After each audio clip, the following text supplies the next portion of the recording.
everybody, welcome back to the channel. This is a live stream. As a bit of a survey, would you like us to upload the live streams to YouTube so you can watch them afterwards? Most people don't, but if you do, tell us in the comments under this live stream, because I'll put this one live.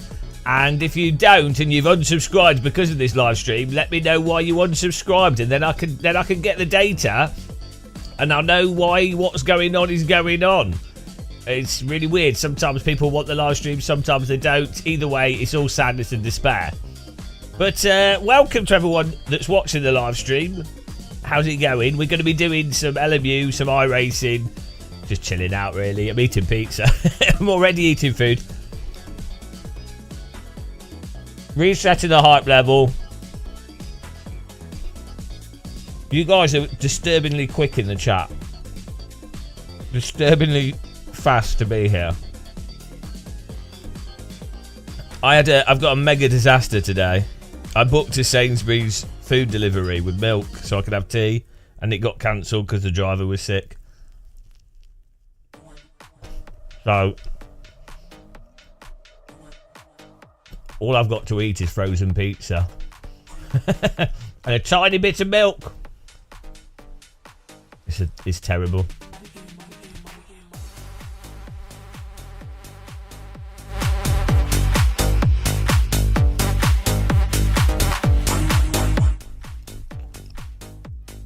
Get in there. Hello, King Carrot.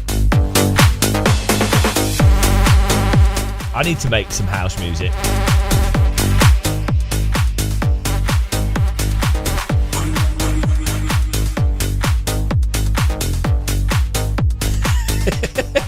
Can't go wrong with house music. Beep, beep, beep, beep, beep, beep. It's time for house. It's time for house. It's time for house music. Music. Music. House music.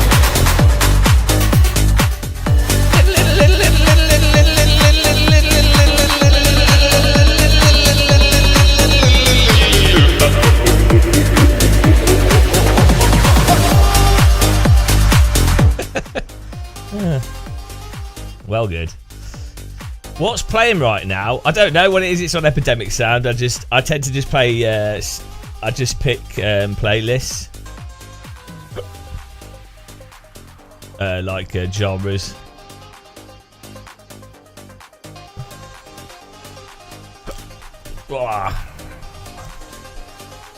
Right, here we go. Oh no, sorry, man. How do we fix your fever?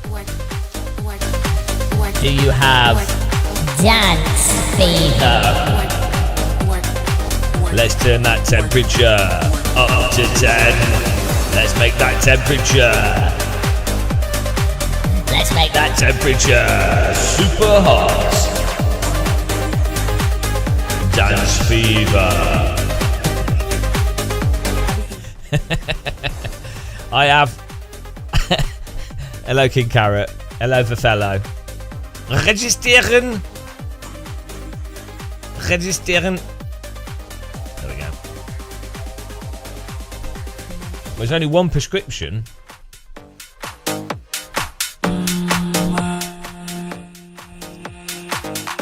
More cowbell. Yeah, I need to make some house music. I like house music. It's not really my choice.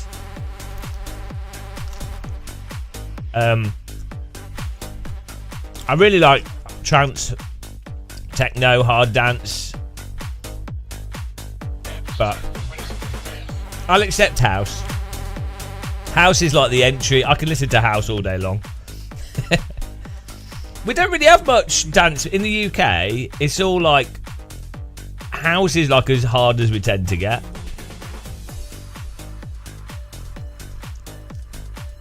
Well, don't know what it is with UK music. Fruity Loops, King Carrot. Fruity Loops. Yeah, it's really hard to find. Like techno's hard to find in the UK. Trance is hard to find. Hard house, hard dance. Even like acid is hard to find. Joe Moore. Everyone needs voice chat.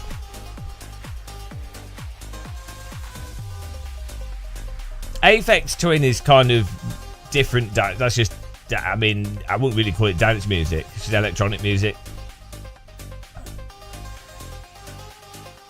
Yeah, we need to jump onto Rain Sport because they did that update rolled out to the public. UK drill music. Yeah, it's like, oh, why am I vibrating? Oh, it's meant to be when my shopping arrived, but it didn't because it got cancelled. Drill music's like, bottle of water. I got my water, bottle of water. What's up, bud? Come get my water.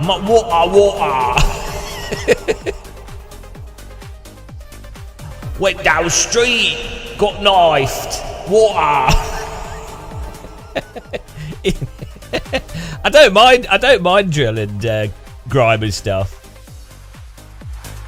Nordic, would you agree? I don't agree with you because I've got compulsive disagreement syndrome. I don't agree with anything. Is it good value? It depends how much you play it, probably. Yeah, I mean, it depends. Is it good value? I mean, it's comparative, isn't it? Where does value start and end? Like, some people think rock climbing is good value, but personally, I don't think boulders falling on my head randomly and as a result me falling off a cliff face would be good value even if it's free. Some people think instant coffee is good value. Some people think PG Tips is good value. Those people are idiots. So it's hard to know what is good value. It's hard. I don't know what's value to you. What is valuable? I'd have to know far too much about you, more than I'd ever want to know. What do I think? I don't think I don't actually have any thoughts. I don't believe in free will, so does one think, really? I'm merely an amalgamation of past events that have reached this crescendo of a point in time where our interaction has occurred, and I've decided to be obtuse and obnoxious. Was that a thought, or was that just the inevitability of the conclusion of reality? We'll never know. We'll never know.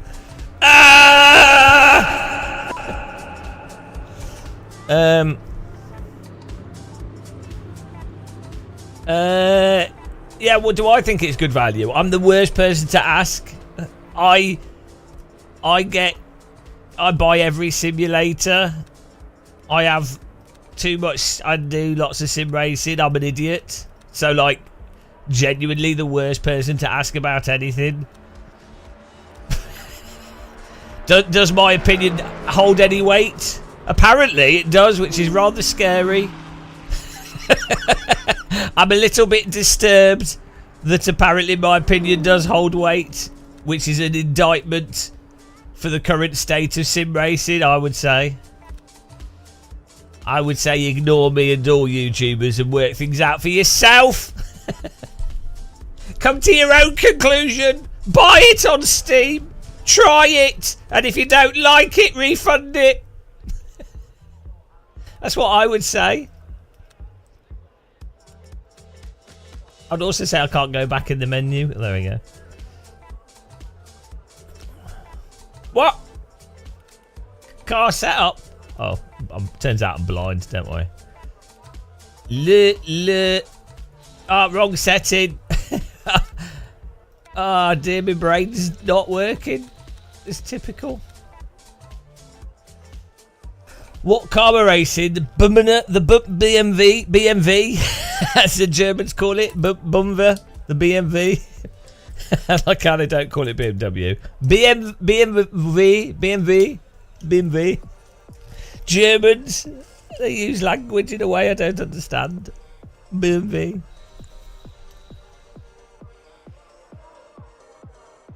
Jesus, my coffee's... my coffee's a bit strong.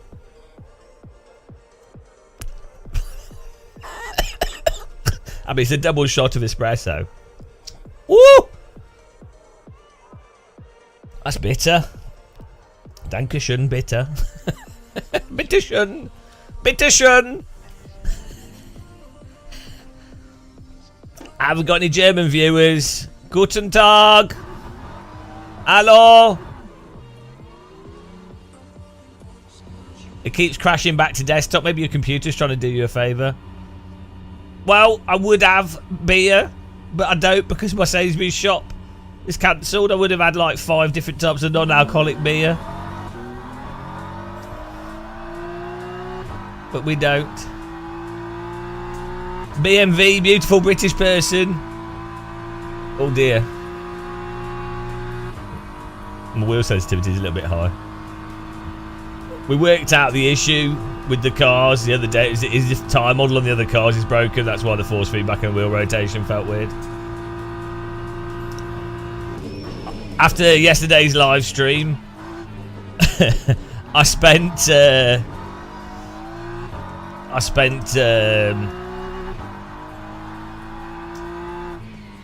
3 hours messing around with my computer because I hate myself.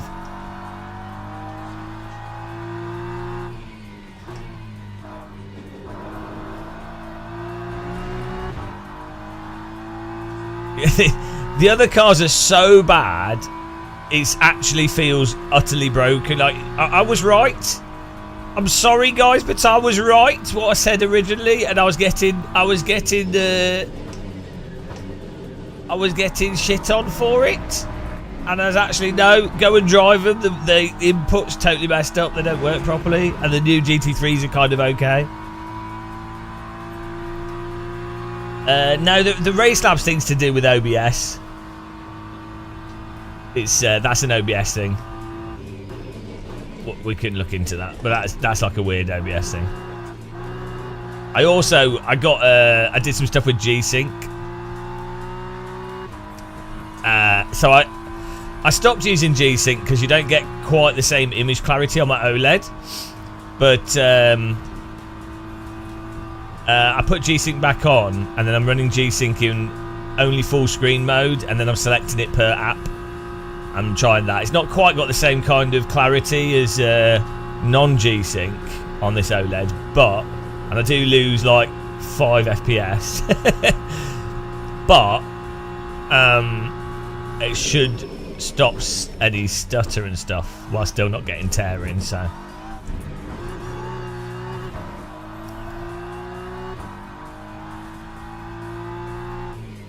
This is why I hate...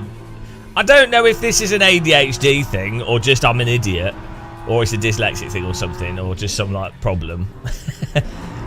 But I'll often get ideas at 2 in the morning, and then I have to do it. I have to. It's like I have to. I can't not solve it. I'll be like, oh, I'm trying to do thinking this way, and then I have to, and I have to get it working. It's like a compulsion. You spent your quality time with your PC, always ends terrible in yelling. What's this? Oh, you never spend quality time with your PC.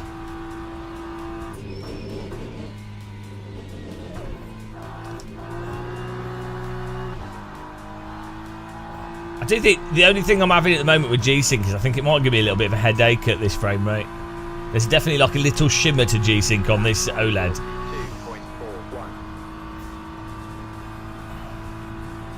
Well, if you put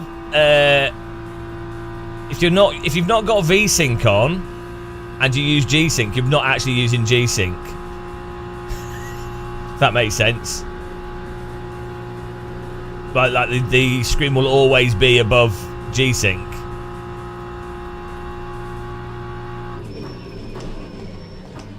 So the reason to do The reason to do G-Sync with V-Sync on is that you don't get overshoot, over-process, like the graphics card isn't overdoing frames, but also when the monitor goes from no capped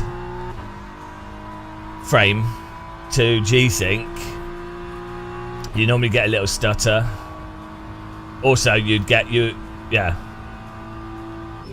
so, and then in terms of latency, the NVIDIA supposed best way as per NVIDIA is you have V-Sync on, G-Sync and low latency plus boost, and what that basically does, it's an NVIDIA driver based frame cap, 3 or 4 frames under the actual V-Sync frame rate of the monitor, so you're always in V-Sync, or I mean always in G-Sync, and the frame timing should be good. Well, if you're getting stutter with V-Sync on, it's because your monitor, well, you're not. Oh dear, run out of fuel. Oh well, that'll do. If you've got G-Sync on and V-Sync on and you're getting stutter, there's something wrong with your other settings.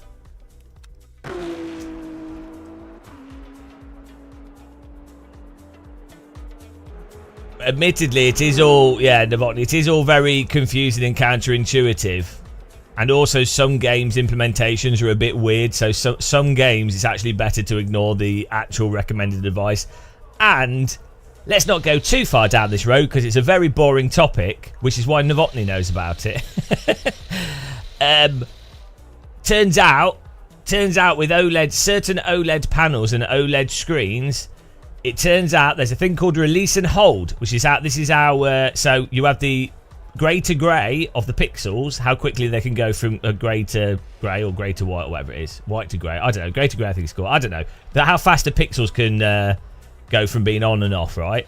Well, on an OLED they can go in 0.02 seconds. They can change colour, they're basically instant, right? Because it's not a LCD panel in front of a light that has to change, you know. So OLEDs can, the physical OLEDs on a screen can change instantly, right, basically. However, the limitation on an OLED then turns out that it's the circuit board on the OLED which gets the signal from the computer, and then the circuit board holds the image for a certain amount of time and then goes, right, put it on the screen, okay, take it off the screen, next thing. So the pixels are instant, but the circuit board isn't. And so it turns out the different circuit boards perform differently, and you get different types of motion blur and artifacting with OLEDs that you don't get with LCDs, because in LCD the fact that the pixels have a delay of like 0.7, or because there's a delay basically in the LCD, the actual pixels, the physical pixels, that delay actually is more significant than anything on the circuitry side, and there's also a bit of effectively blurring that occurs from the delay of the pixels themselves, so release and hold's not relevant. So turns out that most people do not know about the relevance of release and hold and how it applies to OLED screens. This is a fascinating subject. I could probably write a dissertation on this, which is pretty sad. And the reason I know all this is because I get overly obsessive with trying to get the best out of my equipment, and I hate myself. I could actually do an undergraduate degree lecture on the specifics of basic consumer TV. It is that degree of knowledge. That's sad. Where's my fuel? Oh, how much fuel do we need? Let's go for 16 laps. Yeah, that'll do.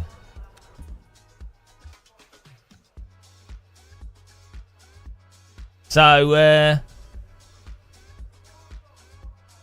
yeah, but the Speed Force Sim Racer, the stuff you're talking about is separate to all that. There's probably some separate issue occurring with your G-Sync, and yeah, there can be, if your game, even with G-Sync, if the game drops below a certain frame rate, there can be other issues as well.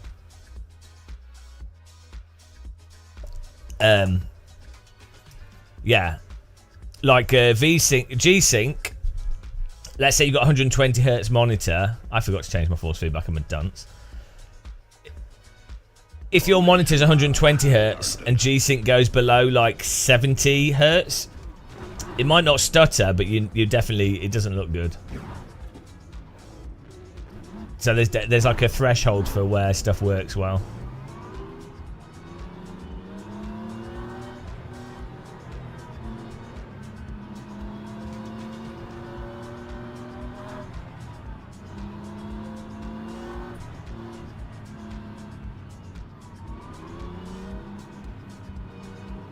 Out of line.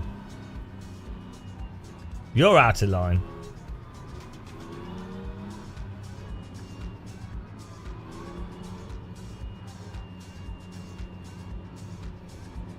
Here we go. Green flag, green flag.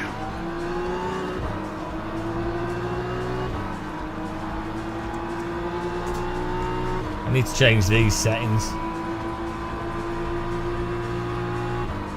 I think there's an option for remembering the car settings.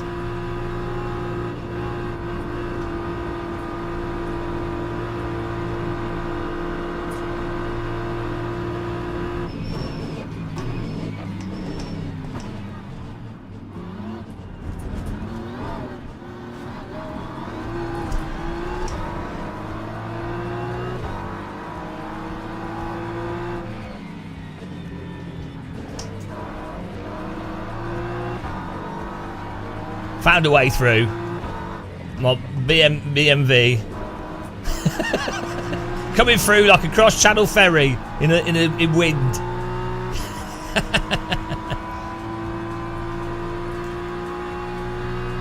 Oh yeah, maybe we could use a limiter. I don't know. I like to use my feet, but yeah, it could be. I don't know what I'm doing. That's why.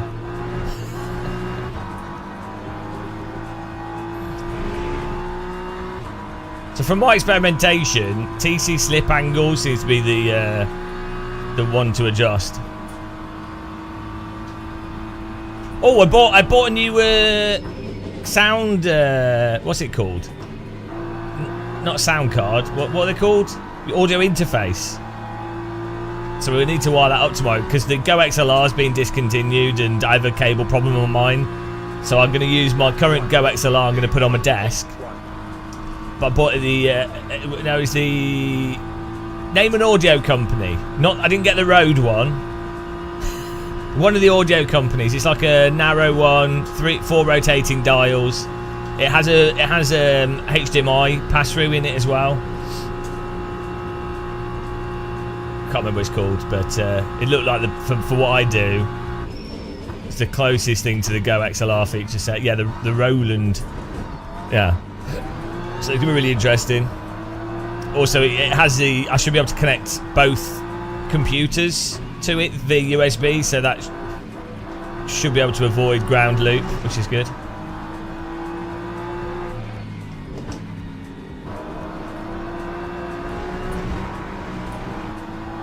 Looks like 300 is reduced 30% off, guys. So if you're looking to get one, because it's normally £360 or something, but I got it for like 300. Which is really good. It's the kind of thing that I mean, for me, it's a business cost, so it's, you know, but £40 off for something that you're probably going to keep for like 5+ years. I mean, I've used my Go XLR for 5 years, so.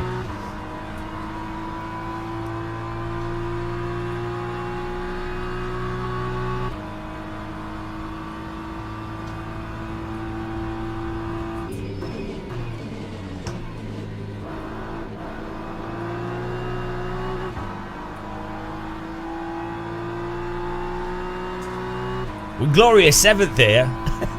You know we got the right settings when we're in 7th. That time was a 143.04.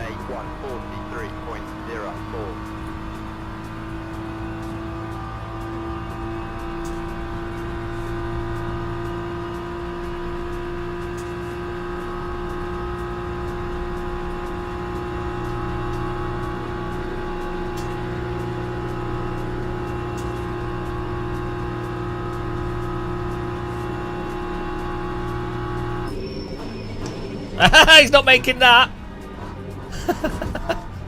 Oh, you idiot! Come on. Come on, mate. You could have just driven across the track. Oh, well. Blessed be the forgiving crash damage in this. I didn't think he would try and stick it into us. Praise the R Factor 2 collision code that allows for fun racing. That would have been race over in iRacing.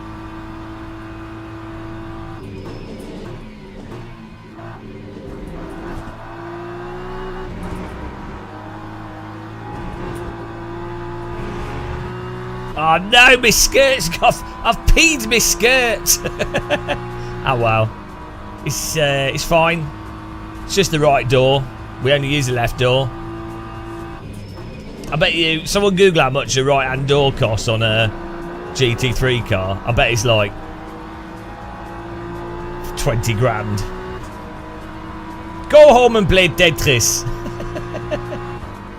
You don't know how to drive. Bit anemic. Novotny.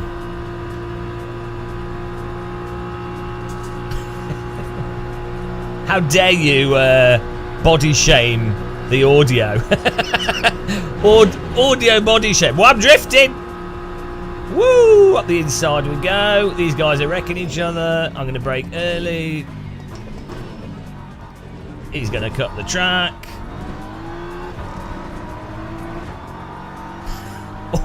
Oh, he's got a drive-through. We've gained a place. How did he get a drive-through after not slowing down after the track cut? Naughty! Car in front thinks he's driving a nightclub but he's flashing his lights.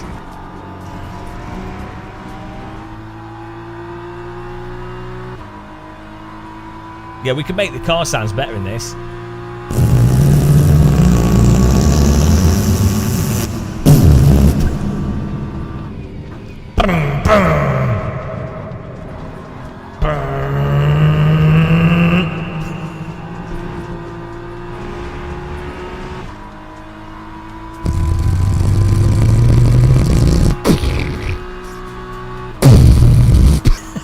There you go. Get my muscle mod. I'm not even joking, right? As you guys know, I did audio for some games. Like I used to sell music for casual games, right? And some company wanted a bunch of sound effects. And they were like, we need these sound effects tonight. And we ain't got much money to pay you. So I made like all the sound effects with my mouth. I just edited them. And they were like, oh, so no, thanks for the sound effects. How did you make them so quickly? And I was like, oh, you know, talent. It was just me going, poof, with echo. Oh dear. Oh, you absolute penis. What is wrong with these people?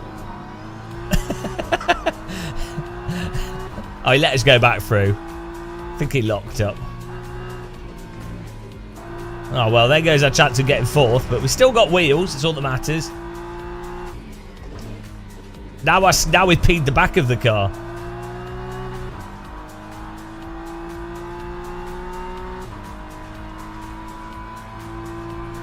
Oh, dear.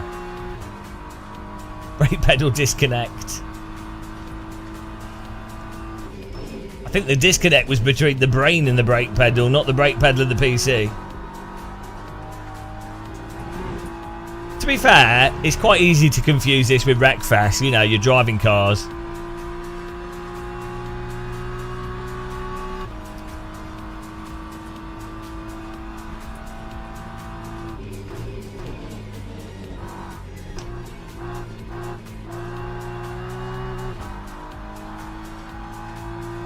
You are disconnected from life. Loser.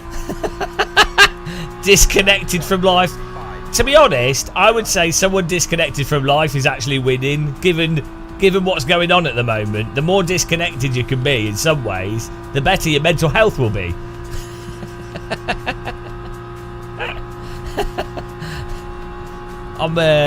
Sadly, I'm not as disconnected as I'd like to be. I can't drink alcohol because it makes me sick, and I drink too much if I do drink. Oh, come on, matey. You're just going to pit maneuver me. Come on. Come on. You're not close enough to be sniffing at my bum. So, yeah. Unfortunately, I can't disconnect as much as I want, but I've just come to terms with it. It doesn't bother me too much. What's this tune? I feel like a chap in Middlesbrough. Got the neighbors sitting knocking on the floor. Got the neighbors sitting Yeah! Let's go!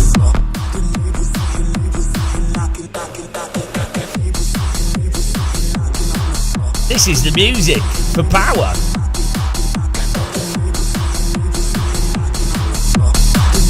This is more coming from my sound system.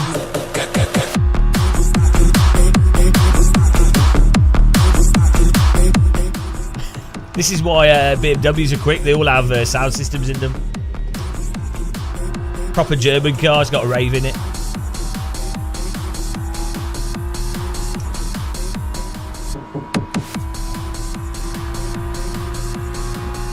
You're the same with alcohol. You smell it and you get a hangover. Yeah. Well, it takes me 4 days. It takes me four or 5 days to get over. If I have I don't drink at all now, but if I have like a pint of beer, don't even feel that drunk from it, but it takes me like 3 days to feel better. So, oh well. But it's for the better.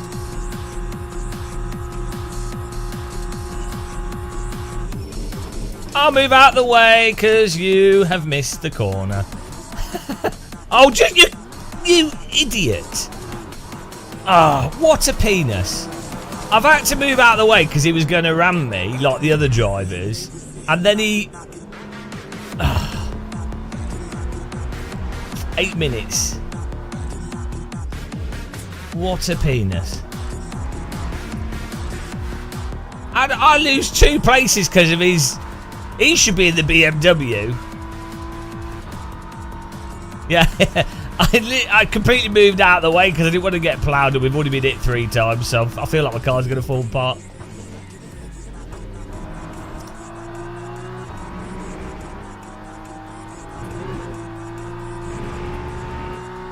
I wouldn't have minded it too much because I do dive bombs, but it was after he'd done the move, he then just ran me off the track as well.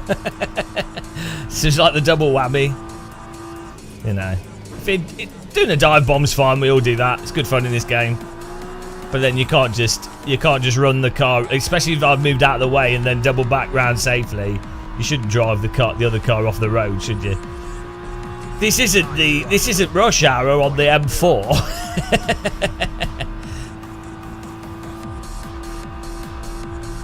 You just get straight to sickness. Yeah, I go tired. It's really weird.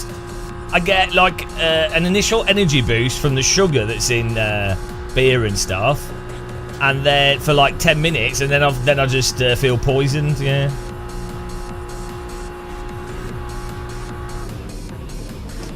Has he missed a break point? A little bit.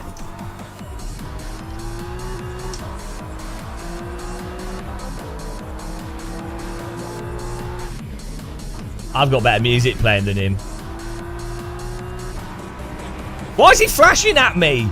You idiot. We did a really nice overtake there. You left the inside open. We faked it. You missed the break point, and then we safely overtook through the corner because you missed the break point. That is textbook overtaking, mate. Gonna give me the flashy lights for driving well. Why is it that the people that flash headlights in driving sims are the drivers that don't know how to drive? The ones that do don't bother. Oh yeah, maybe he's just German and he likes to rave. Yeah, fair enough. He's saying turn the music up. He's disconnected from life.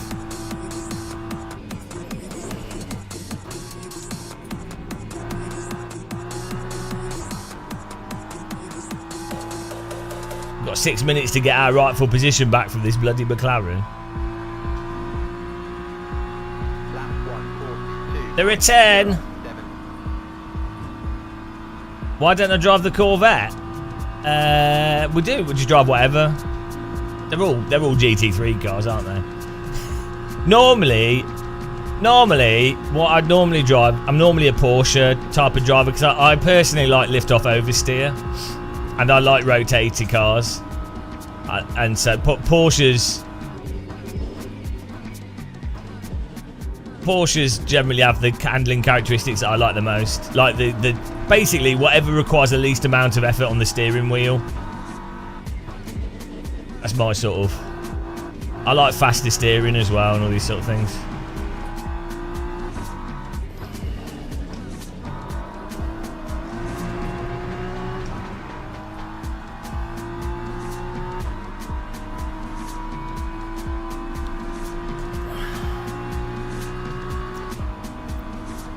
I don't mind this layout. I like oval driving though, so.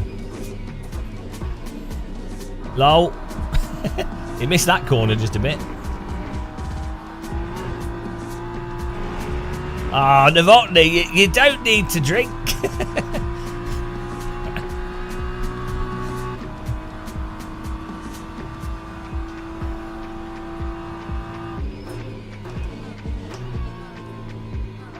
I mean, maybe you do to watch this live stream, but it does make watching this channel a lot easier, I'll be honest.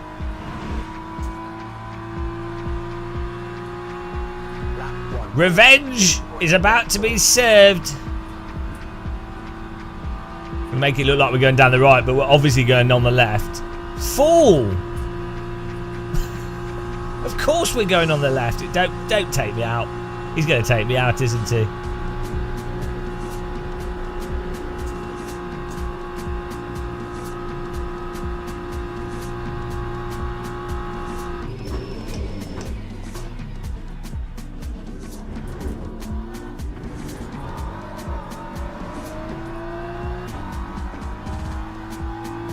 See, none of that weird overtaking and battling was required because we're back to where we were. We just lost a chance of getting a podium thanks to his punt.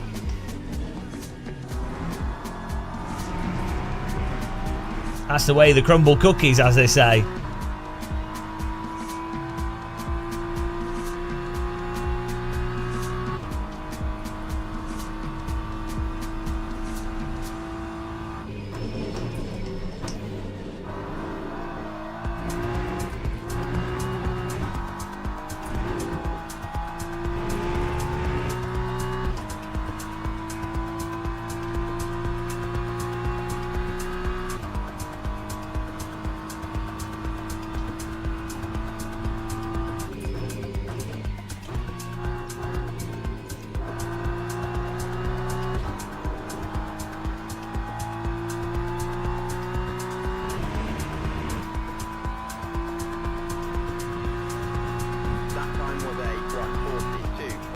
They're battling. I think they've worn their tyres out with all the stuff they were doing.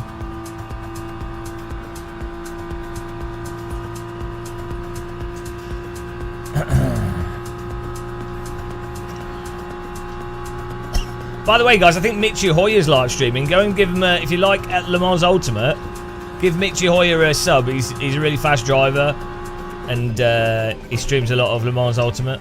Check out his channel.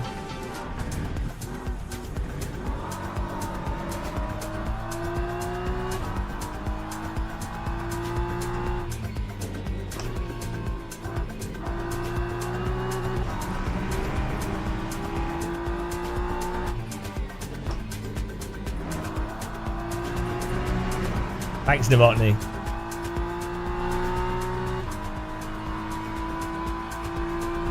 We're ranking up so we can be in the same split as Michi Hoyer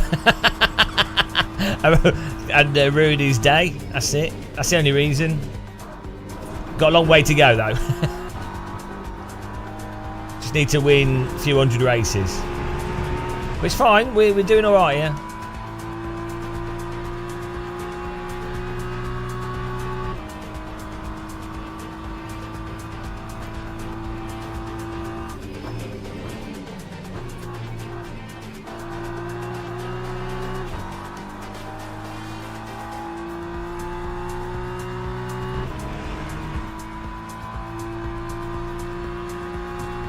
Crushed Rock, that's because it's me driving it.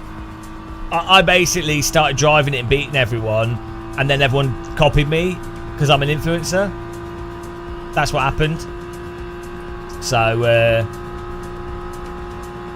you can't trust the leaderboards, really.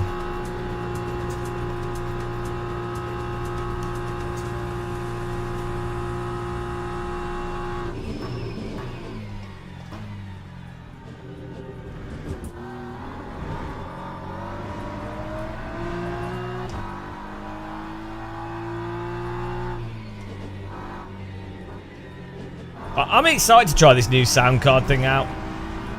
I've got so used to using the Go XLR, but I really want to reduce all my cables. Does the force feedback still shut off mid-corner? Is that just me? I don't know what wheel are you using and what cars are you driving. The force feedback doesn't shut off mid-corner, no.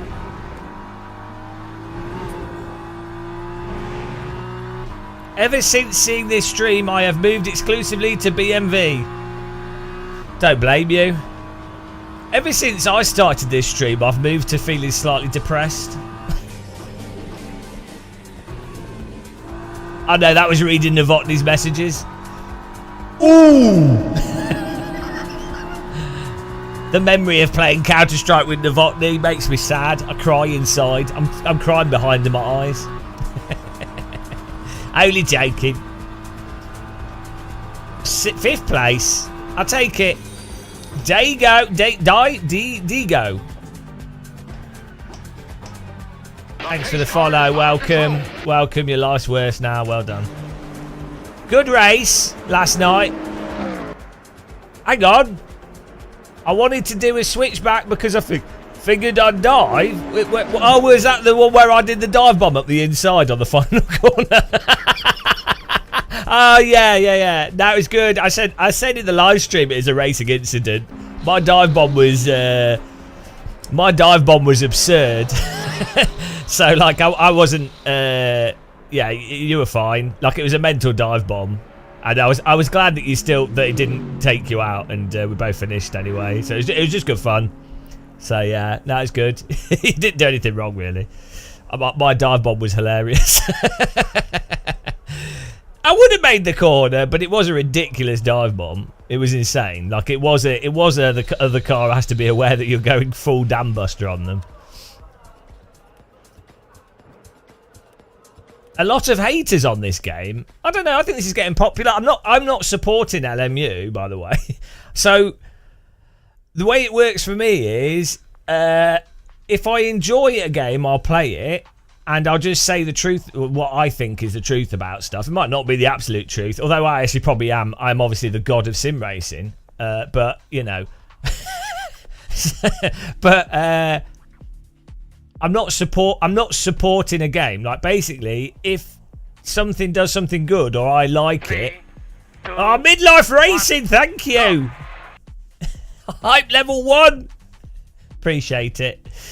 Yeah, if I like it, I'll say it's good. Like, or if I'm sponsored, I will promote stuff as well. If someone sends me money, I will promote it as well. But I won't. Even if I'm sponsored, I won't say stuff that's not true. Like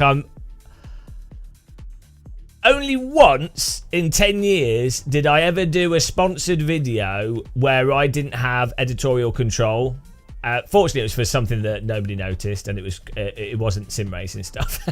One time I did a sponsored video where I didn't have editorial control, and it didn't matter because it wasn't for sim racing stuff.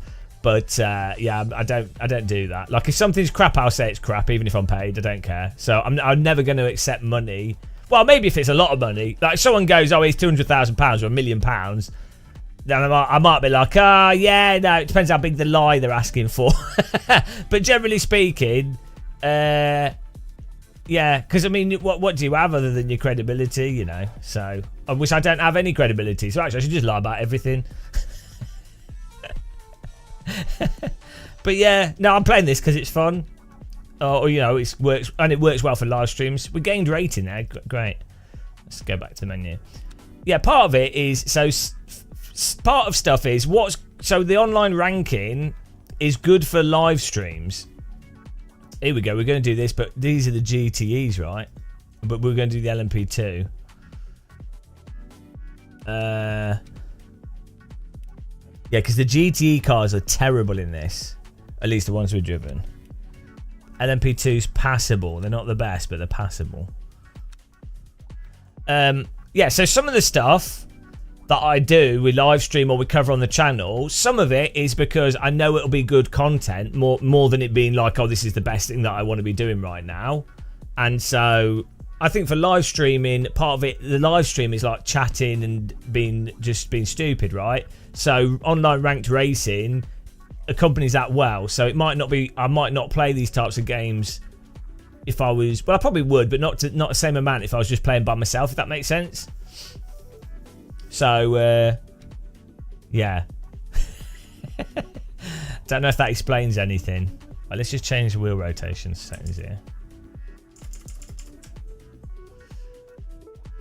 Unfortunately, I can't show settings at the moment because we've got an embargo on something, so. But we'll go back to doing that very soon.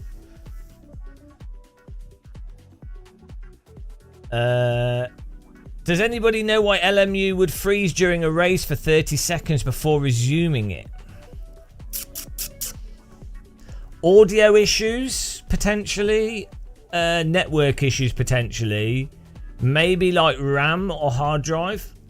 Hello, Smoking Kipper. Yeah.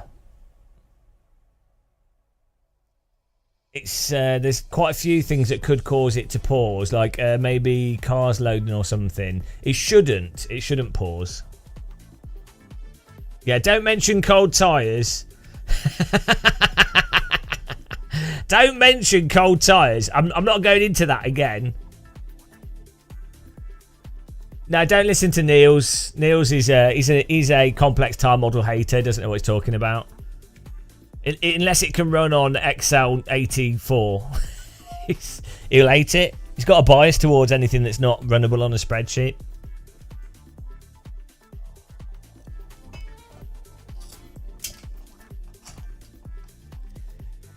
Niels has a folder on his computer titled "Secret Don't Open Sexy Spreadsheets," and you open it and you go into it. And there's all these spreadsheets. You click on them, and it's like models, but they're all like spreadsheet cells to make pictures like ASCII art. Ooh, ooh! Or like there were like people holding their load cells, like topless ASCII art.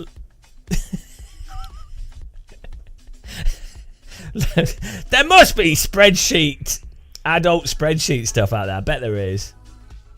I need to find out now. Now I need to know now. If not, we can use AI to generate that mental imagery, which is fantastic.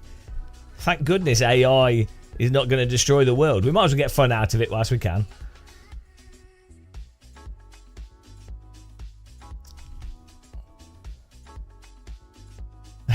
You've changed your password. Well, we all know that your password was XL95 rules.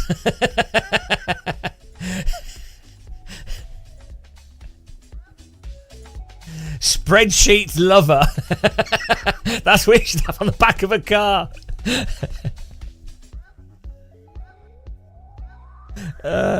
So dumb. This music's good. It's got like a retro feel to it.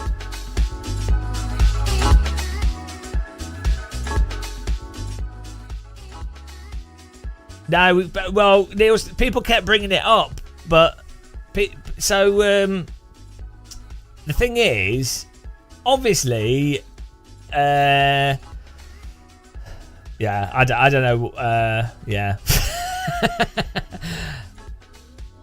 And I think it's good in some ways. Yeah.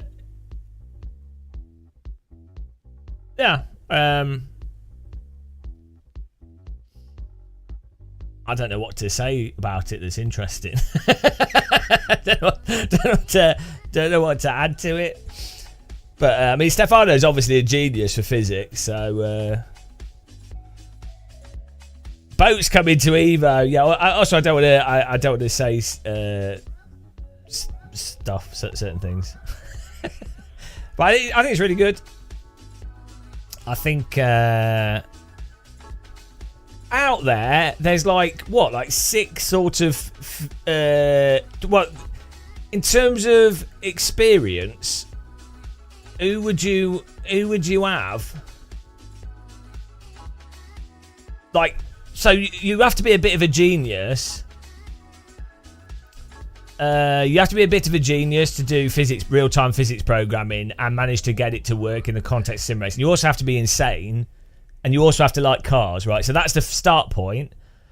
And there's a reasonable number of programmers that could do that or would do that and do all right. They've got the fundamental aptitude, but then that aptitude plus the 5 to 8 years of trial and error that's required to be able to apply that aptitude to know what works and doesn't work and what works within the context of the technology that's available.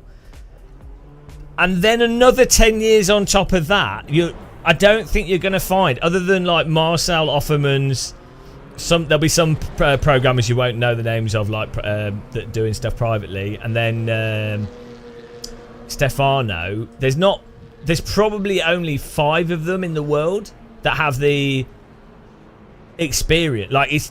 So I think you can't really, with games development, you can't really overstate the difference between, you can have really, really good programmers or even average programmers, like above average or average programmers that technically, they understand programming, they know all the methods and everything. That is great, but you can't, that 10, 15 years of industry experience is insane. Like imagine if you do you can learn how to paint, and you can learn how to paint quite well, right? Most people can actually learn how to draw to a level that they would think would be impossible. You could learn that in 6 months. You can draw to a level that most people would think you were a professional artist. 100%, because I did it at university. So 100%, you can learn to draw really, really well, even if you're shit at it. However, 15 years of drawing commercially, even 10 years, it's like if someone plays an instrument for 10 years every single day, there's just like a degree of internalization and reality. And the more complex the thing is, the more complex it is, the more that time is required to hone the art, the craft. And there's like 5 programmers that have done that for physics, tire physics. Or, well, three that you'd know the names of publicly, and probably 10 to 15. So I think we'll see. It's good because Evo's doing quite complex things with its tires, like R Factor 2 does, and I think the thing with Evo is they've committed themselves to release 1.0 at the end of the year, and that's not much time.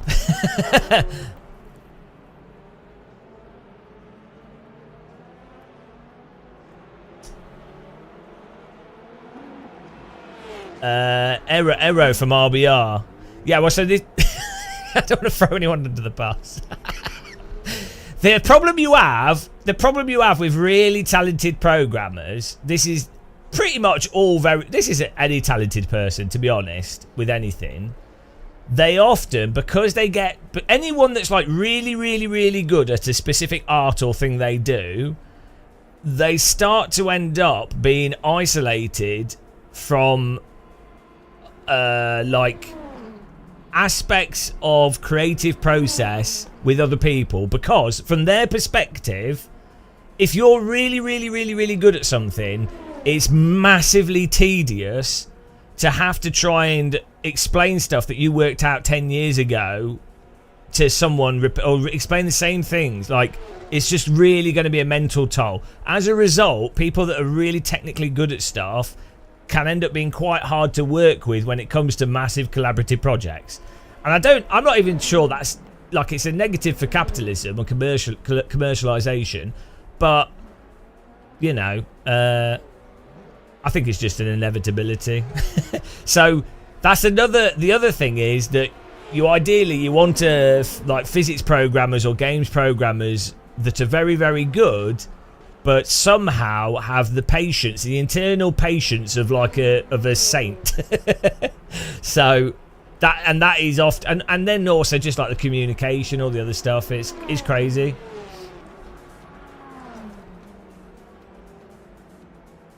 So yeah, there's actually quite I think there's quite an interesting.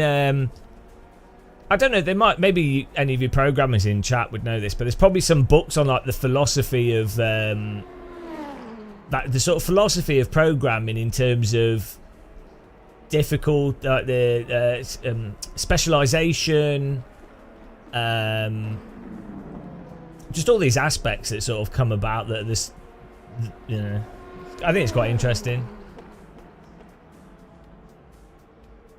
So often, I mean, you see this a lot in a lot of things. Often, people that are actually demonstrably worse at stuff than a genius can actually be much more productive, or you can get a better result. It's like football. You could have really, really good players in a football team, like maybe one really good player in a football team or two really good players. But there, in some scenarios, you can engineer the rest of the team to support that particularly good player to get the most out of them. But in some other scenarios, the team can't be engineered around it, and the team would actually be better off with worse players. And you notice this I mean, even when I used to do, as a teenager, I used to do hockey and shitty football stuff, like obviously very shit level. But you would notice if you happen to be... you could be playing with people that were worse on your team, but you happen to have better synergy. I sound like a business person now. But you know what I mean? Like that can actually outperform like an individual that's at a much higher level.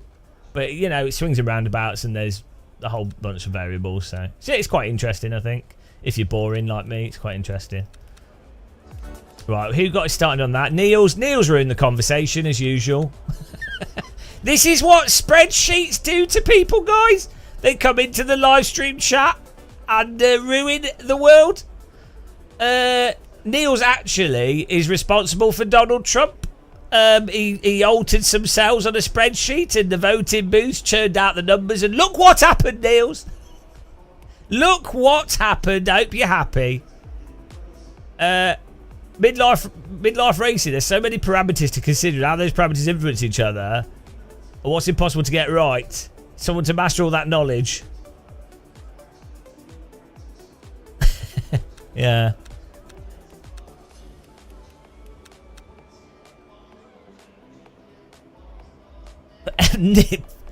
Damn you. Right, let's do a lap here. Although interestingly, so that on the other side of this, you can be you could be really good at something, but so one of the advantages of being very knowledgeable about something is you can preempt a lot of things to then do things faster because you've preempted it in your brain, so you can fix something before you break it, or not break it in the first place, right? Which then lets you do stuff quicker. However, when there's like a paradigm shift, your brain is still operating in the previous paradigm, but what you do is you then dismiss a potential solution because in the previous paradigm it wouldn't have worked, but in the new paradigm it does. As a result, this is how sometimes being actually a genius or being very good at something can actually hold things back. And then even outside of that, quite interestingly, you can overestimate, like you could be very knowledgeable and good about certain. I think a lot of people on the left do this. A lot of educated people do this. Because they're educated and they sort of want to attribute organisation to everything in the world, they then they dismiss stuff when actually they shouldn't dismiss it, because they believe in their own intellect on stuff. They believe in their own knowledge too much. Like they don't question their own knowledge. And or like trying to attribute logic and reason to everything and there's a lot of stuff that isn't particularly logical or reasonable. That's a massive issue with people that are sort of generally more left-leaning or more educated. It's not really overestimating intelligence, but it's like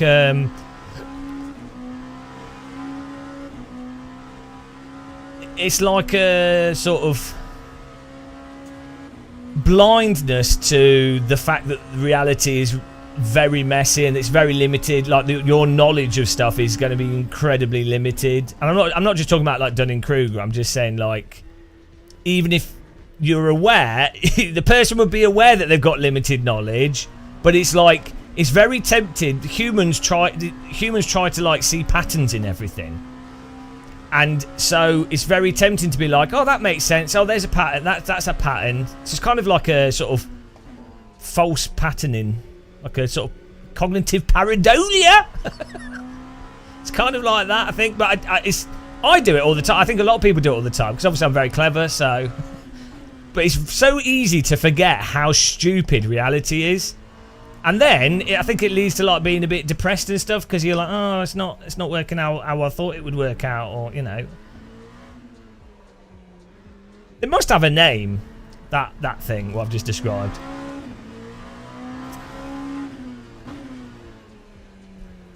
I guess he sort of gets into the philosophy of like Dadaism. Is that what it's called? What's it? Like postmodernism and things, but then I think that's different again because that's on the extreme. That's like going, well, everything's nonsensical, which I think is a load of bollocks. So it's a balance.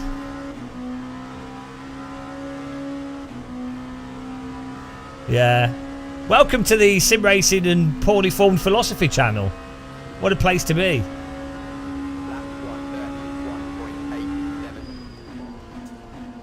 Hang on, does this car have TC? Oh, it does. That's tons of it. Does it have the other TC settings as well? Oh, it does. So, I was messing around last night because I have no life. And it seems like just using the TC power cut slows you down less. Allows you a lot more freedom. You might potentially wear out the tyres more. But you can feel the regret radiating off chat. Also, anyway, as well, thanks to the who donated earlier, we need to get a fish on the screen. I want a fish on the screen, and when we get donations, I want the fish to get bigger, as an appreciation. Half-baked philosophy. So what I find really annoying is because I can't remember words. Like I can remember things like concepts and ideas and stuff, and I read quite a lot of books and you know, but I can't remember like specific dates, names of people and things, and it's really annoying because if I could, it'd be so easy to like. You could just be like, all right, we're gonna do a talk on this subject. Look, it's very hard to do a talk on a subject if you can't rattle off specific names of people and historical things. It's frustrating for me because when you're talking to people, you're like, do you remember, you know this thing, and then you have to describe the whole thing. Well, annoying. Can the fish start singing when the goal is reached? I would really like a singing fish.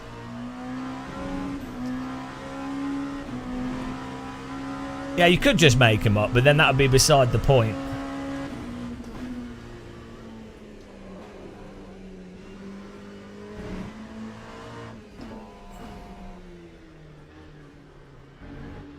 I think I have that. There's that. You know, some people can't visualize stuff in their mind's eye. Like they don't have like they don't have a visual imagination, but they can remember. Oh bloody hell! Okay, bit of AC curbing there. Maybe we want one TC to stop that happening. Yeah, they can remember stuff. Like they're obviously not stupid, but they just can't picture stuff in their mind, which to me is insane because I can't remember words and dates, and I can't remember like written stuff, but I can, like, I've got a video in my head of what's happening, right? Yeah, I don't really have an inner monologue in words. It's more yeah, it's not words, it's like a video, it's like a 3D film. It's, you know.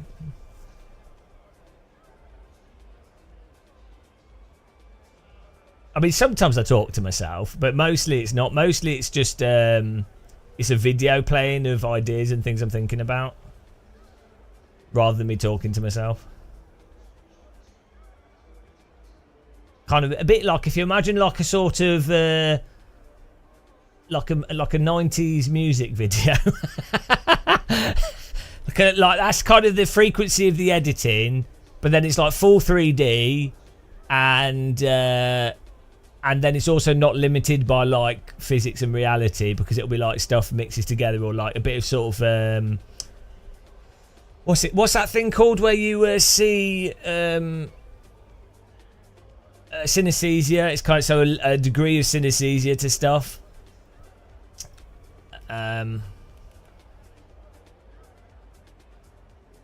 You've always got a song going in your head. It's I can make a bad joke about that. That's LSD. Yeah, that's what's going on in my head all the time. That's why I'm reluctant to do drugs. Yeah. I have. By the way, guys, I don't recommend it. I'm actually quite anti-drugs. Well, I'm not anti-drugs. I think people should do what they want to do. Personally, I'm not in favour of drugs, but I think people need to be very careful. It's very easy to get addicted to things, but I'm also very pro people having their own freedom with what they do for themselves and stuff. So, but for myself, me personally, for me, I'm quite anti-drugs for myself. However, I have however, this one time I did salvia once. I think that's still legal, and it was legal when I did it. Not that I don't think that's the most important thing necessarily for health and safety, but it wasn't. It was actually pretty just similar to. I mean, it was more immersive. Like it was intense, but it's still pretty much the same stuff. That's what's just going on, just more clear. This is LMP2 race. Sounds like ADHD, but I think everyone's got ADHD, like to some degree, and in different ways. Like everyone has different that there will be like average learning styles and average ways of people deal with things, depending on which parts of their brain are more dominant or not dominant or whatever. People will perceive reality differently in things, but there will be a massive proportion of society that are essentially dyslexic or ADHD or whatever, you know, or just not necessarily hyperactivity as well, but you know, they'll have different degrees of these things. So I think actually I was listening to, I was talking to my sister about this recently. I was listening to something, and they were talking about, I think they were talking about dyslexia, and they were describing it as a disorder, and the same with like ADHD.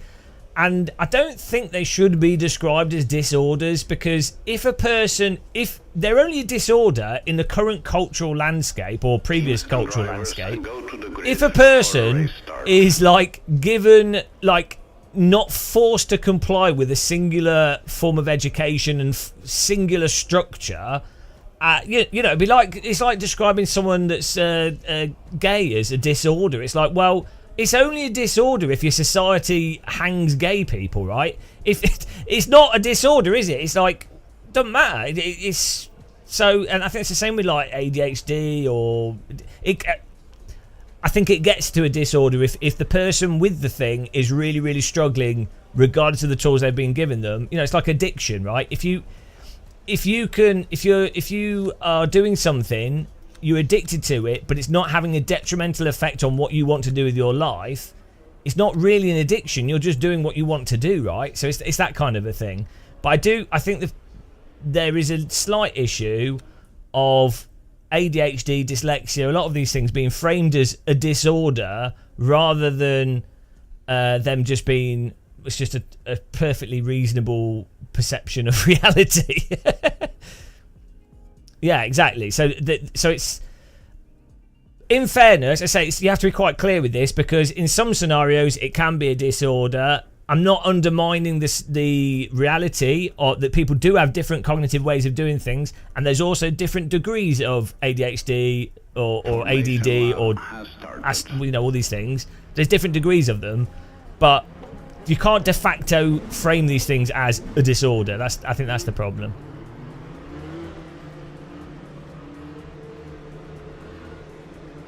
Right, here we go.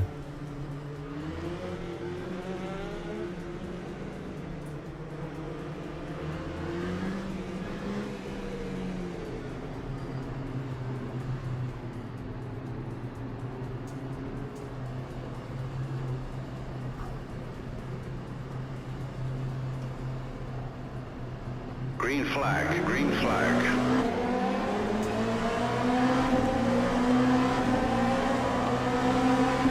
Well, like, so for example,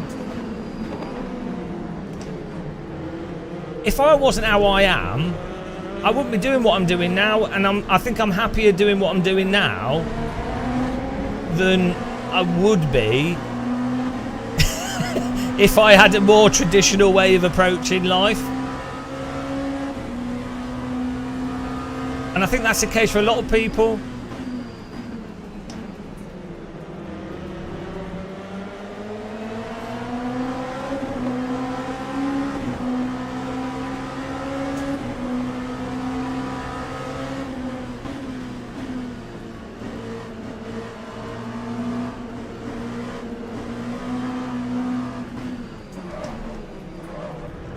I'm sorry. I went to swing to the inside to defend the car that was on my right there, and then I couldn't get the speed off. Sorry, guy in front there. Didn't mean to tickle your arse there.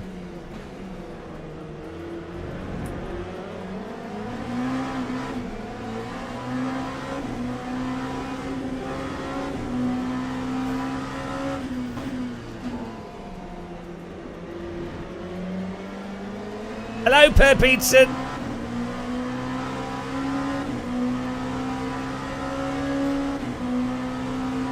I think it's a bug in the UI, unless he's found an amazing tyre exploit.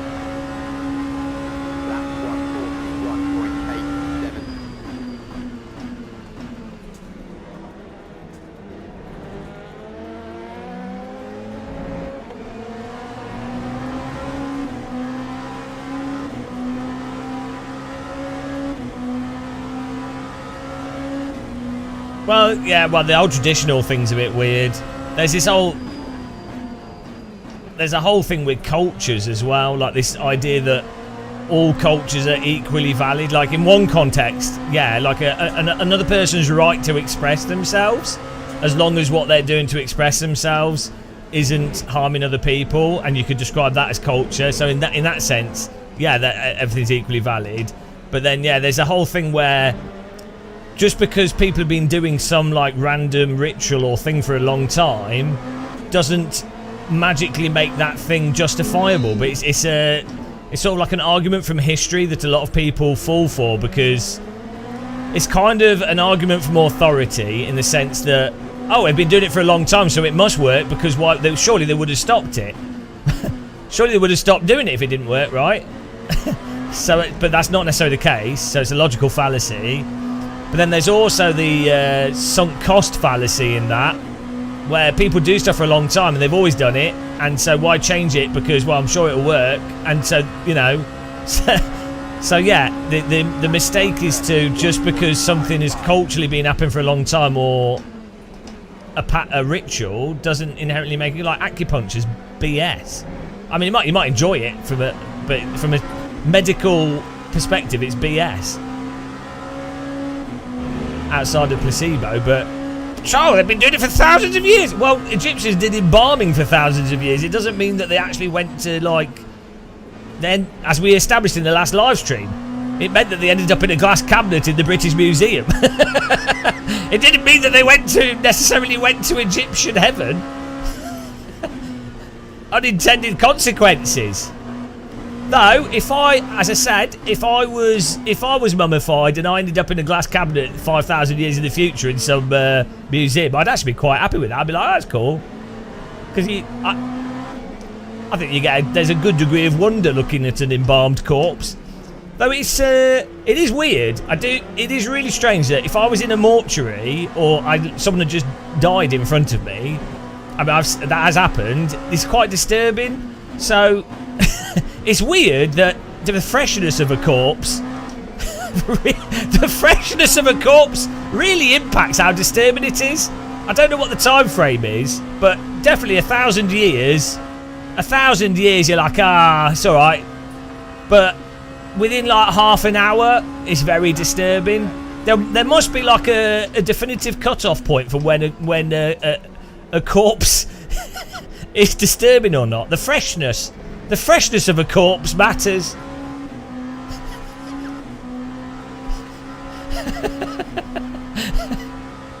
Our body world's just fine though because they're plasticized, so that also depends on, like, again, it's freshness. Like if something's been plasticized, it's I really enjoyed Bodyworks actually. I went to the one in Berlin, really good.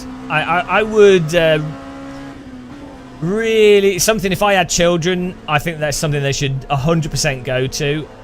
And I really like the way that the Bodyworks stuff is sort of presented is really sort of matter of fact, which for me is like I really prefer that, like because I do think, like, conceptually biological death and just like organ failure and all that kind of stuff, I do personally find it quite disturbing.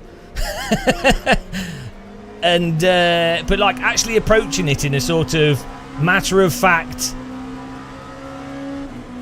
sort of stoic way, for me is really calming. So I think Bodyworks is really good.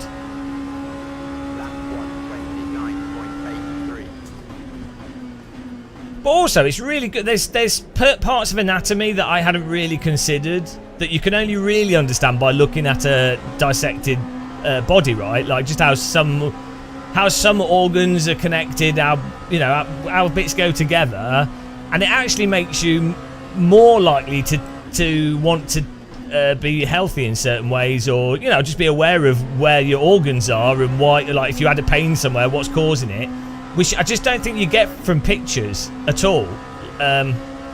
You need a good plasticized corpse.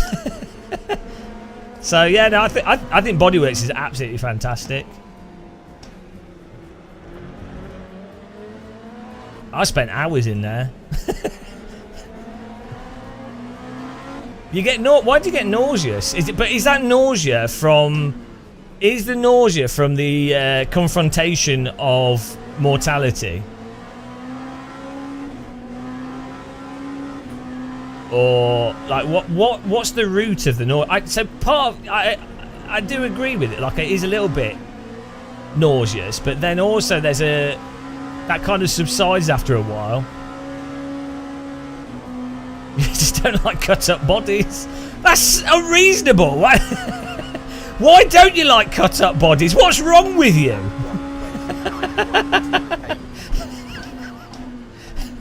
I mean, are you mad?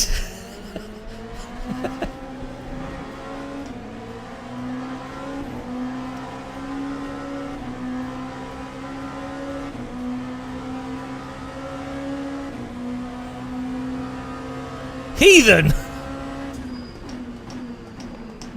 This is nice racing. These cars look gorgeous.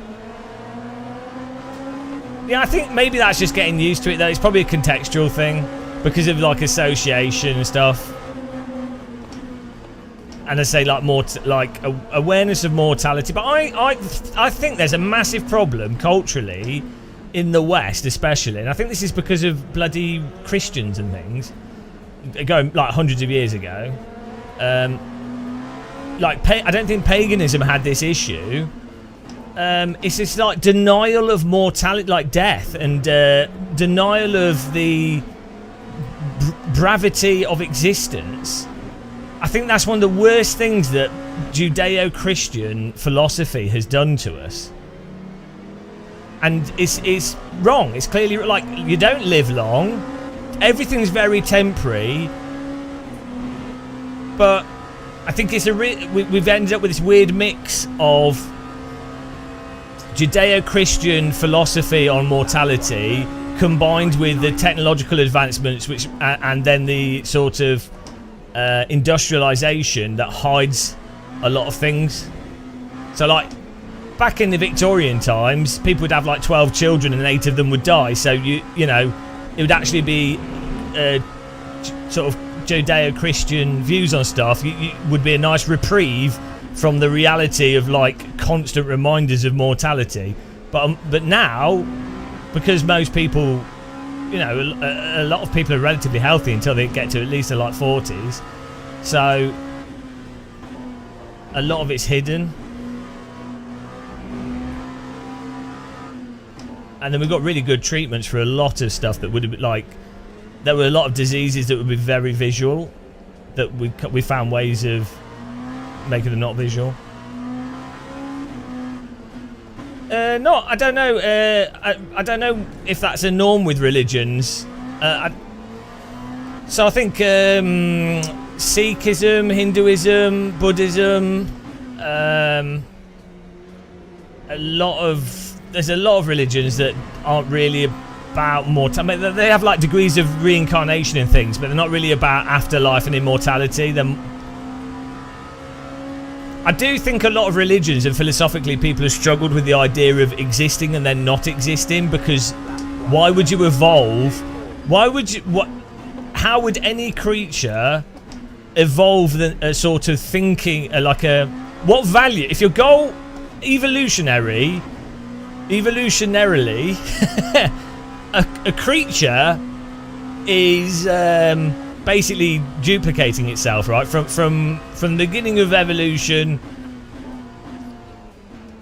you know, single cell thing divides, whatever, it survives. The whole process is based around duplication, right? So death and concepts of actual death and non-duplication are probably counterproductive to being a successful organism.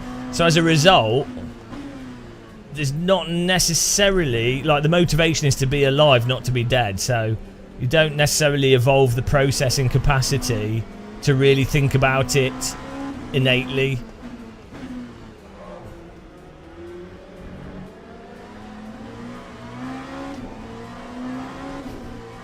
Mind you, maybe fish have done, and that's why they have that constant expression of like despair on the face. It's not because that's what a fish face looks like. It's because fish are basically going through life going, ah! I know I've lost a place because of my fish impression.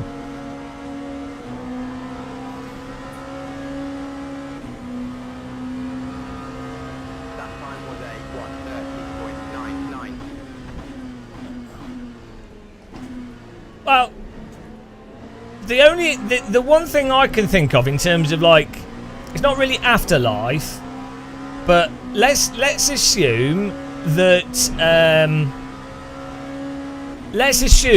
the like time is infinite. It might not be, you know. There might be like individual universes that appear and disappear and stuff, but let's assume that there is infinite time in some capacity, or like the universe is infinite, right? Which is possible. It's quite possible that things are infinite. Well, if that's the case, consciousness and your awareness of reality now is just like a configuration of atoms and electrons and stuff, right? That happens to have configured itself so that you're aware of your existence. It's like someone's rolled a very, very complicated die, and that die has displayed human, you know, that whatever that human is, that human brain with awareness. Well, the thing is, sure, at the moment you're alive now in this configuration. When you die, if there's an infinite amount of time, there's an infinite amount of probability for you to exist again in some other form, or like your awareness to exist. So from a purely like logical perspective, if time is infinite, which it might not be, but if it is, it's quite possible that you will poof into existence multiple times, sometimes with awareness of past existences, sometimes without. You know, it'll be completely different configurations, and each time you'll be like, oh, this is existence. And then sometimes you might be aware of a previous thing, sometimes you might not. But it wouldn't be within the scale of, in terms of time frames, it'd be outside the time frame of an individual universe. So I don't think you wouldn't poof into existence on Earth again, for example. You would poof into existence in some kind of like random ethereal form. or maybe another planet or something. I don't know, like, you know.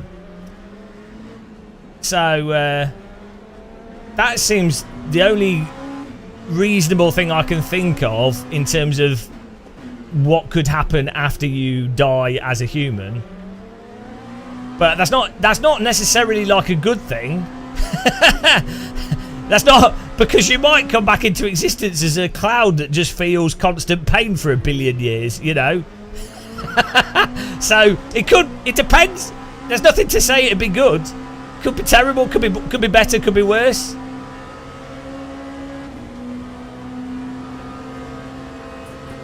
Yeah, that's it. That's what I am now. So maybe it's better if you if that's not the case. But you can only do with what you've got at the moment, so you might as well just try and enjoy what you've got right now.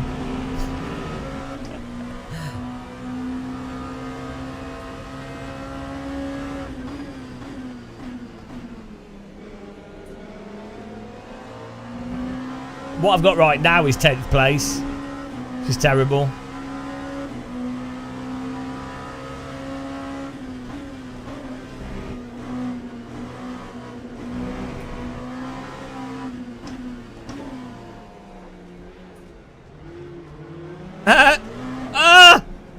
No! I'm here! I wasn't far enough up, to be fair. I was trying to capitalise on that Spun GT3 car. But in fairness to the car in front, I wasn't enough alongside him to justify sticking my nose there. Can't park there! Oh, the G-Sync's working really well, though. I can't...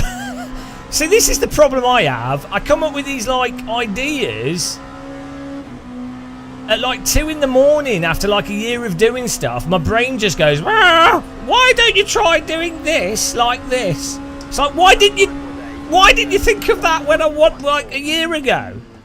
I guarantee you there's going to be so much stuff, like, everyone will do this. There'll be so much stuff in your life which is obvious to someone, like, it's an obviously obvious thing, really obvious thing that would be really beneficial to your life and make you really happy, but your brain is too dumb to have worked it out at that point in time.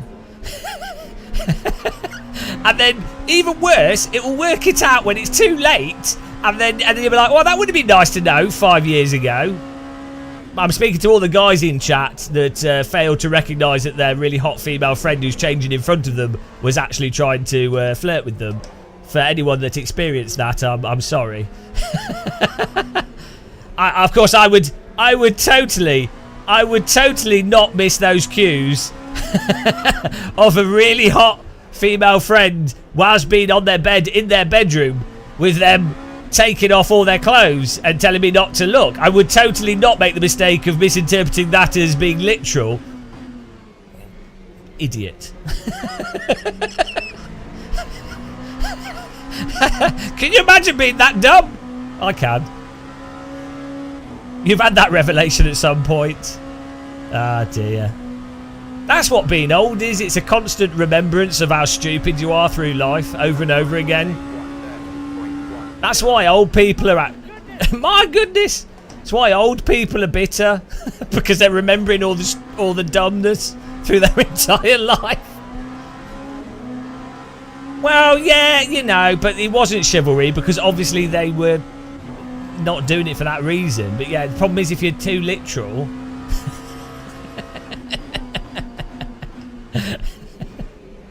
Oh dear.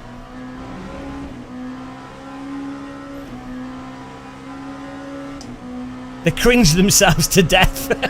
That's actually what aging is. It's all the cells in your body slowly cringing themselves to death. bit by bit, they no longer want to exist.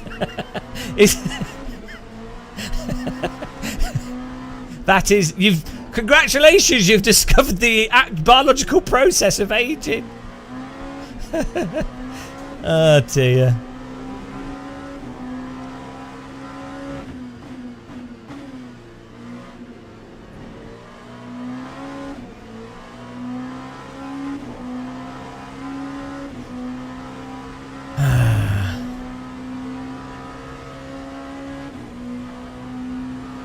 Oh, 2 yellow Porsches, they're going to crash into me.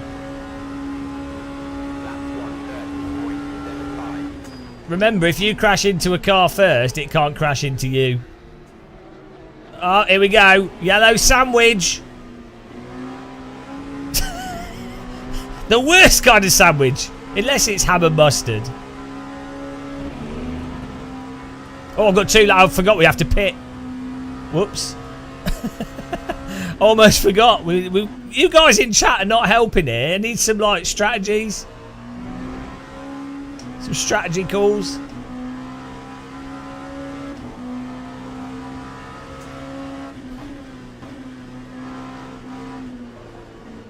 Yeah, well that's the problem, isn't it? Like the whole like, because you don't want to be a creep, and you know, but then it doesn't help. Like, so the guys that are like the biggest arses and the biggest creeps will not have missed out on the times when the woman or the partner was not, or the other person was not was actually trying to flirt with them. They wouldn't have missed out on it. So it's like, okay, but they've been a creep and they're terrible people, but they didn't miss out. So like, from a game theory perspective, the way things operate, like the solution is that you educate people at a young age to actually communicate better.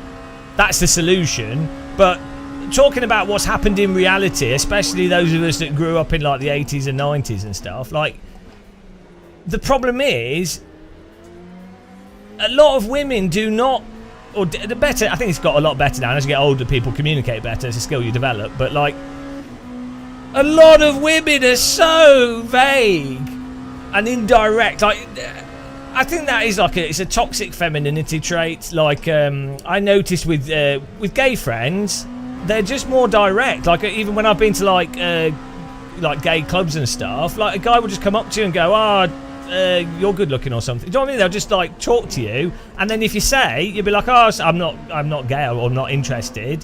They'll be like, oh, that's cool. No harm done. Great. You're like, right. But like, that's just not how it worked with, or not how it's worked with a lot of women. They're always like stupid, subtextual communication. It's like, well, hang on, I haven't been taught about this, so I ain't gonna get it. You know? Oh dear. Right, let's pit, I think. Yeah, we've got a pit here. It's gonna be a busy pit.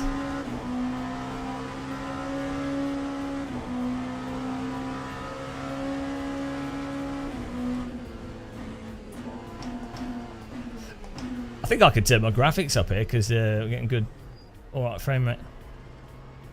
I'm asking everyone out. No, I did find that really refreshing when I've gone to gay clubs and like a guy just comes up to you. Like, obviously there's a limit, like, you know, you get people that are drunk. I've said this before, like if you're a straight male, to get a good perspective of how bad clubbing can be for women, or how, not even bad, but like tiresome, go to like gay bars and you know, understand it from another perspective. Hello, I'm gay. So, have you thought about doing a Hoover YouTube channel? Yeah, I think it's really worthwhile doing. Is going to a gay club with male friends, like if you're male or if you're female. It's an interesting perspective for sure.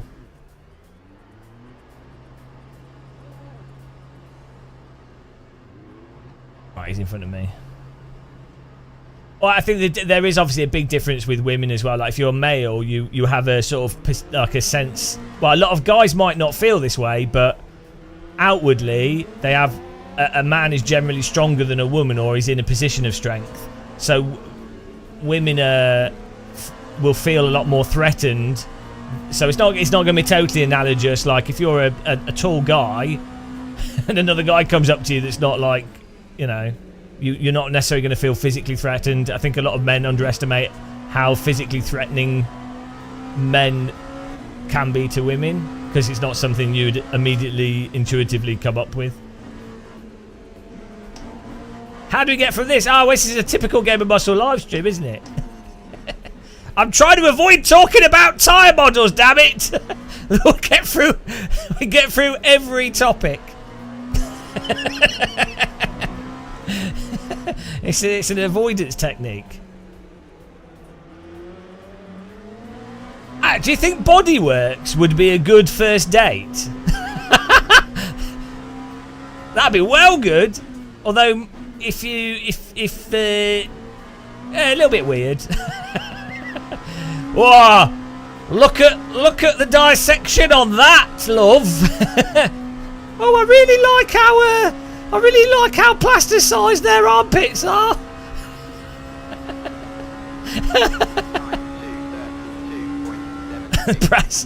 Brass Eye's the best. I'm a massive fan. Oh, I'm a massive fan of what's his Chris? What's it? Chris? Is it? What's his name?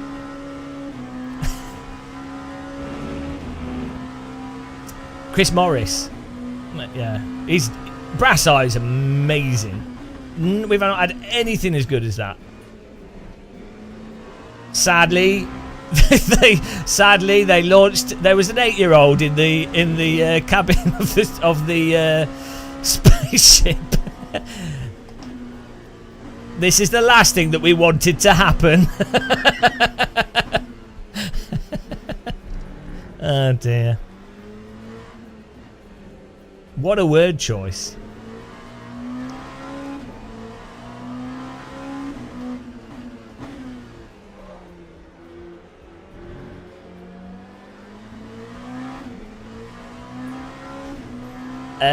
Steve Wowell was referring. We were on a train, and this guy came up to us, and every time he would talk, he would say, he would go, "So I'm gay," and then he would say some other thing. It was like something from Fast Show. He was really drunk, and he just kept saying, "So I'm gay."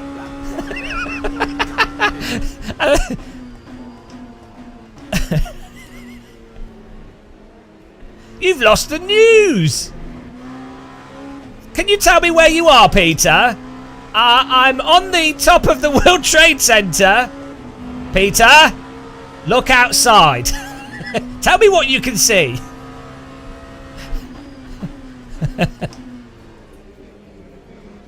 War! It's war!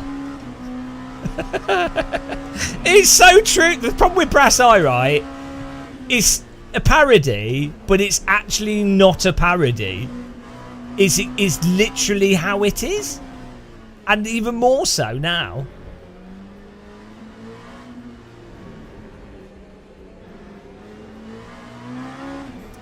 Tonsig Pasanta.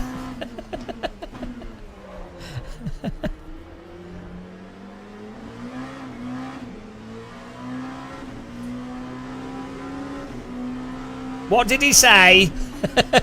Oh dear. Hey, if you've never watched Brass Eye, guys, go and watch it. Whoa!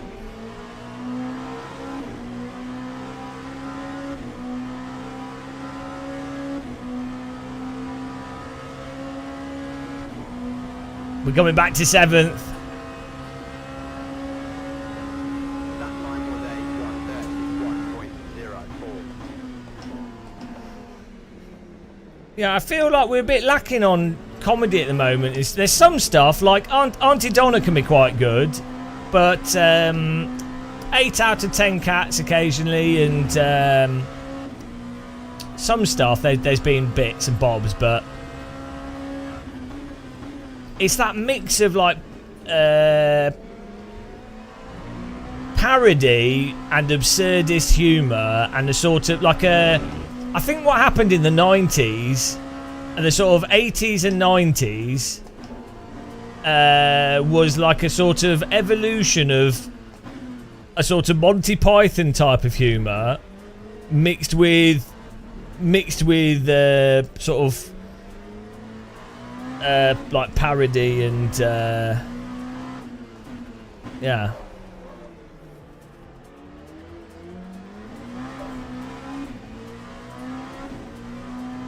But you have what's that radio show from the 70s and 80s? One of the what was it called? Like the Goon Show type stuff. That kind of just stupid stuff. You know. That was 70s, wasn't it?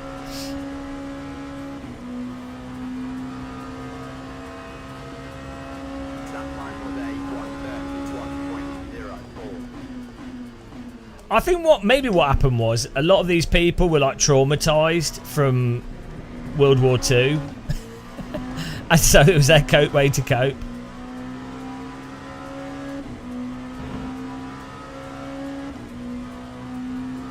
"10 minutes to go here."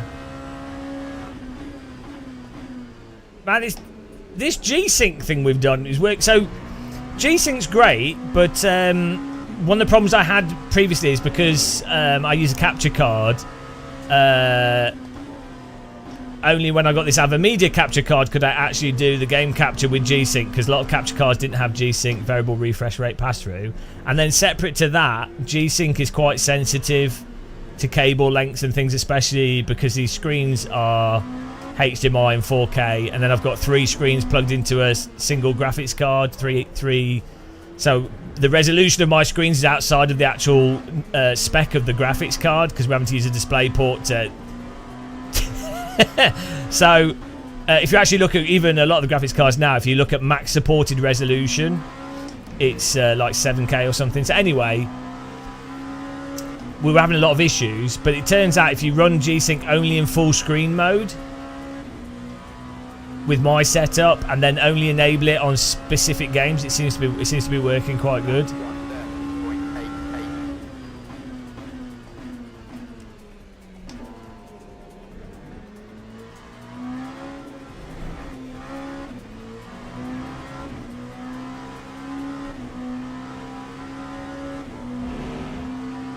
In the 90s, the majority of jokes came at the expense of marginal subcultures.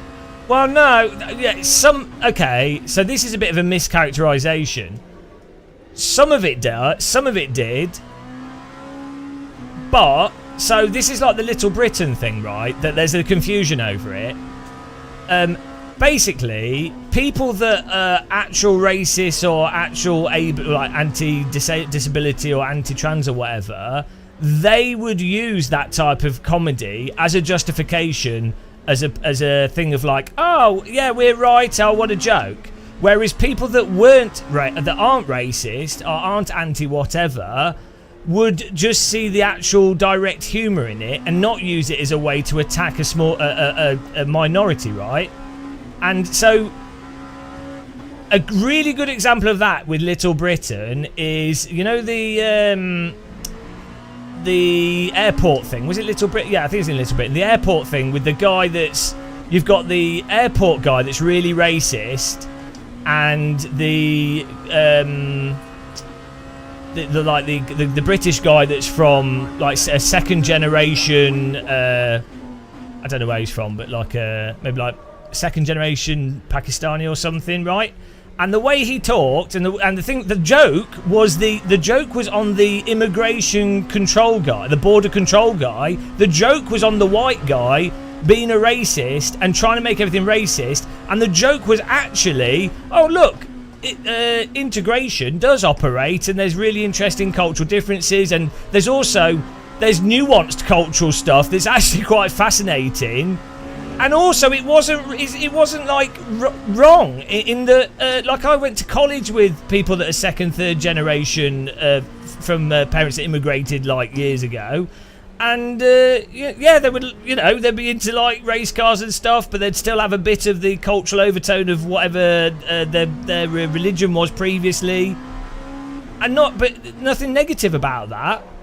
So the joke on that, the joke is entirely on the people that are racist. But the problem is, people that are racist and a bit dumb, and that's probably why they're racist, they don't understand nuance and subtext to humour.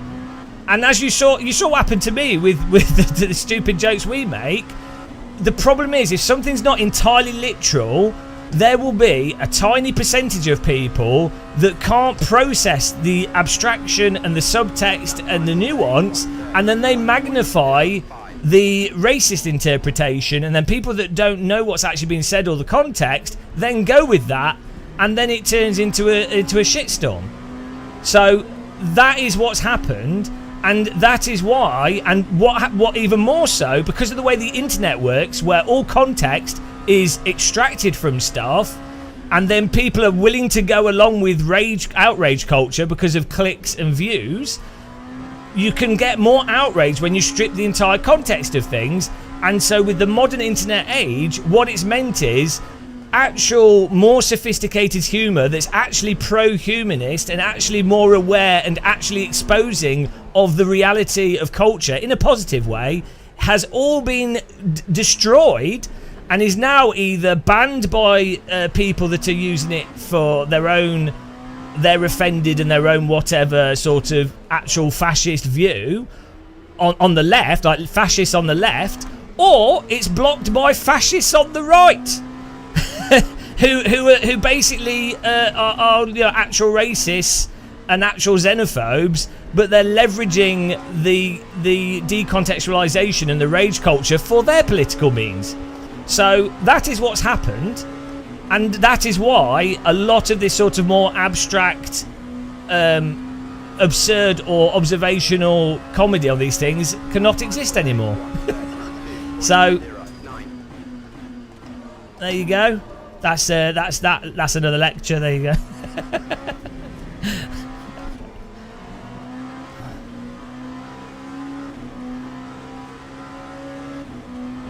It's the type of conversation that's good to have at 150 miles an hour in 8th place in LMP2 race. Just imagine how well we'd perform if I wasn't talking rubbish.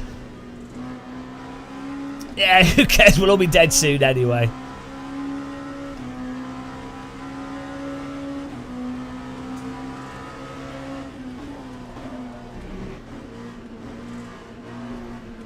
Woo!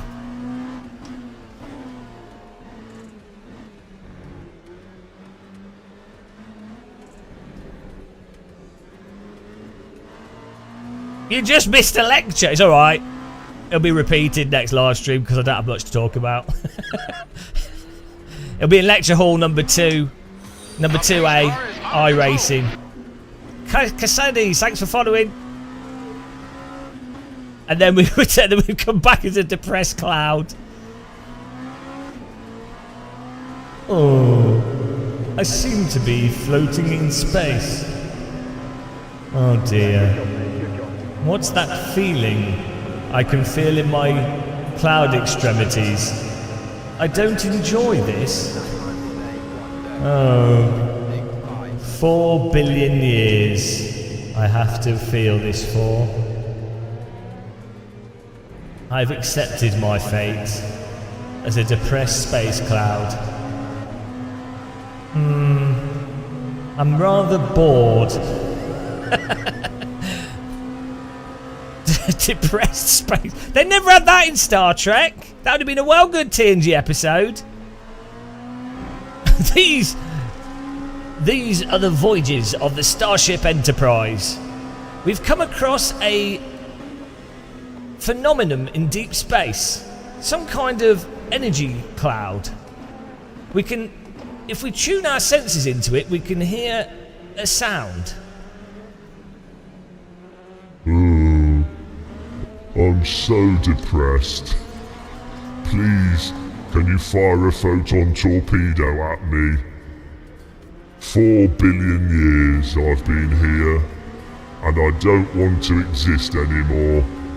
I find existence a chore, to be honest. Please put me out of my misery. I don't know why that wasn't an episode. Should have been.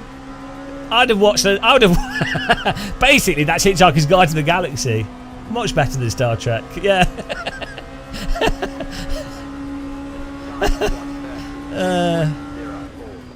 That's our next merch. Depressed Space Cloud merch.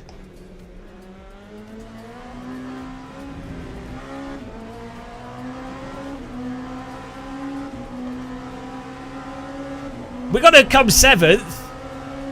Should we do a dive bomb up the inside of this corner? You ready? Woo! Didn't quite work. Oh, it did. We put him off. Psych. Psych. We scared him off his line. Space Cloud depressed him. Oh, thanks for staying unparked. Appreciate that. Oh, it's the yellow porky. Appreciate him waiting that out. He was looking at it. Bloody hell. He actually was waiting for it to be clear. And he was a yellow car as well. Unbelievable. I think Steve Hood goes round. If Steve Hood catches people driving unsafely, he goes round and kneecaps them. That's all the enforcement in this game. Oh, I'm an idiot!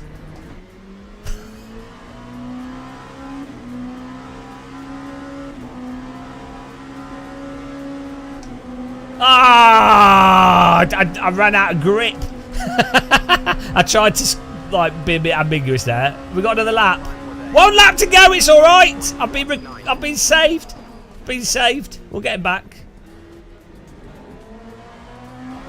Got distracted. Oh yeah, my tires are a bit rubbished.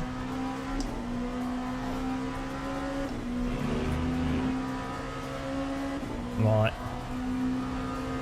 He's going to defend this now. He doesn't, and then we'll just take a better line.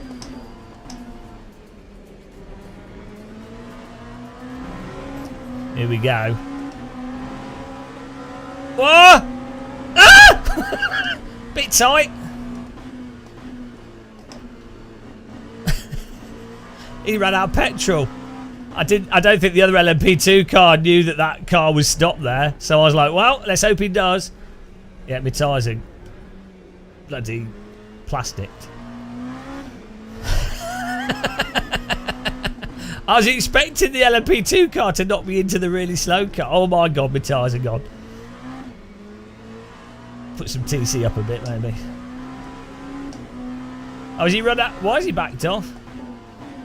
It's weird. There we go.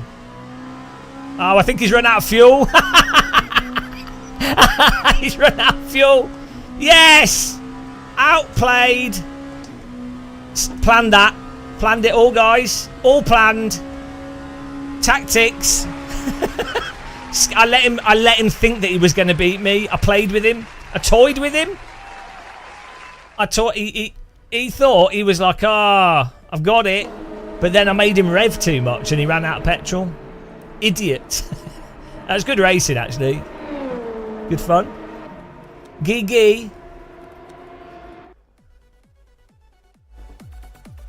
Right.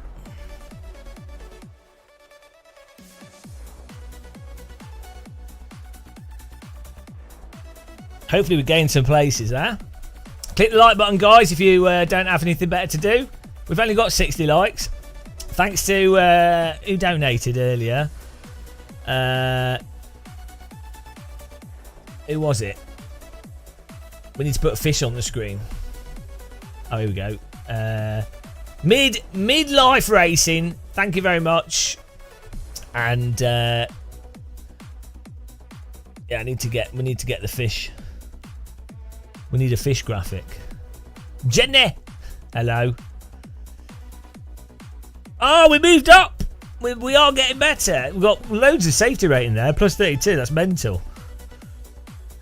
Gained 7 places. Nice. That was good. Turning off the TC is definitely a big help with this for pace. Okay.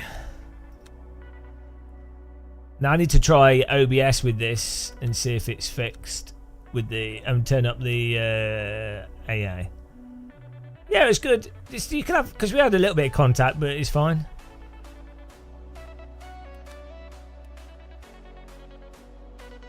Starts at 10:30. What's the time now? 9. Hang on. Is that this? We just did this though, didn't we? Is it just? Is this every hour? I'm confused how this works. The GTE cars are so bad in this game. they're so bad it's hilarious. I can't even drive them. I won't drive them. But the LMP2 is passable. Could have better force feedback. The GT3 cars are, GT3 cars. Totally drivable. Yeah, the tires are completely messed up on the GTE cars. The grip profile, even you can feel it in the force feedback when you just turn the wheel. There's like a huge dead zone, and then they don't do anything. And then when you're going slow, the response of the grip is like wrong. It's completely balked. I would say the GTE cars in this, they're worse than AMS2. Like AMS2, some of the stuff's actually quite well dialed in, but there's some fundamental tire model issues which they haven't been able to fix, or some other aspects of physics. But the stuff they've dialed in really well in AMS2 is quite drivable, Oh, well, maybe it is a skill issue, but never admit that to yourself. But, yeah, I mean, I wanted to do an iRacing race, so, but I still want to rank this up. Unfortunately, this game doesn't output the. They're working on it. Commander Hood said yesterday that they want to make sure it works when they even when they roll out updates. They want to make sure that all the telemetry stuff works, just regardless of updates in the future. So might be a while till it works. But if you were using some kind of like active pedals, for example, hypothetically. The ABS coming through telemetry is really nice. Or if you've got tactile transducers. Just realised North Americans are an hour closer. Yeah, I don't know why you guys do your clocks forwards a month before us. We do ours on the end of this month, right? The 30th or something. And I don't know why. I really don't know why that's the case. Yeah. Why would it not? So why would you not do it all the same time? Because we're on the same globe. And what parts of America are on the same? Is it not meridian? What's it called when? What's the line called when you're at the same height on the globe? Is that meridian? Oh God, that sounds stupid. I'm really clever. What's it called?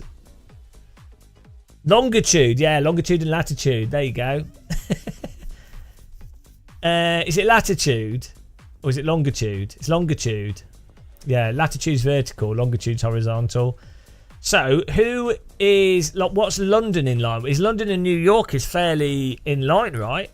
Oh no, New York's a bit more northern, I think. Let's have a look. Google Maps. I might just do another one of these. It's quite fun. But then, if we do another one of these, we'll be in the wrong place for. Let's have a look at iRacing briefly. See when. Oh, it's at 45. I think the iRacing one. Google Maps. Yeah, the thing that makes it seem that UK's further south is that because of the Gulf Stream and the ocean. Makes UK a lot more temperate. It's really weird because, like, for example, Maastricht in the winter is really cold, even though it's south of London. And it's like really dry cold. Oh yeah, we're like, hang on, Newfoundland is. Yeah, it's got to be to do with the ocean and stuff, just different weather systems.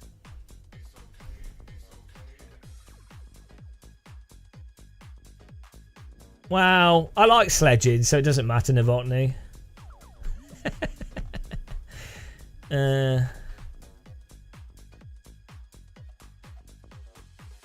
Gulfstream Failure would be a good band name. True Blue, it's the start of school time that determines... okay. So the UK daylight saving was based on farmers, supposedly. But they need to get rid of it. We should all just move to UTC, to be honest. It's funny that we're still using clocks as if we don't have synchrony between all countries.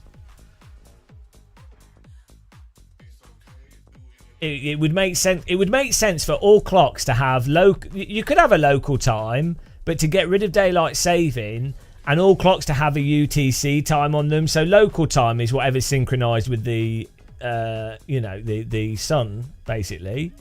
And in fact, you could even synchronize. You could synchronize stuff better because certain regions where it's like stupid the time change, like the hour doesn't make a difference.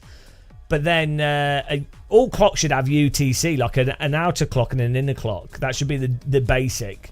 Because if you've ever, I mean, maybe this isn't something that affects everybody, but if you work online or you do projects with people across like America, Europe, and stuff. Or, you do meetings with people in Asia and things. The time zone thing is ridiculous. And it's stuff like embargoes. Like, I was talking to, if you know Rye from Die Pixel Hayden, is a German sim racing channel. And he was saying, like, whenever there's an embargo, he has to go to that website. I'm exactly the same. I think we all do it. We have to go to that bloody Universal Time website, type in the time, and then look at that clock and work out, oh, hang on, what time is it? Bloody farmers. Yeah, then they don't want to pay you tax. I hate farmers. There's people making food. It's a scam. It just comes out of the ground. They don't even do anything. Yeah, well, also, if you happen to have sleep issues, I don't want to. Oh, we can do this. We'll do another one of these. It's quite fun. We'll turn the graphics up though. If you have sleep issues, an hour is enough to throw you off your sleep schedule for like 3 hours, because normally the way it works is it's your brain sees the daylight outside. And then as it gets darker, your melatonin levels go up. And then you're like, oh, you have like a 30 to 40 minute window where a person feels more tired than they otherwise would do, which helps them to fall asleep easier because of melatonin. And if you change the clocks by an hour, it means when people go to sleep, when they think they should, because it's not dark or light anyway, or it's like messed up, their learnt melatonin pattern gets gets pushed off. So they've already started. They're no longer in that phase of, oh, this is when I feel like I should go to sleep, and you can't sleep for another 4 hours. so stupid. The amount, and then if you don't, the health issues you get from not sleeping like 7 to 8 hours every night, are massive. Like it's not as bad as like being obese or eating too much sugar and stuff. Well, in some ways it actually looks like it could be, but it's a really big contributor to like especially long term not sleeping and stuff. It's a big thing.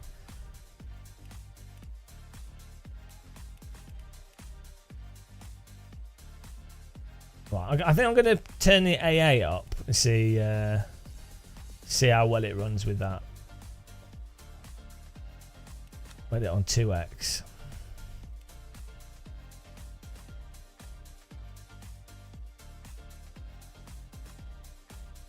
Nismo, what I don't get is why I naturally feel sleepy at 4 a.m. And apparently that's quite common. So in there was a thing where supposedly in medieval times it was quite common for people to wake up for an hour in the middle of the night, do some stuff, and go back to bed.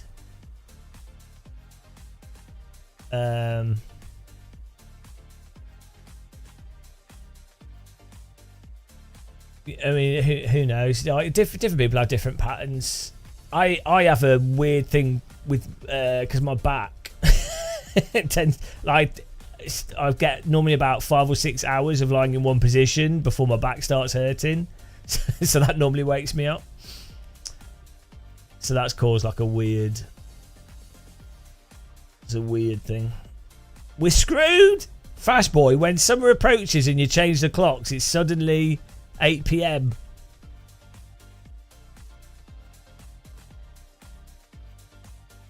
Well, that's that. At the end of the day, what do people exist for? They exist to work for the owners.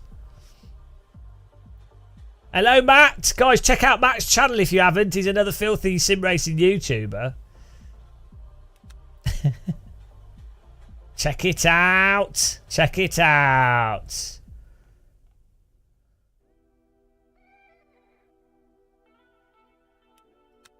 I'm turning my graphics up here. This is very risky. Hang on, why can't I apply that?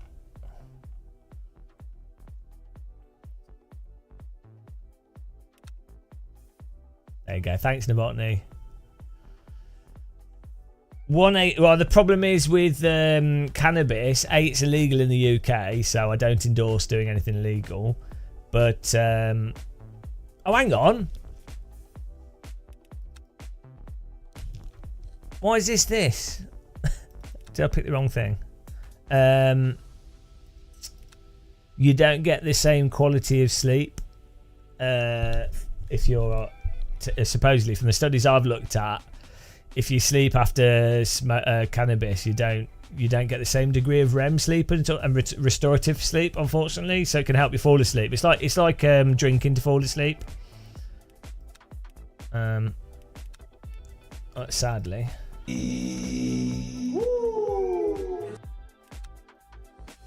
Because sleeping's actually quite an active process. Like your body's actually doing quite a lot when you sleep in terms of moving spinal fluid through your brain and back down your spine. Like,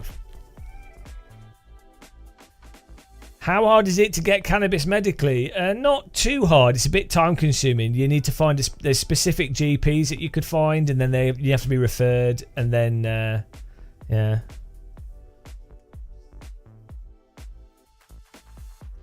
So no, nobody knew, Fast Boy. Do you know what? Like, who's going to be the next person that dies? And then I'll get the chat, and we'll have another one of those live streams when someone's died, and they're like, "Oh, did you? The Queen's dead. This person's dead. Oh, this famous person's dead."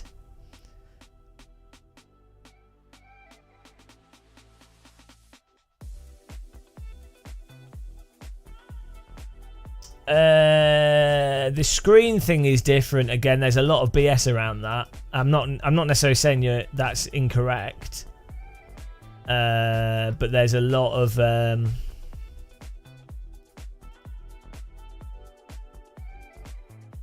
so the blue light stuff. There is yeah, there is evidence around blue light and from screens, but it's hard to correlate if it's the blue light with the screen. It could potentially be, or if it's just mental activity, or certain types of like activity, or like it could be like the flashing. Like, how do you specifically single out blue light versus the fact that you're engaging in something that's sort of flashing attentive stuff at you, you know?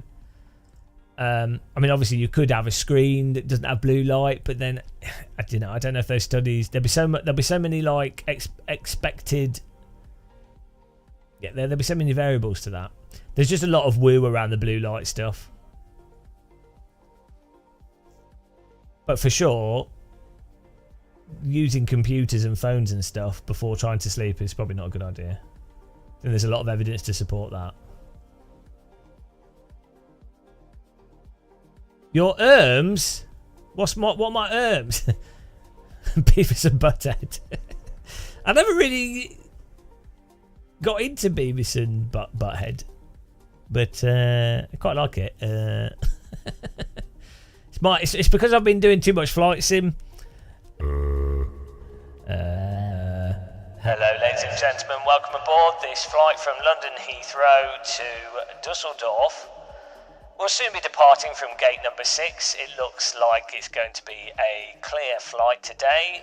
We have some low clouds, maybe a little bit of turbulence on takeoff, but we'll soon reach cruising altitude of 33,000 foot, at which point the overhead light will turn off and you'll be able to remove your seatbelt. But I'd like to remind you all, until we are at cruising altitude, please remember to keep your seatbelts fastened until that light is no longer illuminated.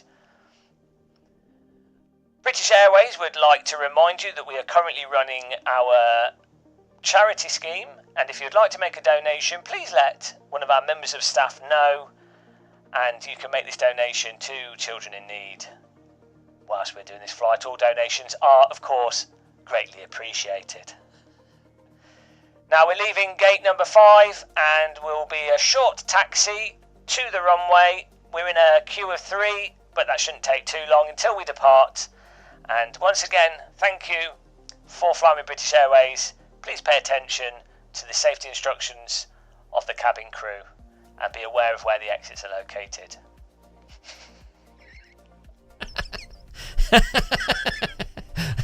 I've been on too many small flights. Ladies and gentlemen, we're now at cruising altitude, and unfortunately the plane has been hijacked. I have Osama bin Abdul next to me, and he is holding a gun against my forehead. He's demanding that we fly the plane towards a building. Don't be alarmed though, ladies and gentlemen. I believe it will only take a few milliseconds for the explosion to pass through the front to the rear of the aircraft, meaning that though you will be dead, it will be a painless death. So thank you for joining us on this flight, and thank you for joining British Airways. Our donation system is linked up via satellite and phone, so if you'd like to make a last minute donation, please fill out the form, and thank you very much for flying with British Airways.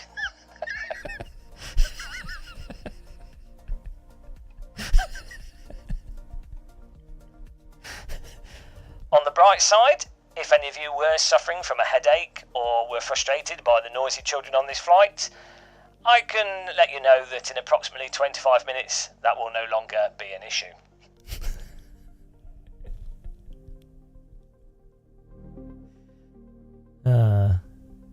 British Airways. Jet fuel can't melt steel beams.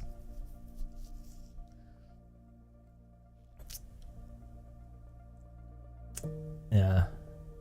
I think they should put parachutes on planes, not because it's safe. I just think it'd be really funny if you were in a flight and you'd be like flying along, and then the parachute comes out the back, and everyone's like, "Whoa!" and then you're like floating towards the ground.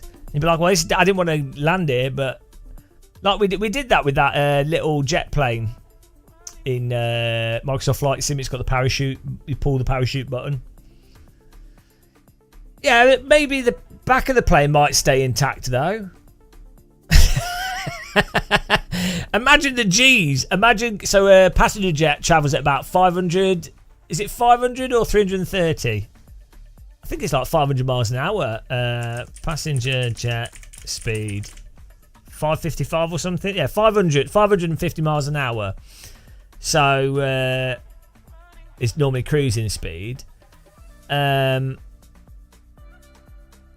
So, yeah. But you could have a drogue chute first, so you could just deaccelerate. Like you know when skydivers jump, you don't pull the big. There's a little chute called a drogue chute that pulls the bigger chute out, but you can design it so that there's a longer cord or a springiness to the cord to like. I think the problem is weight, basically, more than the plane pulling itself apart. Like you need a very big parachute for a passenger jet with all the luggage and everything. And also, most planes don't crash in the air. It's landing and takeoff anyway, so it wouldn't really help in those scenarios. But it would be just funny for a plane to deploy a parachute and land. You could just land in a city centre.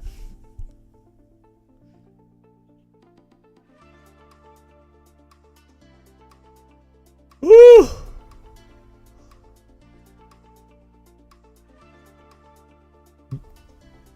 Fastball, it's probably easier to just try and make the planes more bulletproof. Yeah, or like, probably better, yeah, you just check the luggage a bit more.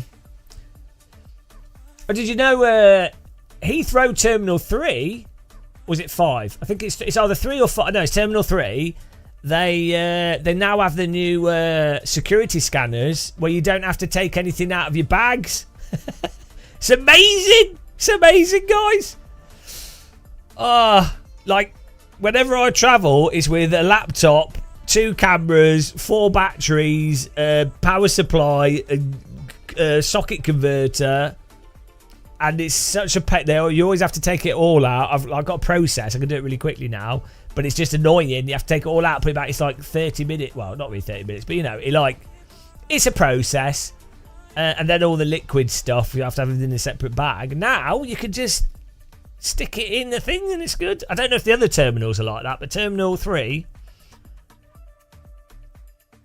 There was a Berlin airport, I think, it's just done that now as well. So we got Heathrow, Berlin, Cologne doesn't have it, Dusseldorf doesn't have it. I think East Midlands have had it for a while. I think they were one of the early airports. Yeah, they need the security so you could just walk through though. It should just scan your face. You shouldn't need to do passport or anything. You normally have all your work gear with you, yeah. Was that just a backpack full of wheels? I did. I think it might have been Dusseldorf. It was either Dusseldorf or Berlin or some airport. They go, "Have you got any liquids?" And I'm like, "No, obviously not, because I'm not stupid." And then my bag got pinged up, and I had a litre of orange juice in my backpack. And the woman wasn't happy with me. But I was just like, I'm so dumb. Ich bin so dumb. And she was like, "Oh, okay, you're British. You're obviously stupid." And she let me off. A whole bottle of orange juice. No liquids. I've checked my bag. Oh dear. Terminal was an odd choice of word. Can't be great for people with a fear of flying. Yeah.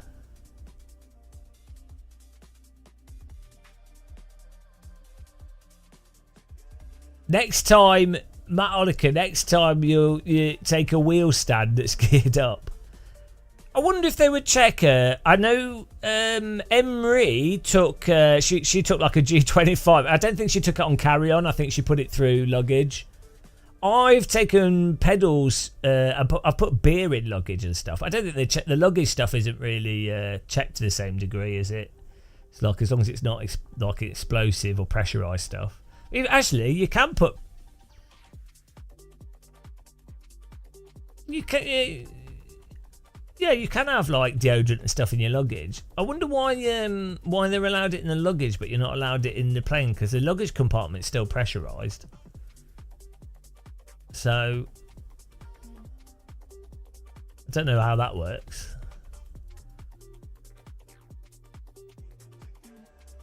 I don't know what the logic behind that is.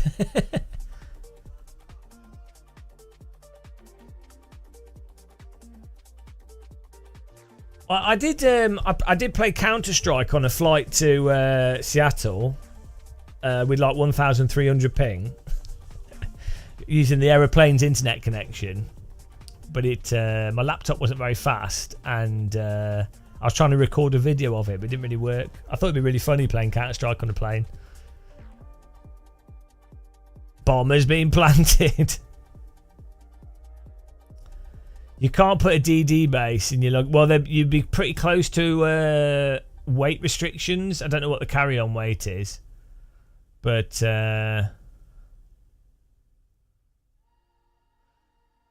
Yeah, the issue I had trying to film that Counter-Strike thing is I didn't want to be annoying to the other passengers, and obviously on an international budget flight you're like squeezed up, and I didn't want to film their faces and stuff because they're just trying to fly. They don't want an idiot YouTuber next to them.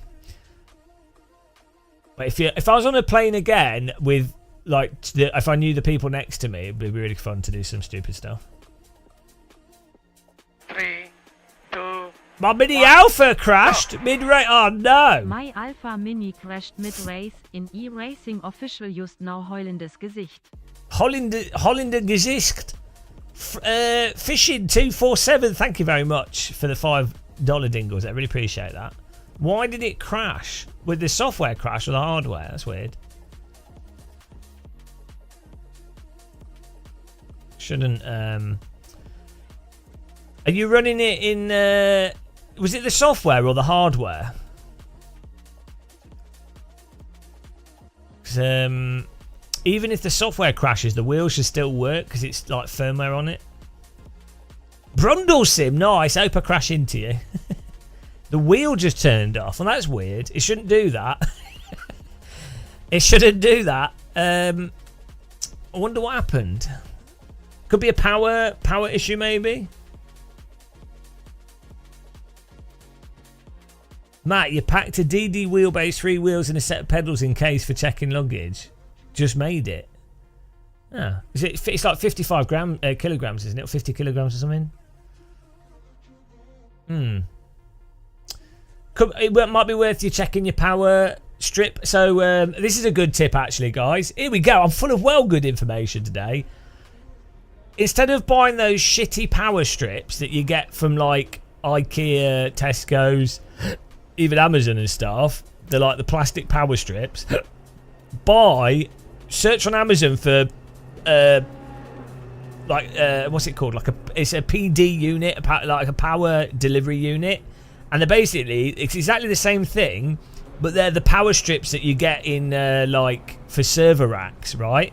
So they're much better quality because they have to be a certain spec, and so they're also spec'd for they're spec'd that every socket is used, and also every socket's used for is what you'd use with computers and stuff, right? So they're way more streamlined, they're way better quality. The fuse and stuff on them's better quality. It's something that's being used industrially. And yeah, you can also buy clean power delivery units as well that do, if you do audio stuff, but they're normally limited to 400 watts. But for a sim rig, it could actually end up being quite a good option. But there you go. Yeah, I need to make a video about this stuff because you can attach them to T-slot really easily as well because they've got mounting points to go on a rack. Active shifters? There are no active shifters at the moment. Do you mean pedals? Hang on, I'll be back in a minute, guys. I'm just gonna get a biscuit. If the energy's right, right, right, right, right, right, right, right, right, right, right, right, right,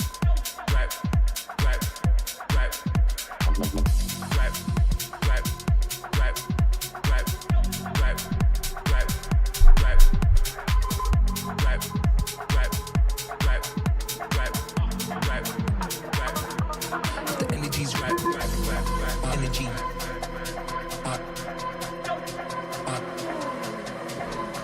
Energy.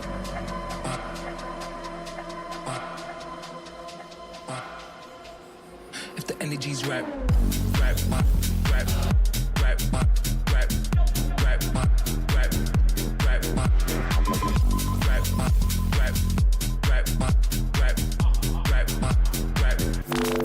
energy.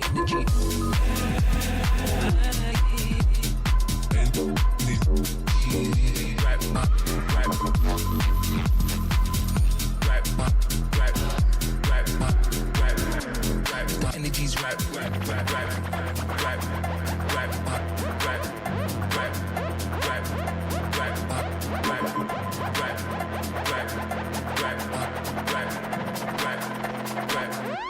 If the energy's right.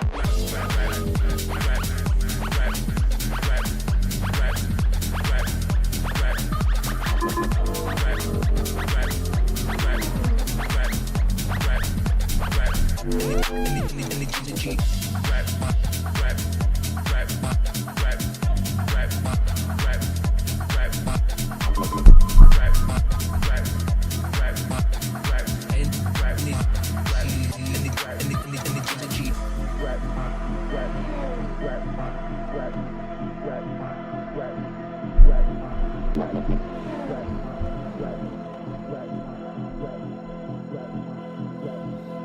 the energy's right.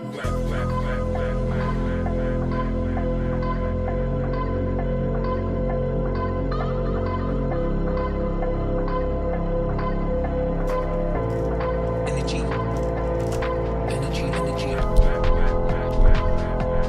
Hello.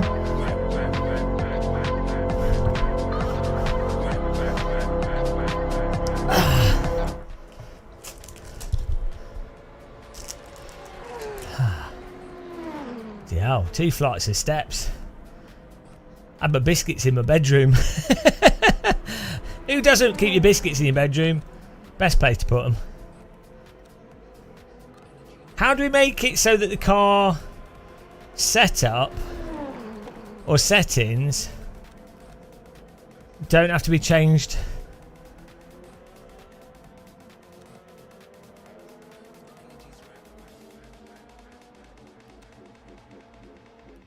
Every time we go from quality to race.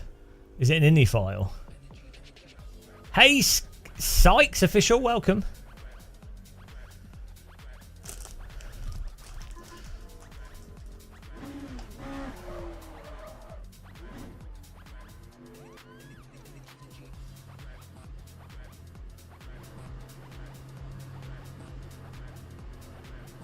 It is fixed setup, but you have TC power cut and TC and TC. It's a TC and ABS and stuff, is what I mean.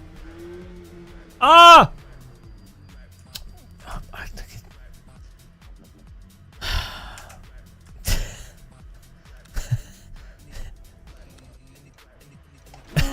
A whole bunch of people got caught out by that. How's it going? We're doing all right, yeah. Well, okay. I might even we've been experimenting with some settings and things.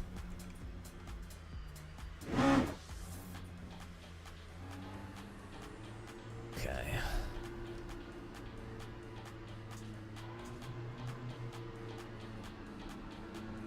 It's not. Yeah, it's not the setups. It's I say it's the brake bias and stuff. It's not keeping the same thing between What? Why did I get stop and go again? Hang on, what's going on?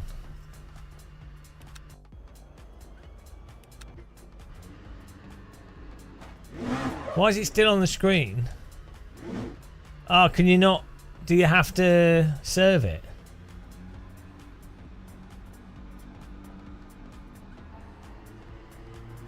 That's a bit harsh. Oh well. Well, we're doing the stop and go. Good to know.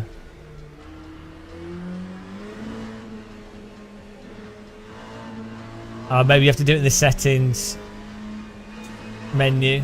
But like, I'd rather do it from in the car.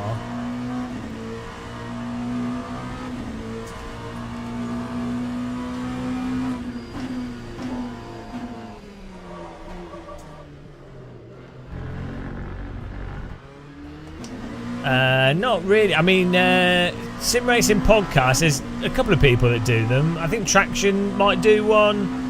Rum Rum does like a podcast. Sean Cole, the Sim Pit has like a podcast. There's not really that much you can. I mean, it's not sim racing is such a small niche. Sort of individual YouTube videos on stuff. Yeah, but I mean, the problem with sim racing is there's not enough. It's not a big enough thing for a podcast to work. Like podcasts have to be on popular subjects. Ain't nobody wanted to listen to like you're much better suited to YouTube videos. I mean, I guess you could do, but it's a lot of work to do a good podcast. You might as well just do YouTube videos.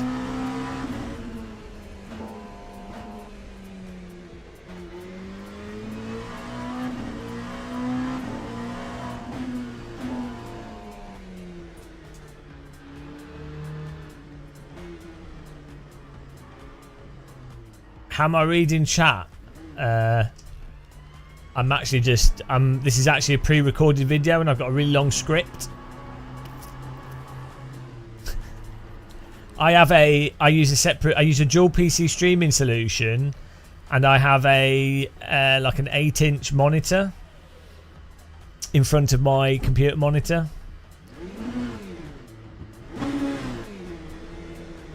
And then I use a chat thing called Chatbot app on my other computer.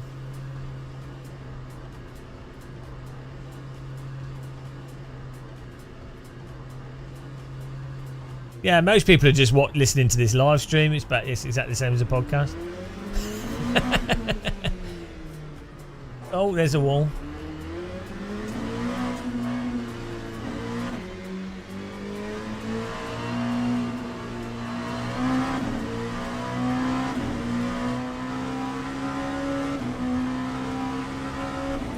Yeah, well, live streams are just background noise, aren't they, in the context of something that you're doing?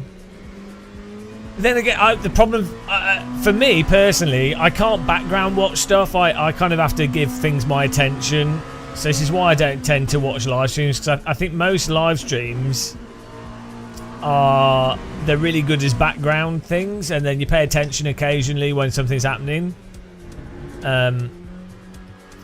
But yeah, for me, I kind of have to pay attention to things.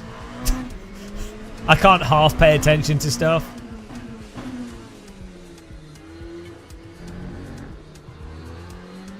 I know I can work with music. Yeah, I can if the music's not got words in it. If the music's got words, then I'm in trouble.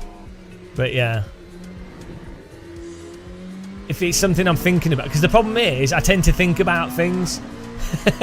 So if I'm listening to like a podcast or you know, someone talking, I'll be thinking about what they've said and then thinking about other stuff related to that.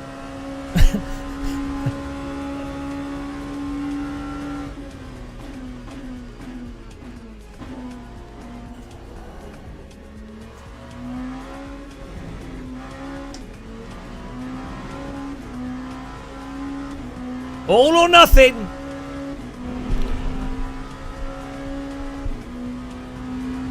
But I do find like general music helps me focus, but just not singing.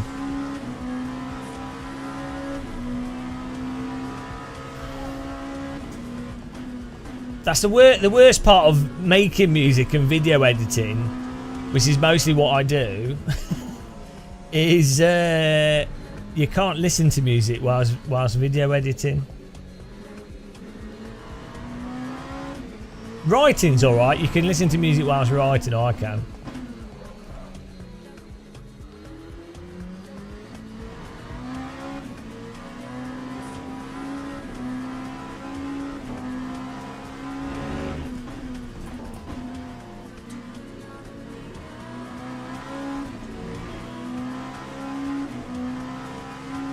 A girl kept playing at internet radio.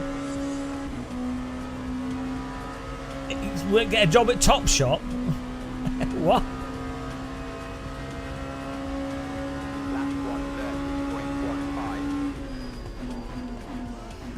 And that's how he got fired.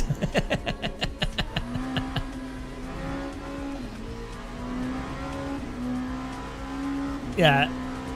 Well, yeah, people should use headphones, shouldn't they? I don't think that's a crazy thing. Like, even in my house, I don't use speakers because the walls are thin.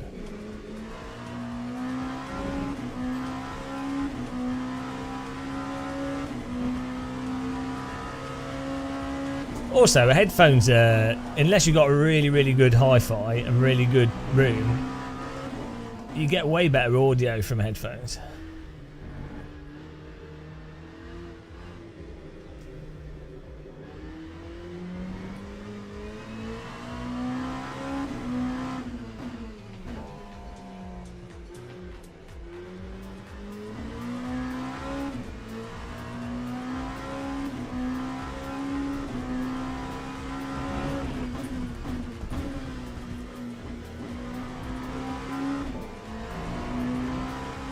I think this is an okay lap.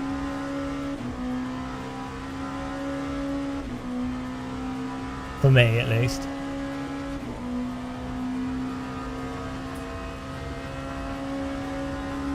time was a 1:29.15.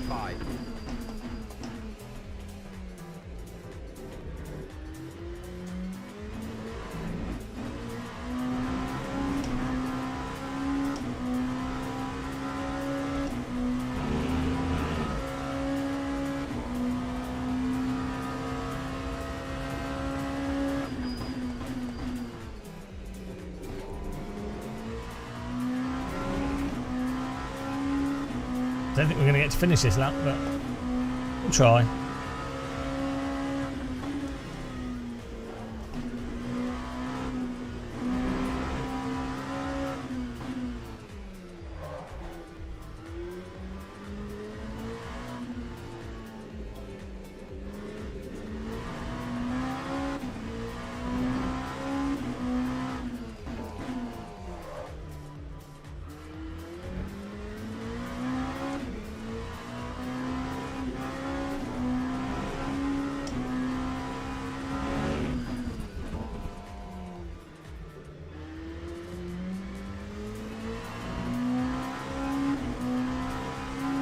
Okay. We'll try some stuff out.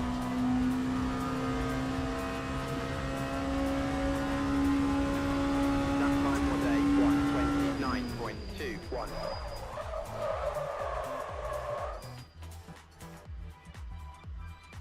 Here we go. I quite like that this is fixed setup. Well, let's try OBS whilst this is going on. See if this causes issues.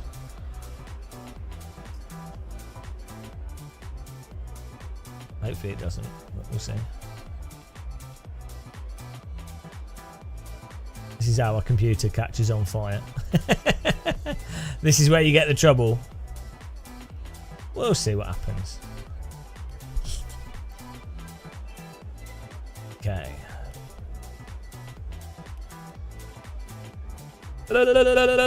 Full fuel. Yeah, all good.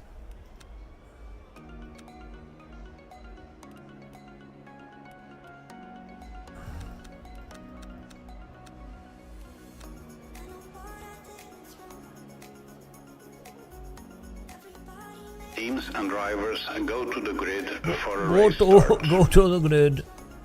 I am very depressed. There we go.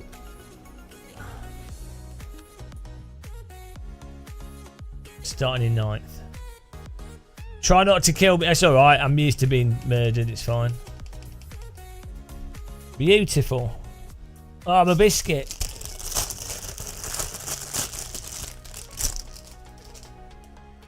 Can't believe my shopping got cancelled.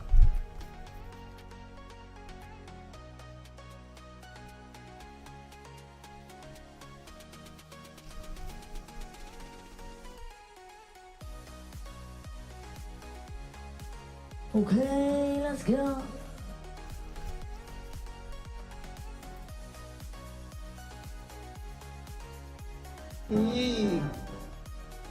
Thanks, guys. Thanks for subscribing. We'll probably have a terrible race because we've had 2 good races already.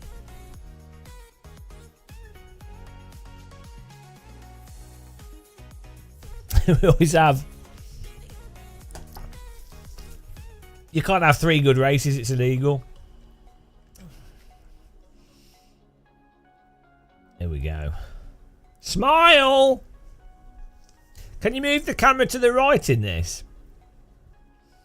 Actually, we'd have the windscreen wiper in the way. Has started. Let's go.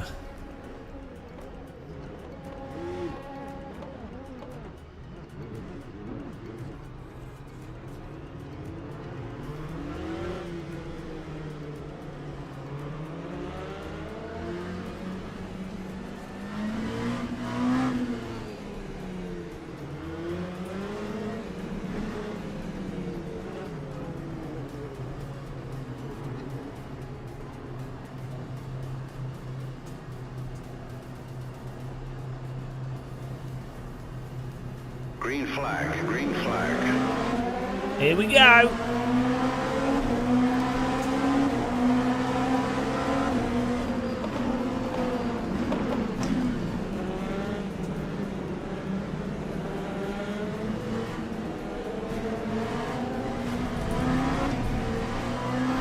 Easy. Woo! That's how it's done, guys.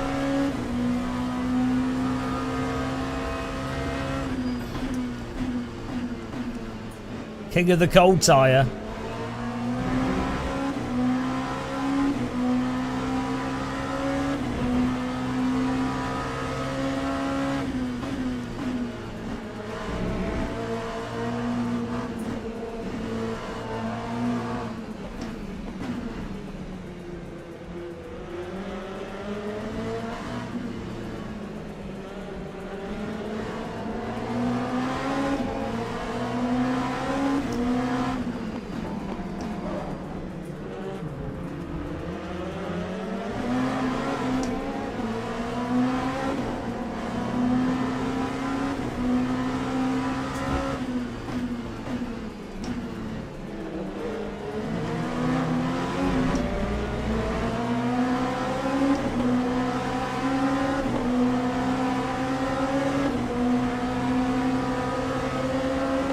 Not a terrible first lap.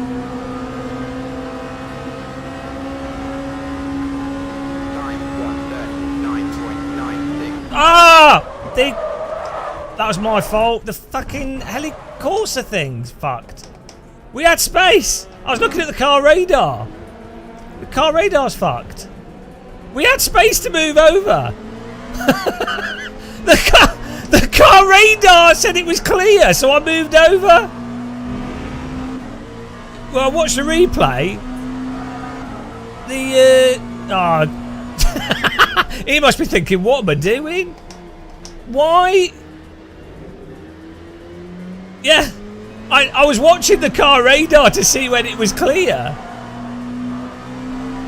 No, it's yellow, but you'll see that when it's yellow, you're still in front.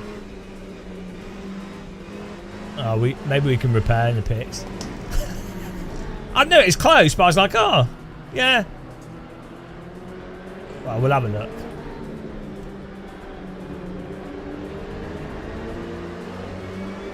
I thought we could just nip across to the right.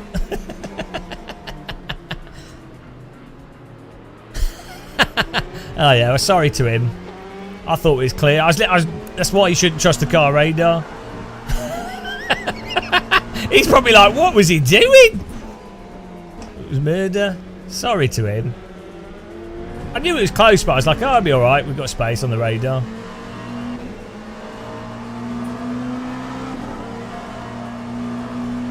Yeah, the yellows, it's yellow even when there's space. I have to watch a replay of that. What a fail. Lap 157.11. We might be in the pits for a while here. But I wanted to see.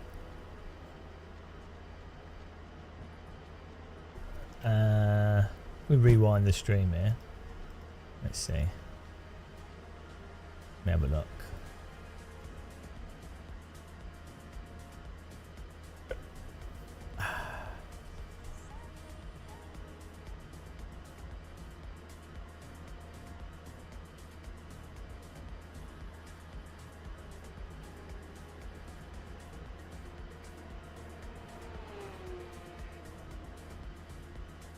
Here we go. Just watching the replay on my end. Let's see.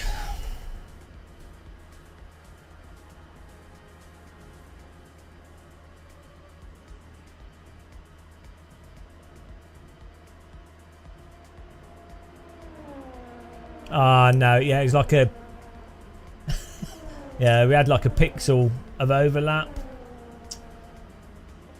I think what it was is that we were like moving away from him, and then I misread that as we were moving away from him faster than we actually were. What a fail. Murdered him. Murder. Yeah, well, sorry to the guy we killed there.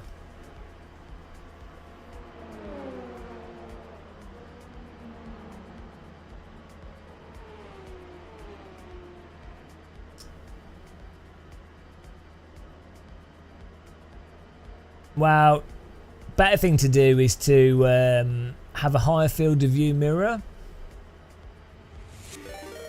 Michi!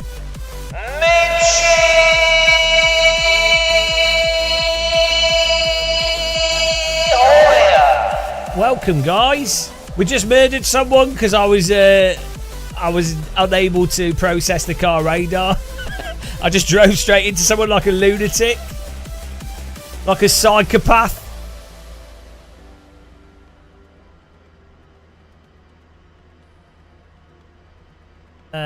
What if I voice chat and apologise to the guy because I just drove into him? Guys, check out Michi Hoyer. Welcome, the Cult of Iron T-shirt viewers. Welcome along, guys. We are Le Mans Ultimates in. We're currently repairing in the pit because I outright murdered someone. An absolute innocent victim.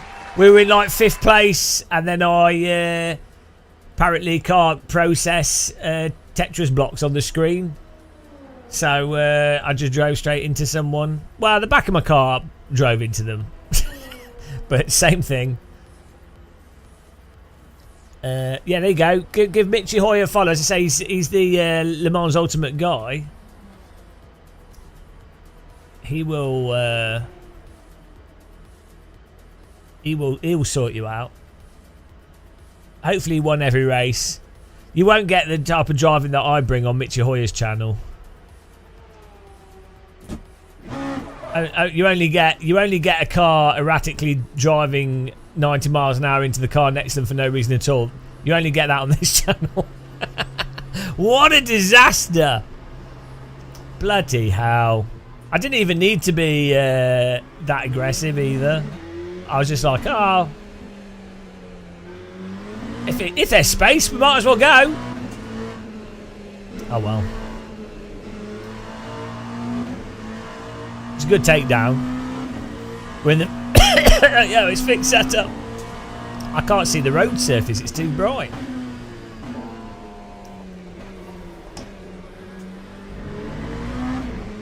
The LMU prophet, Michi Hoyer, king of the LMU. Oh, we should have replaced the tyres. These are squares we're driving on.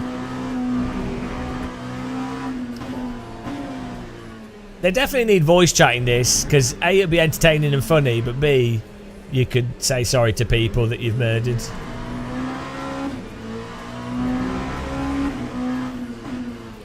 That's what I use voice chat for mostly, is apologising to people. I told you we were well overdue a stupid race, and it was my fault. I've self-enforced it.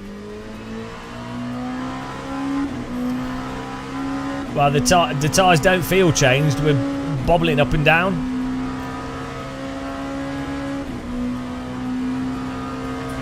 We're vibrating like a power drill. 11.59. Maybe the mechanics shaved my wheels just to get revenge on me for my bad driving.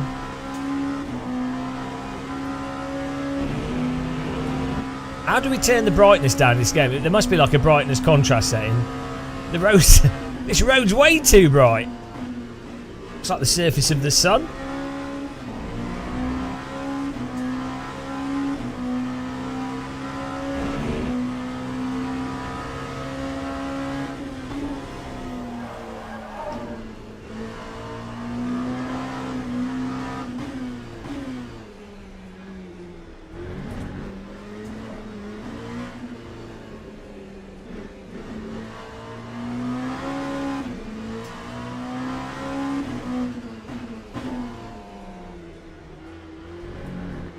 Took the square set. The cheap tyres. Commander square wheel. I turned road reflection off because it's road reflections really takes up a lot of performance. Although I might turn it back on now we've got G-Sync working. I might put it back on.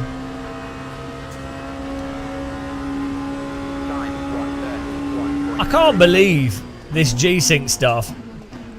As long as we only use it in full screen and not Windows, I can't believe it works now. Like, the issue I was having before was that it worked all right when I first set it up, but then as soon as I rebooted, as soon as this computer went off, the monitor wouldn't work with the capture card.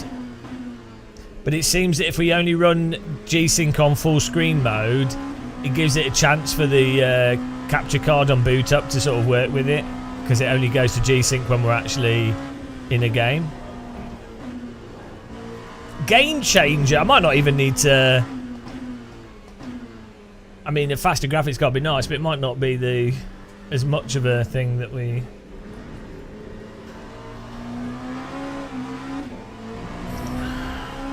Yeah, we got a reputation for murdering people. I don't know where it comes from.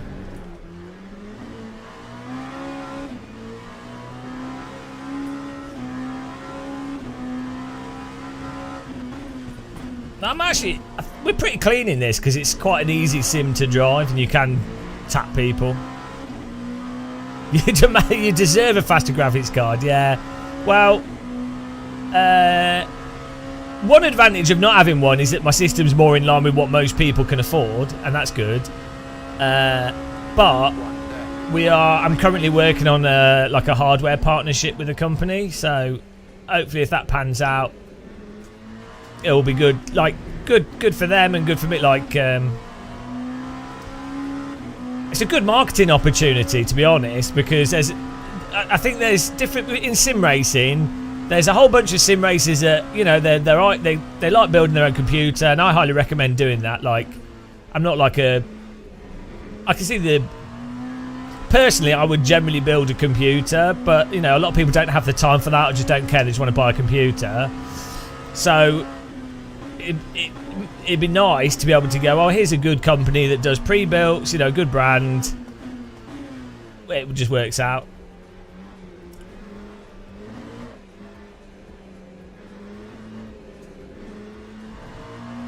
Yeah, I think if you're the type of person that builds a computer, you would just build your computer anyway, you know what I mean?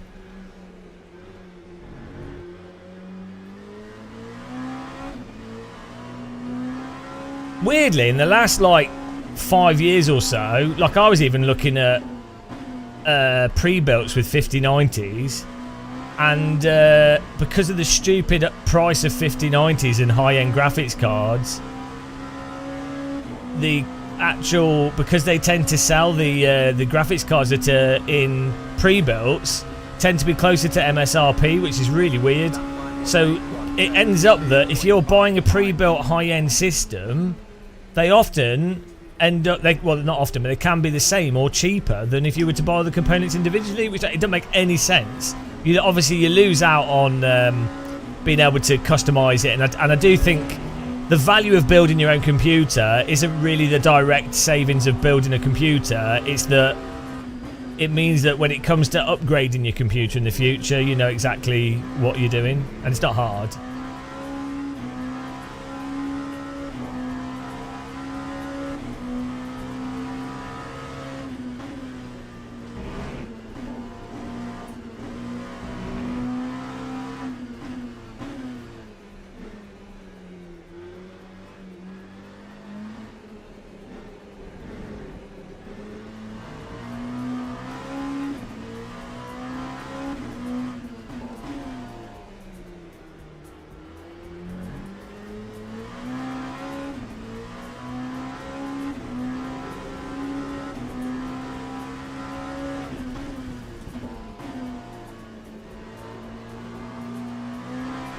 Twitch? Is the Twitch choppy? Shouldn't be. 60 FPS. Who's watching on Twitch? Is it choppy? Should be fine.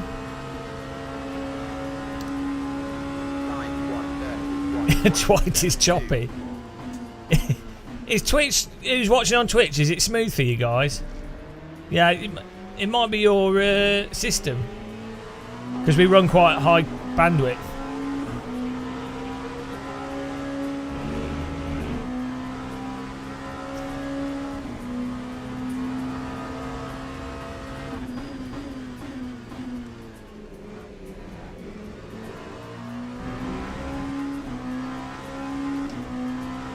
Well, this is a nice train sim drive as we try and recover places. I can't believe I took myself out. I'm so dumb. We didn't even need to like try and do a move like aggressive switch over. Oh dear, it's dumb.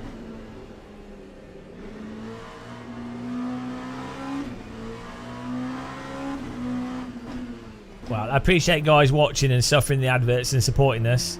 Maybe now's a good time to remind you, if you enjoy our content and you like what we do, I don't really have that many sponsors and stuff. Hopefully we'll have more sponsors in the future, so I really appreciate the support that we get. Also, I like channel members and stuff's awesome. Don't expect people to be members, don't expect donations and stuff. I really appreciate the support. Allows us to do what we do. Click the like button, just watch, that's great. Appreciate people just watching the adverts. If you're on Twitch, you can, if you become a member, you won't get adverts. If you get Nitro, you can watch loads of different streamers and you won't get adverts. So that's normally a better option if you watch more than one or two streamers. Yeah. There you go. Self-promotion. If you enjoy this content, rather than subscribing or donating, put the money aside and put it towards counselling. That's good advice. See, we're not always bad advice.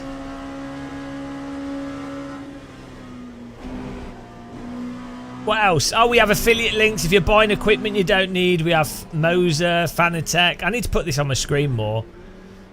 I really do not promote enough. I'm really bad at this. And I do need to get some more sponsorships and stuff. Like, I'm doing okay, but I do need to be able to put more money aside in case like anything crazy happens. So I need to be better. I need to business better. Are we blue flagging? Yeah, let's let this guys go through here.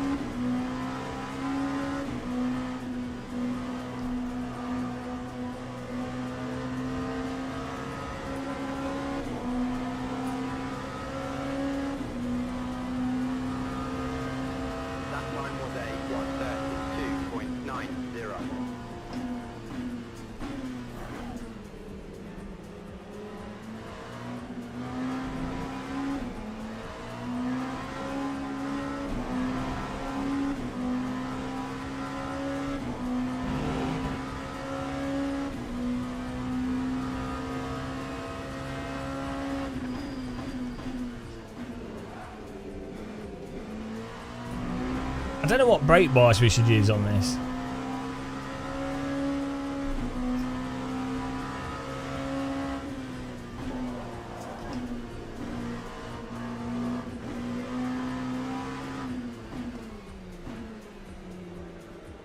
Handbrake, yeah.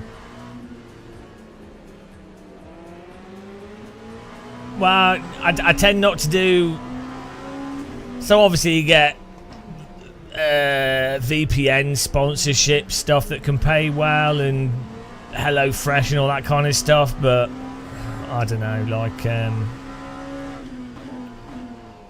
I tend to like to only do sponsorships and things on stuff that I personally think that I would use. I mean, I would use VPNs, but I think the ad reads that the VPNs want you to do are still a little bit...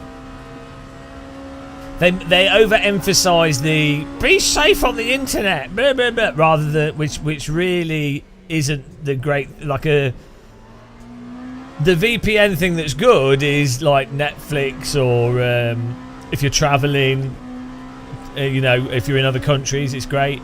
But the security thing is like overrated, because if anything, a VPN is actually a potential security issue, It depends on the VPN, but if a VPN gets compromised, which has happened, well, it's a lot easier for someone to then get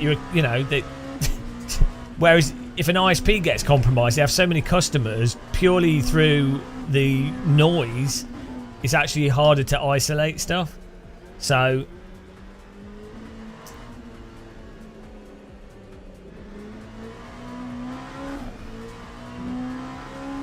but yeah, no, we need to. Hopefully, we can get some more sponsor stuff going. I really like. We did a sponsorship with ModMic last year, which was really good. I use ModMic, really like it. That's what I use in the ModMic here.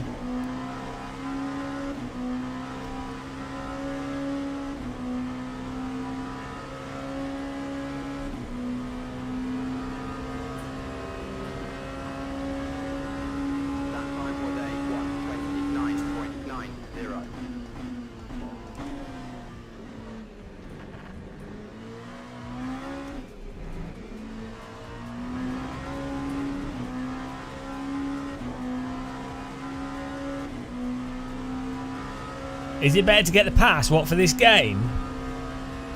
It's hard to say.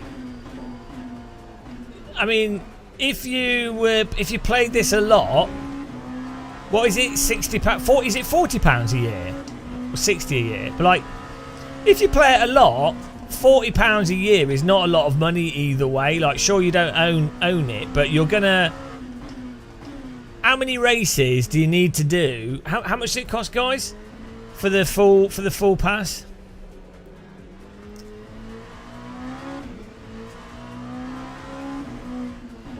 How much was it a year? Yeah, okay, £40 a year.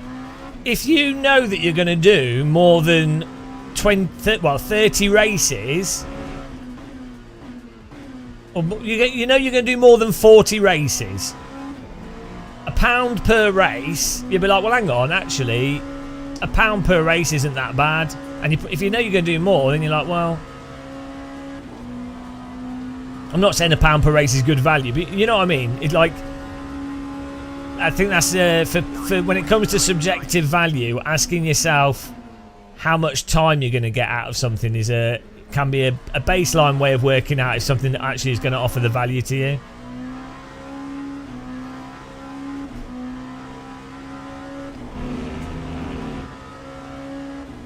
LMU has an option, so you can buy it or you can subscribe. But the thing is, the base version is the most active version online, so you could just use that. They should. Is anyone from LMU in chat? Any of the developers?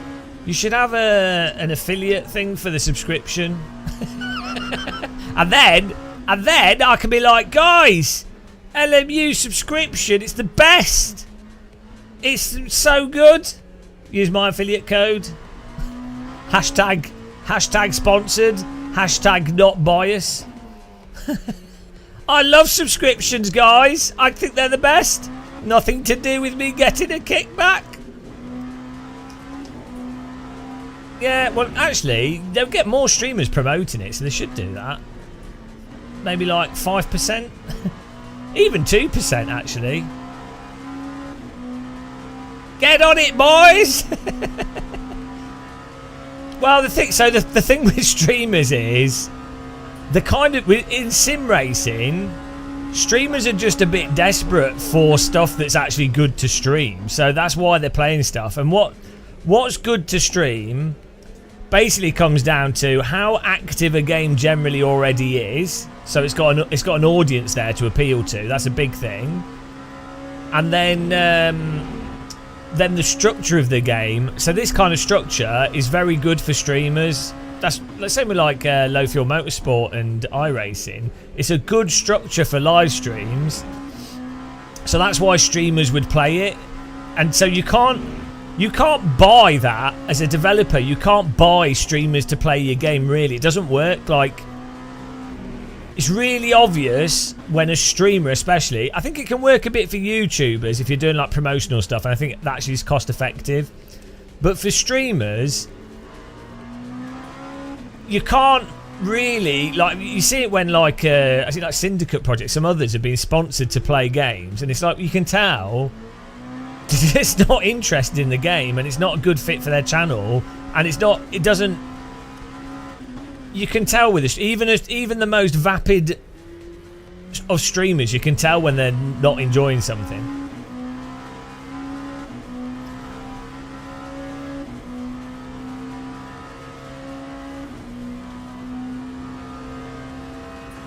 So I don't think sponsored stream stuff really works that well. Maybe it does. Maybe I don't know what I'm talking about, but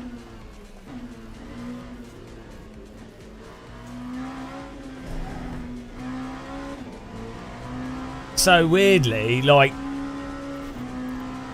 at the point where it'd be beneficial for a streamer to have an affiliate thing, a game's probably already quite popular and doesn't need the marketing to the same degree.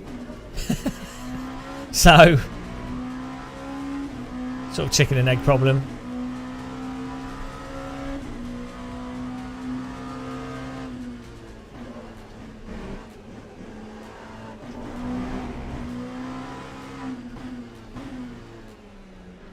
Yeah, for me, Matt, the thing with this is the format of doing a race that's a 40-minute race or 20-minute race with gaining or losing rating, put into splits. It's a much better format for a live stream where you like people watching are like, oh, is the idiot winning or losing? How's the race going? You know, it's more cohesive to watch than, oh, it's another race, random race. What's happening? Where's he going?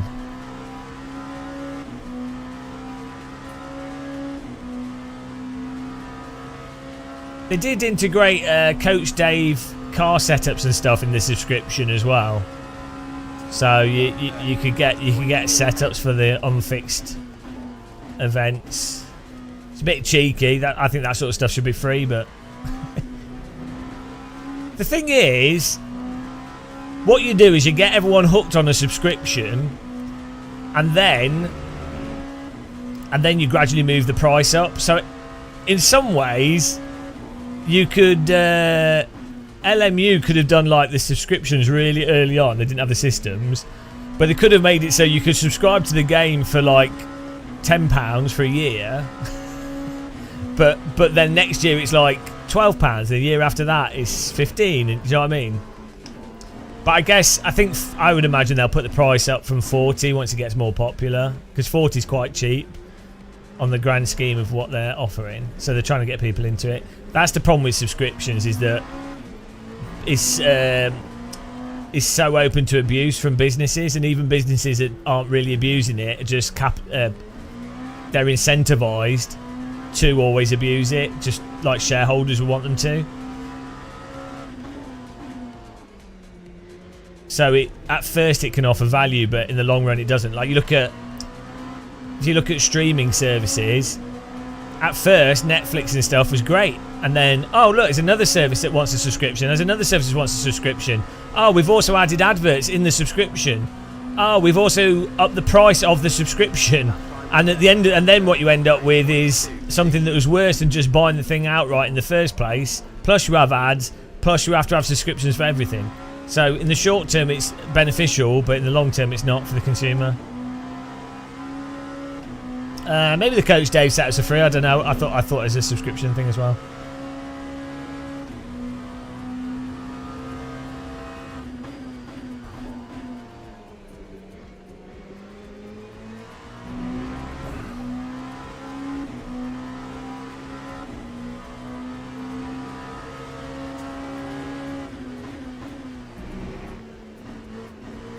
We've got to pit this lap.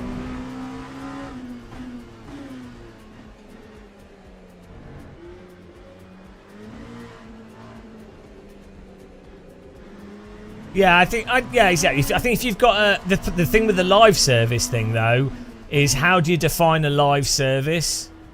Because you could argue that any game that sells DLC is essentially like a live service, or any game that has servers they maintain, which all of them do, even going back to like R-Factor 1, their server browser and other systems, that's still an ongoing cost. even if they're not hosting the actual races. But in this case, they're hosting the races, so I don't think for sim racing, I don't necessarily think subscription's that bad. Like,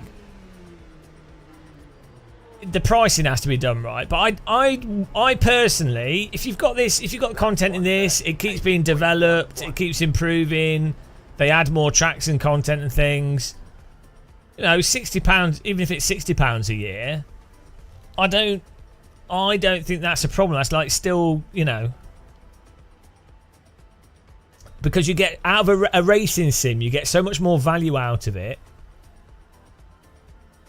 than other games in terms of time.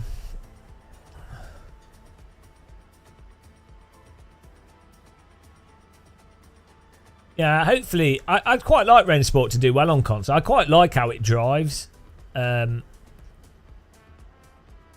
I would like. So for me, I would like Rensport to be more like have real cars and stuff, but also have more fantasy stuff in it.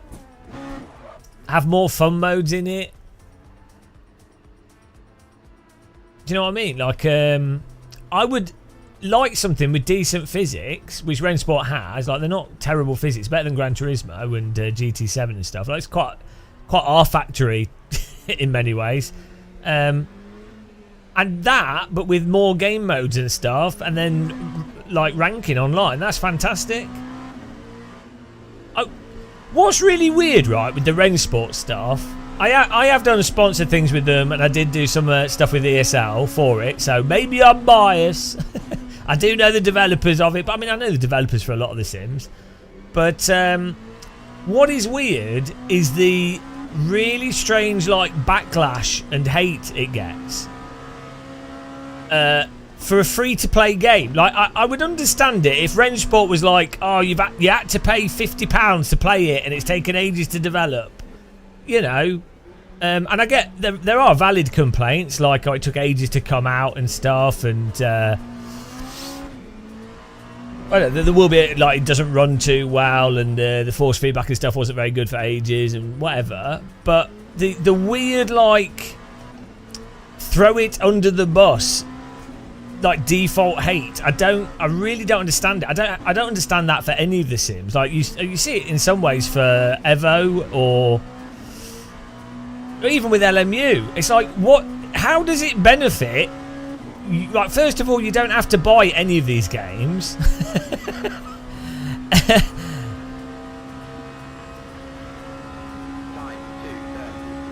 And then, yeah, it's just really weird. It's like it's particularly weird with Rensport because it was free to play. So it's like, oh, you don't like it? Well, you didn't. It doesn't matter.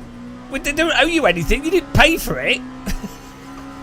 It's like, so the thing that I think is right to complain about is when a company markets with specific features that are marketed in what they're currently selling, and then they don't deliver those features in what they're selling. You know, so like, I think it's right to complain about Evo, the early access, you're not being able to access the content that was promised in the early access because people have bought the game. It's not expensive, but they bought the game under the fact that it's marketed to have XYZ, but then surprises you with always online. That is a perfectly valid thing to complain about because it's not on the tin. Or I think it's valid to be like, oh, it's a shame that this thing seems worse than a previous game that the company's done. You know. So I think maybe what I probably should do a video on this, but I think maybe what happened with Rensport is they did the big marketing events, or like the esports event, and then I think that sort of hype without people being able to play it, and then when they play it, it doesn't line up to that sort of the hype level, and then people feel like, oh, it's a scam, even though they haven't spent any money. So it's maybe an example of too much hype too early. Does that make sense?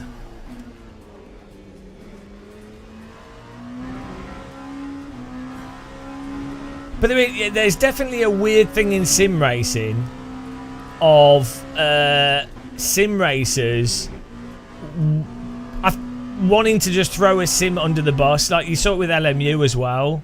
And maybe it's because sim racers know if they get into a sim, it's going to be a massive time investment. So they want to only get into a sim or indulge in a sim if you know, they're basically trying to protect themselves from getting trapped into a simulator. So they want to go, right, yeah, no, I've decided this is total crap. I'm going to completely ignore it. Because they're worried that they might invest time into something that they then get stuck in or something.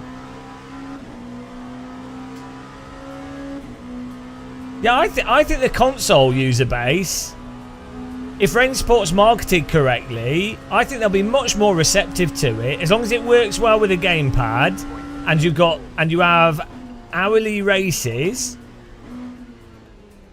and you have to market it correctly.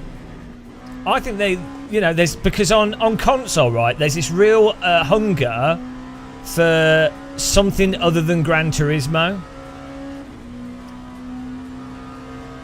And if you play Gran Turismo, if you compare Gran Turismo to any of the PC sims, even R-Factor 1, the driving and the force feedback and the frame rate, it looks nice and it's pretty good with the gamepad, and it does, it's got nice cars and stuff, but the actual driving is terrible. Like the warping of the cars online. It's same with like the Formula 1 games. They're really actually quite bad to play, but they're the only thing on console, so people sort of accept it, even though they're worse than 90s PC games. But the people playing them don't have any reference for that, and the influencers that play them a lot either don't care or just conveniently ignore that comparison.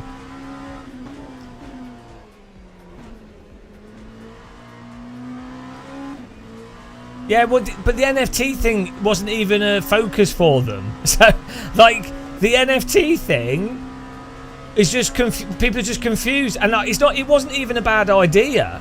So the NFT thing's a really good example of how stupid sim racers are and people in general. Because, well, first of all, an NFT isn't inherently bad. So people falsely conflated those like NFT art and pump and dump and like Bitcoin type stuff with the technology of NFTs, and the technology of NFT is just a token that tracks what's going. Like Steam Workshop is all NFTs, so, and people like that, like it's just marketing. So the idea of a racing sim, it could be any sim, but the idea of a racing sim having cars. The car that you've driven is your car, and the car that you own is your car, and it tracks how many miles, how many accidents, how many times it's been repaired, how many wins, who's driven it. Maybe it's got a livery specifically associated with it. That's a really good idea. That's really cool. Like, imagine that with this. This is my LMP2 car. It's tracked its damage. It's tracked its results. It's tracked its wins. It's all like associated with the car that you can maybe buy or sell, or maybe not buy or sell. That's quite cool. But the problem is, a lot of people, they only have a cursory understanding of technologies and whatever the popular consensus view of it is, and then they go, "Oh, that's a good reason to hate something." I don't think it will be, because the press event I went to the other week, Red Sport, they've got a console version of the game that they're making, and it's on Unreal 5, so.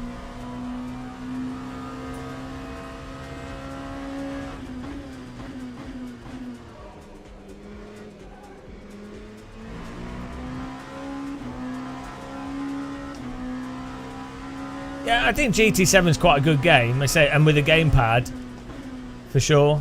But it's just, if your goal is actual quality racing and driving and physics and force feedback and stuff, it's really pretty shit. I don't know if it is hard to compete with GT7, to be honest. I think the difficult thing to compete with GT7, it's more to do with the marketing and perception than the reality of a product. Because GT7's been around since the 90s, or Gran Turismo's been around since the 90s, it's understood as the driving game on console, right? So, but it's not hard to compete with its actual... It's hard to compete with maybe its graphics on console, but its feature set is really bad. Like, the Gran Turismo games have actually got worse over the years. Single player's really bad. The handling's really bad. The force feedback's really bad. The game runs awfully. Like, it's like V-synced at 60. Even if you run at 120, everything's really slow motion. It does have a lot of cars and things, but yeah, it's mostly riding on its brand awareness. Like the Formula 1 games, you know.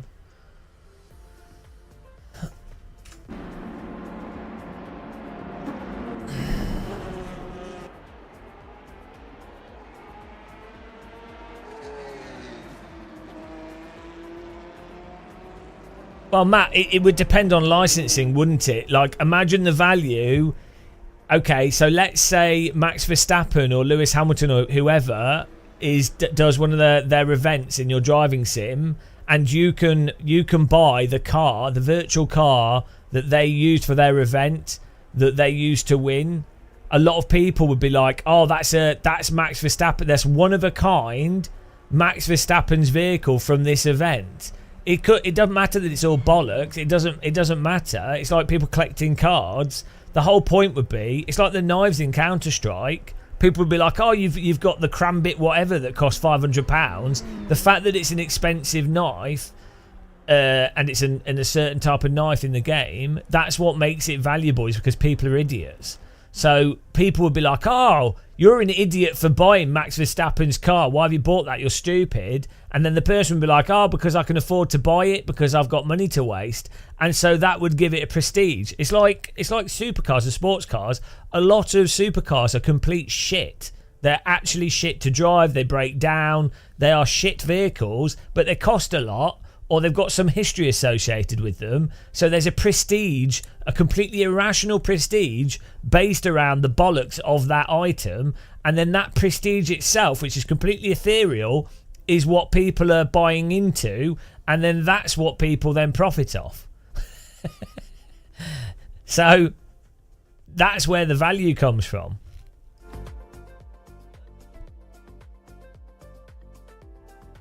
Did we recover stuff here? What happened? Oh, no, we lost 6%.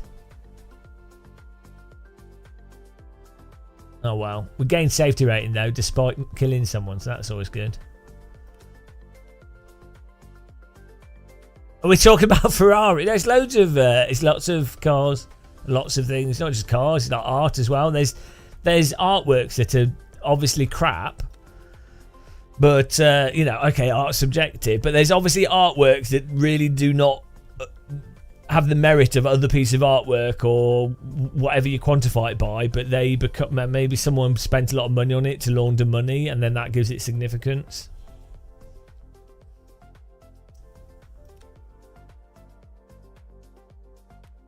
Right.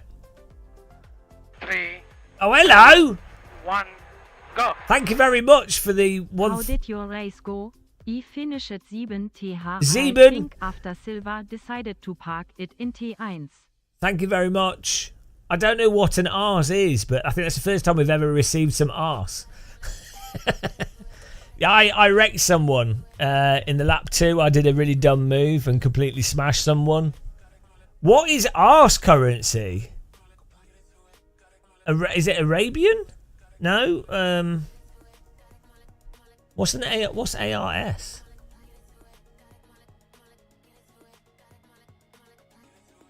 Give me some arse. Argentinian peso. Oh, that's awesome. Thank you very much. I really appreciate that.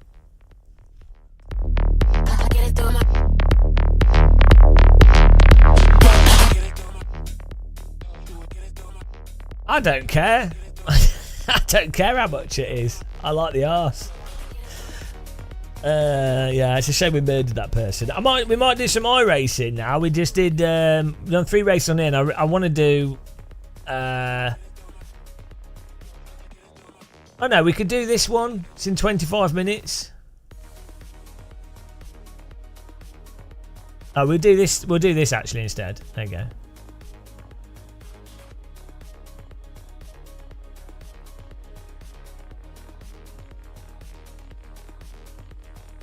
$1,000 $100 trillion. $1 is 1,250 arse. That's well good. I appreciate it.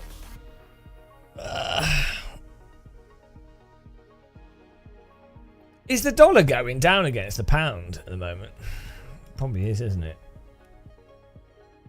24 minutes. Our registration opens in 24 minutes. Hang on, but when does this actually start? Guys, when does WEC Experience Fix thing begin?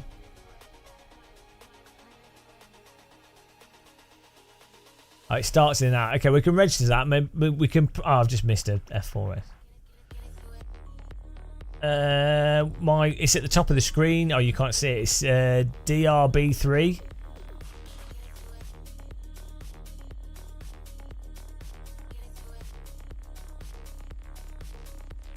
Oh, if you're you can register to stuff early if you're a Race Control Pro subscriber. How do I influence myself into being a Race Control Pro subscriber? Who do I need to talk to?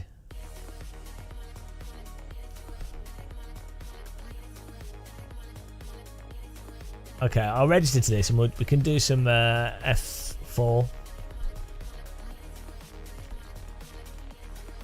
Woo! It's good fun racing though, despite me murdering everyone. It's been nice. I think that's what I find with this game. I don't think it's got the best force feedback. I think the physics are fine with the GT3 and the LMP2. They're, it's totally drivable. Camera stuff's good. Graphics are fine. I think the thing is that at the end of the day, with a video game, which is what all these driving sims are, you have to ask yourself, did you have a generally good time? And I find with this, I generally do have a generally good time with it, But on average, when we load up a race, I have an alright thing. Hello, Commander Hood. Yeah, we need Commander Hood. I don't know if you were here earlier. We need like an influencer affiliate for the race control. 80% commission. 80% commission. And then the price of the race control needs to go up to £300 per user a year. Perfect. And what I think we can all agree that's a good idea. You've been having a lot of crashes on high graphics settings. What are you racing? What are you racing? Because there might be some specific things that cause crashes, and there might be some specific hardware that causes crashes, especially with R-Factor 2 engine, like the underlying game engine in this. Through history, or through me playing this, I've noticed certain conditions are more prone for it to crash. So for weirdly, triple screen I always found was less stable with R-Factor, even R-Factor 1 base games. I don't know why. Often it was if you go from session to session, if your computer might be your processor slow or you've got high settings and stuff, if you go from one session to another session but your computer's under load, it can then hitch. I don't know. I've found it to be relatively stable for me recently, though. I think we had one crash yesterday and we played for like 4 hours, 5 hours, so. So you're using, what graphics card are you using? Is that AMD? Yeah, it might be that they've not, like, obviously people target NVIDIA graphics cards first generally. I mean, it should be all right, but if you can get it to crash reliably in a specific, so if it crashes when you do a specific thing and it always crashes in that scenario, that's the kind of thing that's really worth telling the developer, because then they'll be like, oh, this is your equipment and it's crashing when this thing happens. It makes it a lot easier to work out what's causing the crash.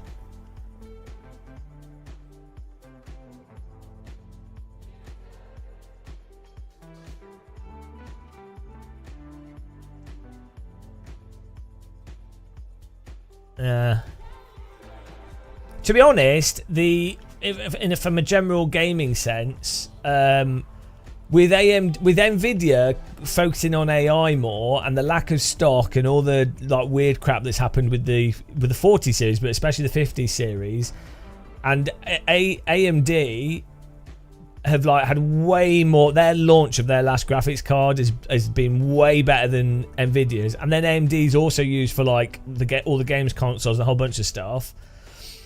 I wouldn't be surprised if over the next sort of 2 to 4 years you actually start to get to more of a parity between AMD and Nvidia, especially already in the sort of 3 to 500 price point.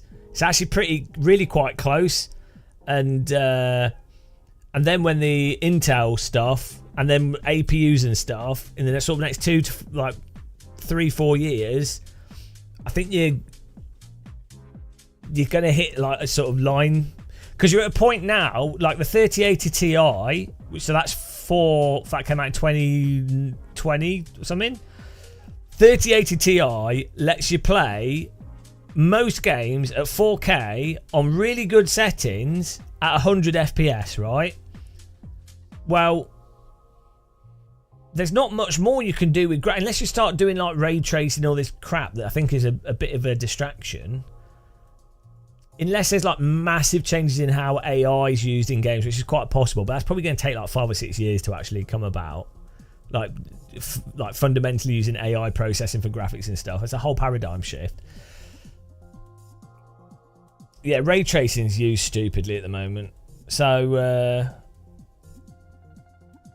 yeah, it'd be interesting to see how things move around. Be interesting to see what happens with AI as well in general. I could totally see it. The thing is, localized AI processing, which you could use your graphics card for, I could see that being quite a valuable thing that you could use your PC for, and then people developing tools to take advantage of that. So, for example, if you're using a computer for like filing, tax, business stuff, or just stuff you use a computer for, local AI processing, local AI search engines, and local AI tools like large language model tools that then use your graphics card. They're focused AI models that use your graphics card. I think that will become quite an important aspect, or a reason that you go, oh, I'm going to buy a high-end graphics card because I can do all these things locally on my computer.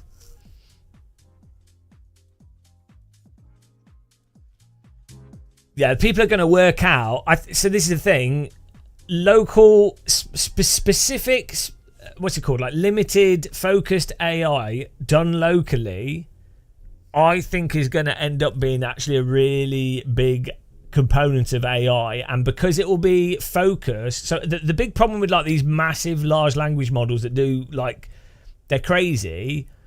They need data centers, they need all this stuff, and they're not tailored for very specific things, so they tend to, there's a lot of noise, they give out the wrong results. They're great in many ways for certain things, but the more, I think what will happen is that you'll get hyper-tailored AI large language model tools that give very, like, much more reliable results for very specific things, and that'll be like really, really valuable. That's my prediction. Well, to be honest, World War III is happening, so hang on. European army is going to take a year or two to build up. Russia needs to build up their army. That'll take like 2 years. That's going to cause a lot of inflation. There's not going to be much there'll be a lot of investment in military, but it's kind of like that's going to go away from like education and other things that are more important. America's going to be more isolated unless God knows what happens in Trump. So at the end of this year, by summer this year, there'll probably be lots of riots.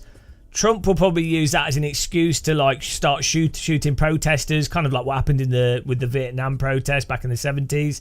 And then that will be a justification for having more of a sort of hardcore fascist type army. That will embolden the far right in America because they will present it as if they're, you voted for Trump and they're trying to take that away from you. So then there'll be riots in the summer. Then by mid next year, there'll probably be some kind of like civil war happening. So that will isolate America. It still take 2 years for Europe to build up an army to have a good defense force against any type of Russian incursion. I don't think Russia would invade too much more after Ukraine. They'll probably try and take Ukraine. They might succeed, but they kind of get bogged down in Ukraine, and it'd be hard for them to take other places. Also, nuclear threat probably hold them back a bit.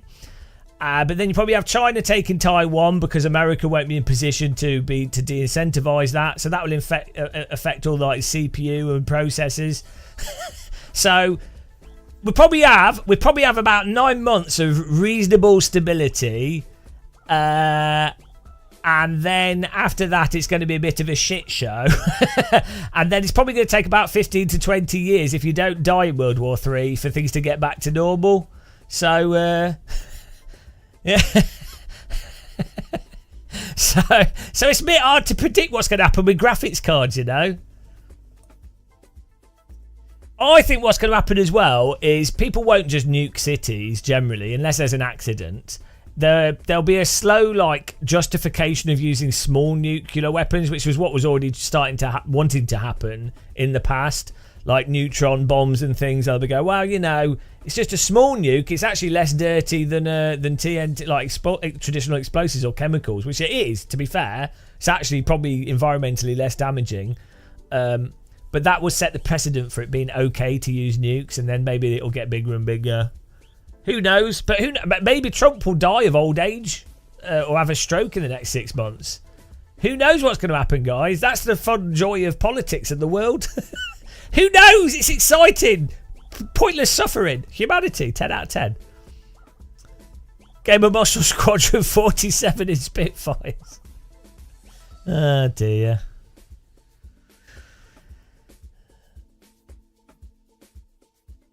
Yeah, who knows? Well, we'll have sim rigs under the ground, so it's fine.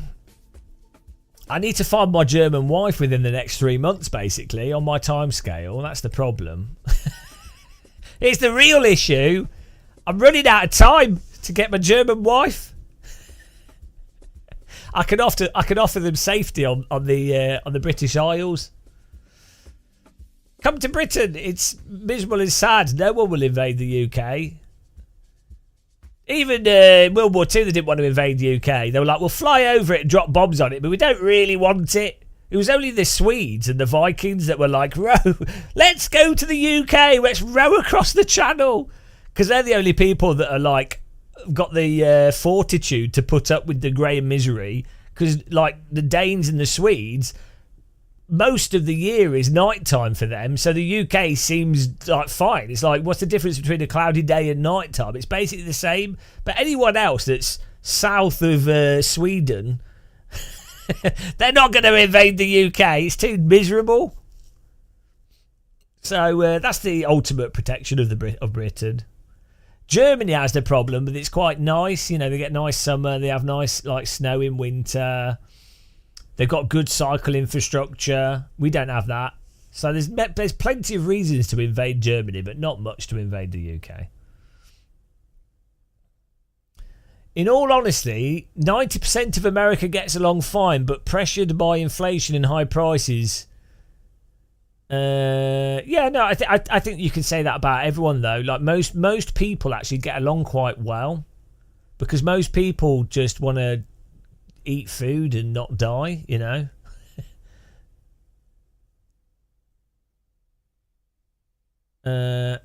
So actually the vast majority of people are actually quite nice. It's a small minority of people that are morons. Why's my music stopped? We depressed the music playlist. I'm gonna have a look at. I want to sign up to this next race, but we have to. wait 10 minutes and then I can sign up. We'll check iRacing here.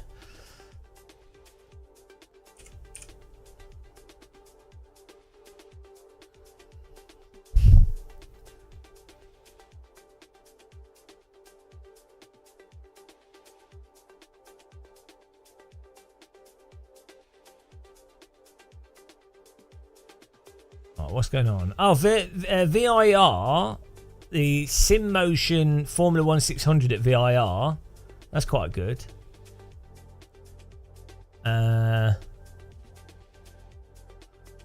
Skip Barber's on Mount Panorama. that could be quite fun. Circuit Jules Villeneuve in the F4. There's not many people on iRacing at the moment. That's weird. Tracks are... Oh, have they already changed? Or they changed? I think they might have already changed.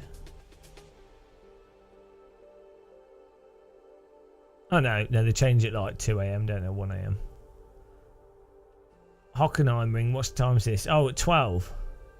Oh, we just missed it. Good. Go me. So in 10 minutes, the Formula 1 600 at VIR, what track is it doing? Oh, VIR. Oh, that's North Course. I think.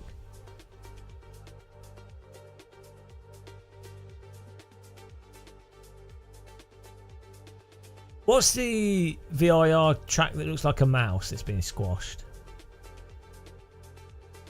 Oh yeah, no, that's right. It's the North Course.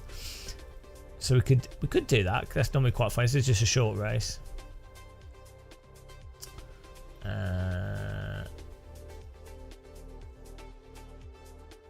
There is the Ferraris at Lime Rock Park, 11:45. So maybe we could do a Ferrari race. Formula C in 9 minutes. What's Formula C? I don't know what Formula C is. Do you mean F3? Is the F3 car fixed? Oh yeah. That's at 12:15.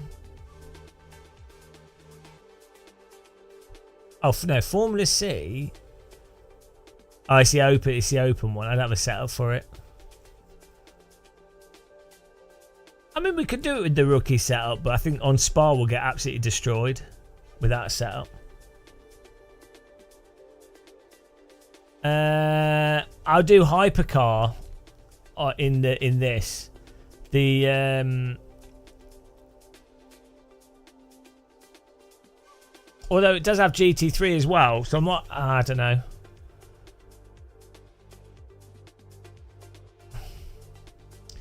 The hypercars feel a bit wonky in this still. It's only the GT3 cars that are sort of okay-ish.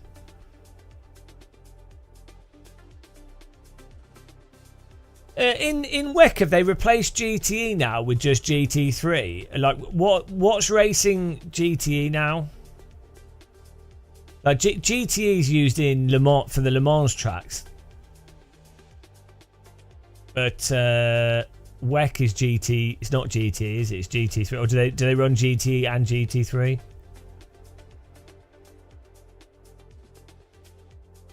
Because GTE was made for Le Mans.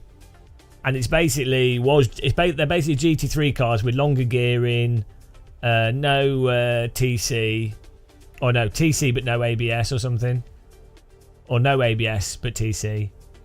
And now getting rid of that to they're just going to have GT3 now, but they're the WEC spec of GT3. So they've basically taken GT3, merged it a bit with what was GTE, but they've kept it so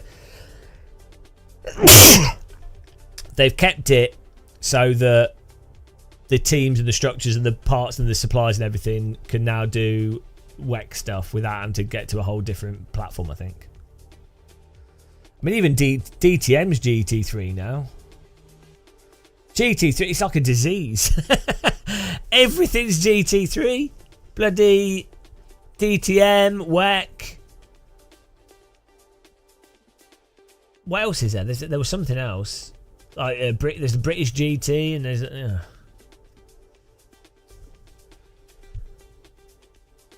Oh, they have different tyres on them. Oh, fair enough. We should just go back to GT1. Wait, everyone should just be racing Maserati MC12s. That, honestly, guys, if you get a chance to see a Maserati MC12 in real life, or like the 787B Mazda, can we just have that? Can we not start a new series that's Maserati MC12, Mazda 787B or C or whatever, it doesn't really matter. And then we can have the Caterham. What's the Caterham prototype called?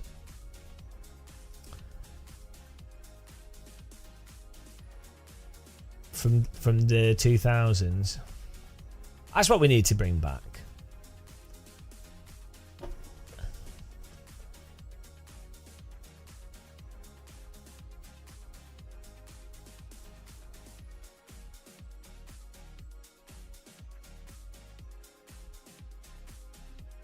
I'm gonna do a Formula 1 600. We'll register to that. That's at 11:15, and then we can sign up to this, and then we can think what we're doing.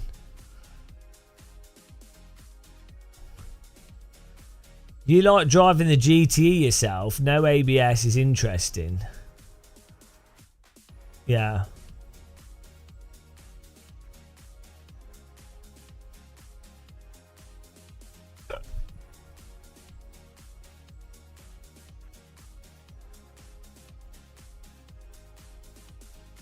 Let's find out what this Caterham prototype.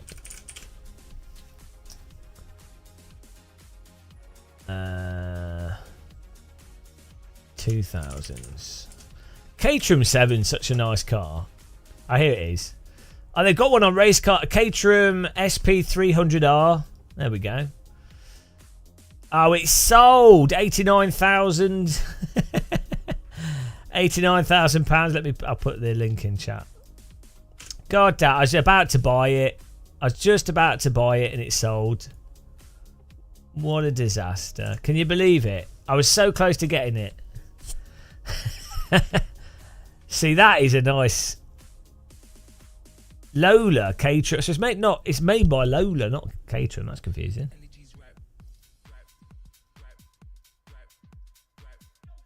That's a nice car.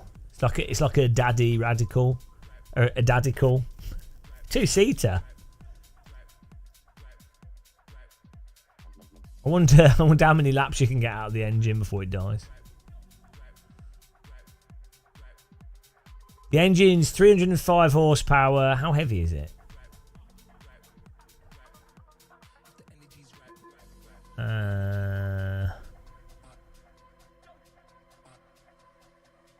Plastic body over aluminium honeycomb. Oh, it's only 550 kilograms. That's crazy. It's ridiculous.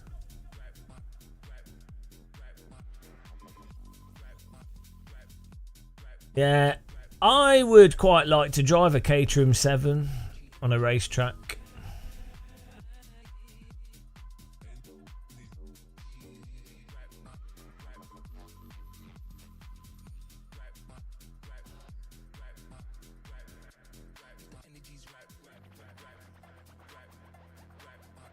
One minute 28 till we can register up here.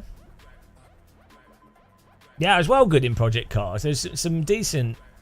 They had some good licenses. I'm really hoping... is it Project Motorsports? Their new game. I'm really hoping that they license the same sort of cars that they did for Project Cars 2 or Project Cars 1, like the Aerial Atom, the Caterham 7... the BAC Mono. They had lots of cars that were just fun vehicles that you don't normally see in other games. That's what I really liked about PGR. Actually, I think that was Project Gotham Racing was one of the first driving games I played that had real world supercars and sports vehicles that That had an aerial atom in it as well, actually. But it had cars that you didn't have in any other racing game because they were the sort of more niche sports car. I mean, think how much better LMU would be if it was with caterers. Way better.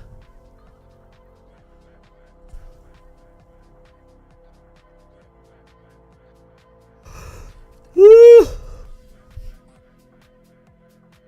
Here we go, 2 minutes. Anybody in chat signing up to this? WEC experience fixed. Now I want to... How do I join it? Hang on, starts tomorrow? Oh, I thought it started in an hour. I didn't think it started in... I didn't think it started... Why wouldn't it let me even sign up? Oh. I'm confused what's going on here. I think... Hang on, opens tomorrow at 0. Hang on. Hang on. It's drunk, guys.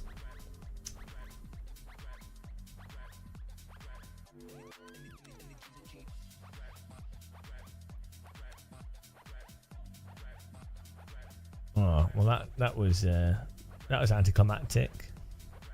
Well, we're going to do iRacing now for a bit. We'll come back to this.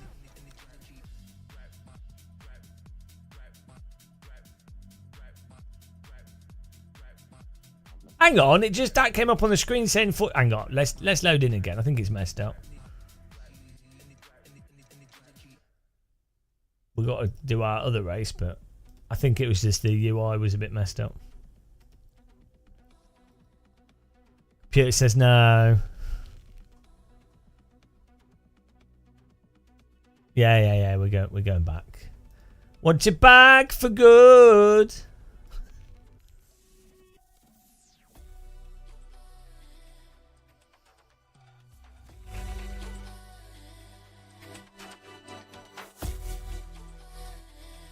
Bosh.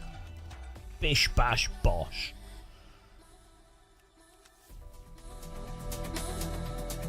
This should be the menu music. This would be good menu music.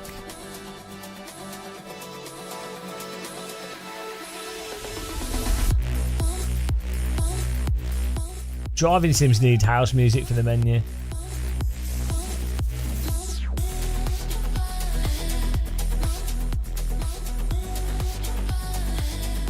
Hello, Dave. My name's Dave.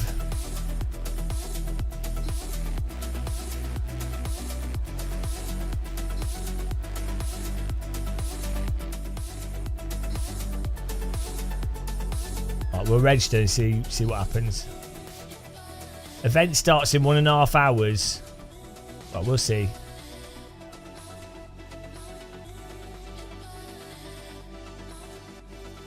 Can you register for more than one thing in LMU at a time?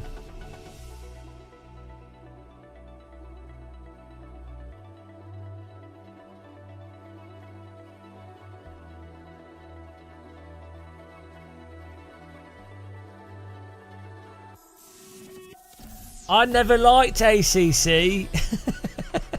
I'm an ACC hater. I find it so dull to drive. I find it depressing.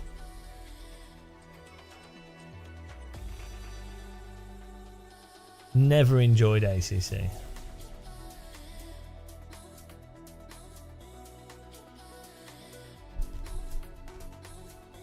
It's dull. Its physics are uninspired. It's like you're driving on rails and it's just, I don't like it. Force feedback's not detailed. Why are you so nasty? I never liked it. Never liked ACC's handling.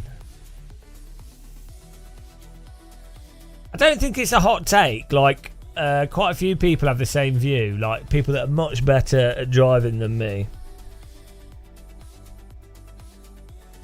Something just missed the mark with ACC. I really like AC1, AMS1, Richard Burns Rally, Live for Speed, GTR, Race Room. ACC rubs me the wrong way.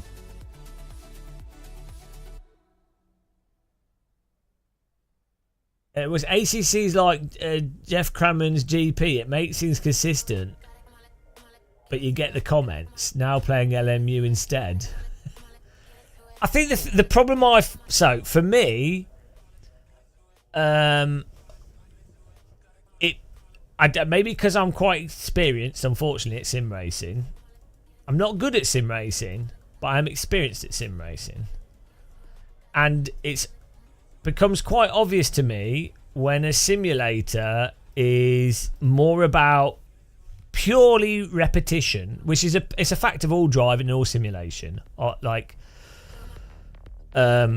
Obviously, the more you practice, there's a lot of procedural process to driving quickly. But when a simulator is 99% that, I just have no interest. And iRacing's a bit like that as well with a lot of its cars. Not all of them, but a lot of them. It just turns into this sort of robotic process. It's like Guitar Hero. Don't get me wrong. Sometimes I like Guitar Hero or Dance. I really like Dance DDR games and things.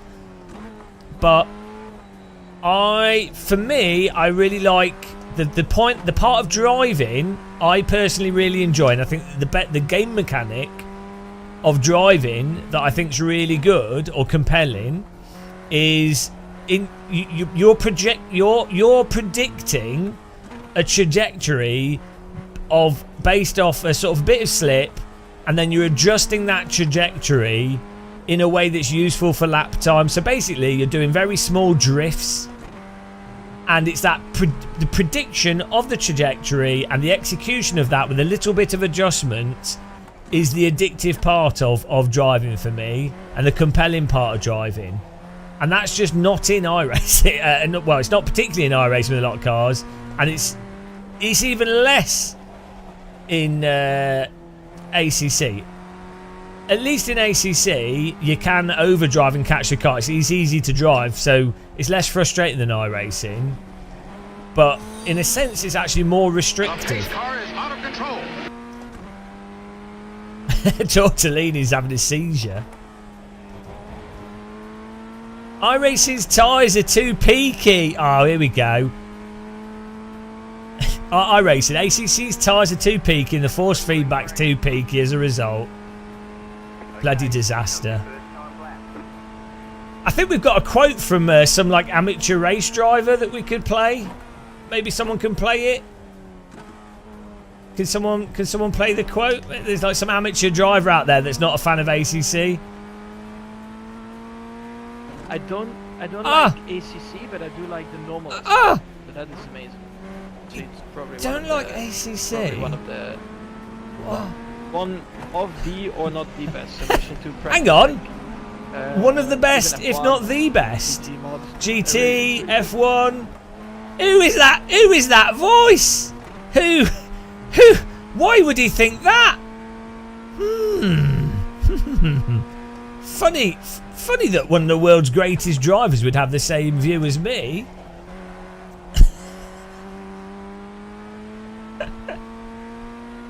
Sorry, Tortellini, you can't compete with Mr. Max Verstappen. Also, he was born in Belgium, so he's always miserable. So for him to be complimentary about a game, that's on another level.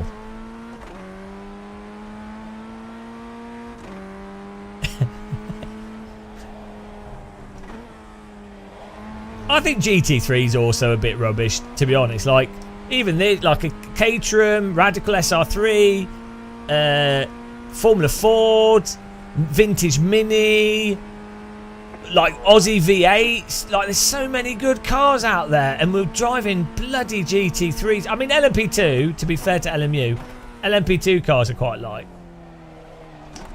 Like, LMP2 is good. But yeah, it's such a shame. Touring cars, yeah.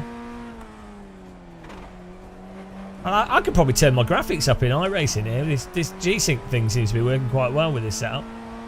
Can't believe we've been played iRacing for like 2 years when we could have had done this specific setting.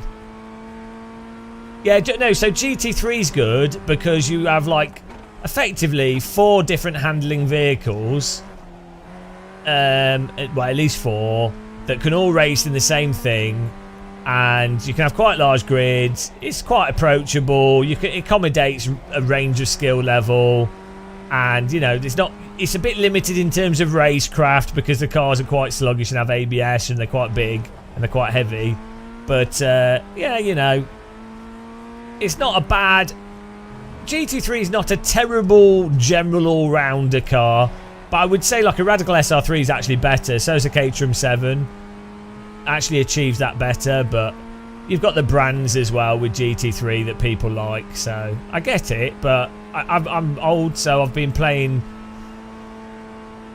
GT3 cars since bloody race to be fair, they weren't like how they are now in GTR2. They weren't really GT3 cars, were they? But since like GTR Evolution basically, and yeah, so that came out in 2008, I think. Yeah, but I don't think any sim has really managed to nail GT3 cars so that they drive like they do in real life. And then also, I think a large reason why some of the racing in real life GT3 cars is quite compelling is because the drivers don't have enough time to absolutely dial everything in and memorise what they can and can't do. So the variability of reality makes a rather stale car a lot more dynamic, and the race is a lot more dynamic.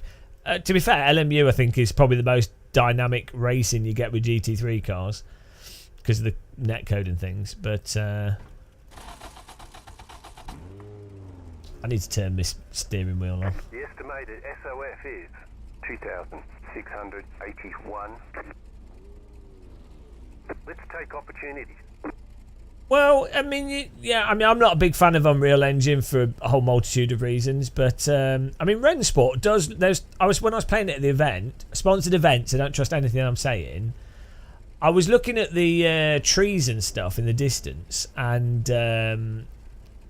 it does look really impressive at times, like Unreal. Same, even like Evo actually as well. Like some of the newer graphics engine stuff, some aspects of it look really impressive. But personally, I don't actually care about that. I like how iRacing looks. I quite like that simulator look and feeling. So I enjoy it. I'm probably like the only person that enjoys how iRacing looks. I really genuinely like how iRacing looks as a sort of nostalgia. It reminds me of 90s Sims.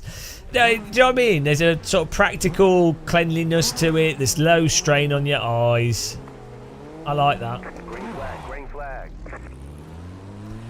Yeah, and especially if you turn the graphics up, that sharpness can look quite realistic. There's not too much like random shit on it. Car on your left. Clear, left side. Stay on the right.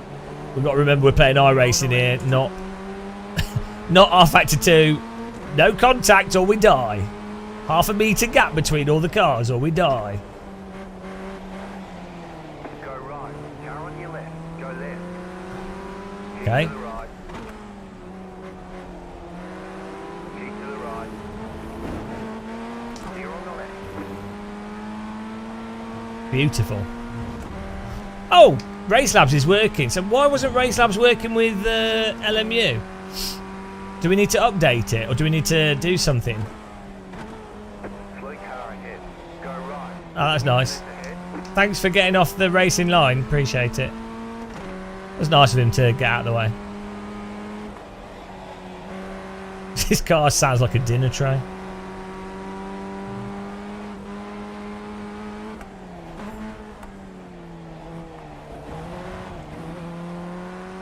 Yeah, VIR is actually one of the few racetracks that has multiple layouts that are all interesting. So there's quite a few racetracks where the small layout is just the half the track, which is rubbish. Like Brands Hatch Indy's crap. You might as well just do full in the sim. You might as well do the full track. But VIR has like 4 layouts, and they're all actually bring something different to the table because they're different bits of road circuit.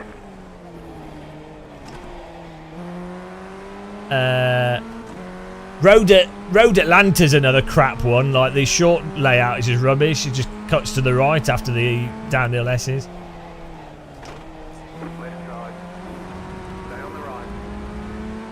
Missed the break point there. I mean, we've got to get back into iRacing physics, brain. You have to brake totally different in iRacing to other sims. So funny. Yeah, if they do the V11 time model, if iRacing V11, is it V11 or V10? If their new time model lets you drive in productively in slip like you can in any real car, it'll be superb. And if they tweak the netcode so you can have a bit of contact, like not the netcode, but the car contact's reduced, absolutely perfect. Like I'll be over the moon. I've got a reputation as like an iRacing hater, but aside from the pricing and stuff, in terms of how that affects people that don't have much disposable income or live in other countries, I like how nimble the cars are in iRacing. See, they're really nice and nimble. It was really nice for him to take the other car out as well. Oh dear. To be fair, when the cars do crash in this, the crashes look great. Like the way the vehicles go over each other, the damage is really good as well. I might do the MX-5 next week.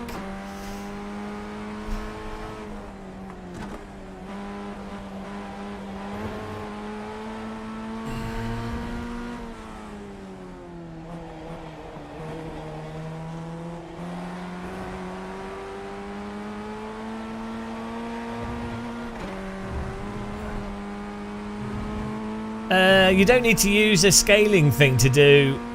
That'll just be using super sampling AA, just rendering the game at a higher resolution. You can do that in the NVIDIA control panel.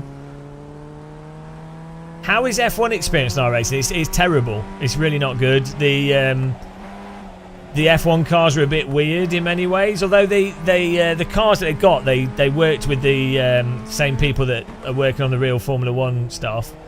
But the time model's just not very good with it, and then the netcode's particularly bad with fast cars, and then the licensing means that you don't get many people to race against. So it's not really. To be honest, you're better off just driving F4 Super Formula. You'll actually get a closer Formula experience. You'll get better driving as well. It's not Formula 1 cars, but you'll be racing against real drivers that are driving in real world F4 and stuff. So as well. So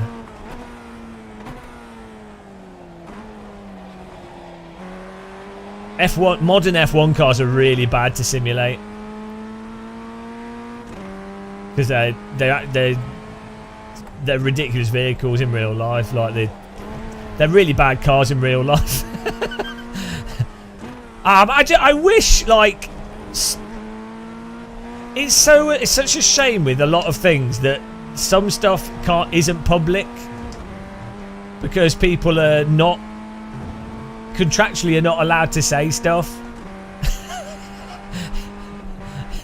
So it's such a shame. Like all I can say, guys, is like if you get the opportunity to talk to like people actually in motorsport directly, or in these things, try and have like candid conversations with them. It's like this in any industry, though, I think, with anything.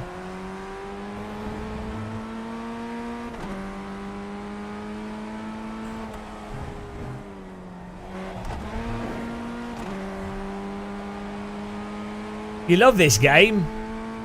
Join and get it with well, thanks for watching the adverts. I appreciate it. We're all right, Buster. We're having some good racing here. We just avoided getting pummeled. I've LMU's been really good fun. Like last race, I completely wrecked myself. Well, I drove into someone. It's totally my fault.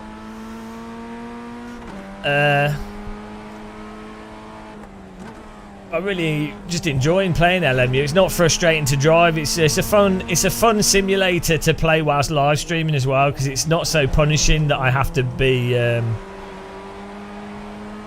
I can talk and drive and read chat. It's quite easy to drive. Please don't ram me. Oh bloody hell! About to get animated here.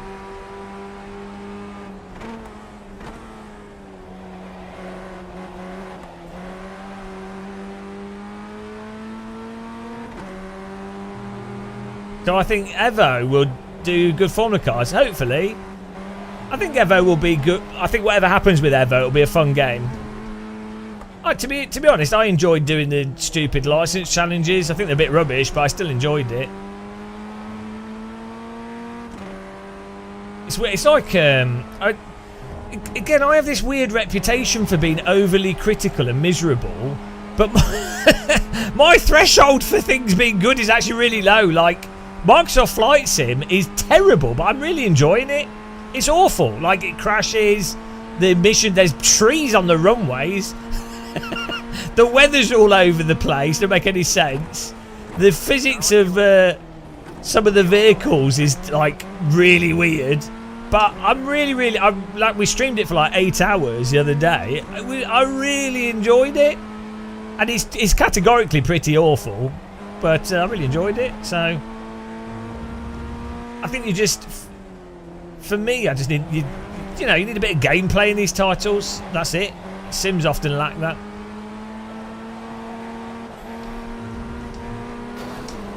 Oh, sorry, I misshifted there. Sorry.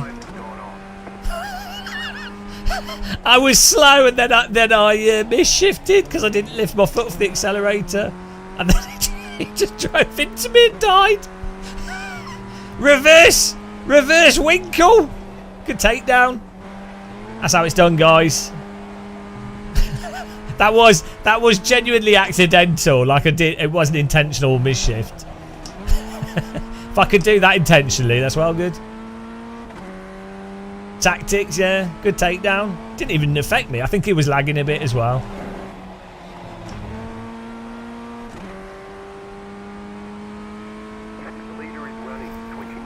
So I think, with Evo, they are still very heavily developing the physics in that game, the tyre modelling stuff. Which I think is a bit weird. I think once you've entered early access, sure, you still do development, but they're doing a lot of stuff. They're doing a lot of work with it. So, but it is what it is. But the point is, I think they'll keep hammering away at it, and then I think they'll probably get something. There's some aspects of the physics are quite nice, I think, already, but you just notice that there's a whole bunch of weirdness to it.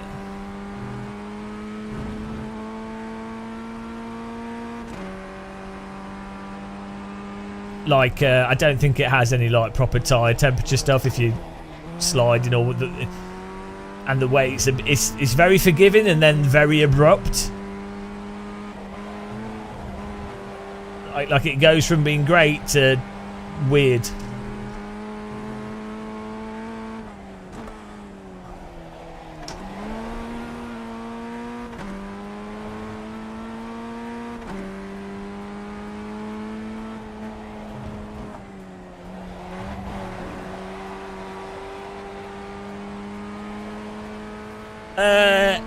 No, I agree. iRacing's tyres are mental.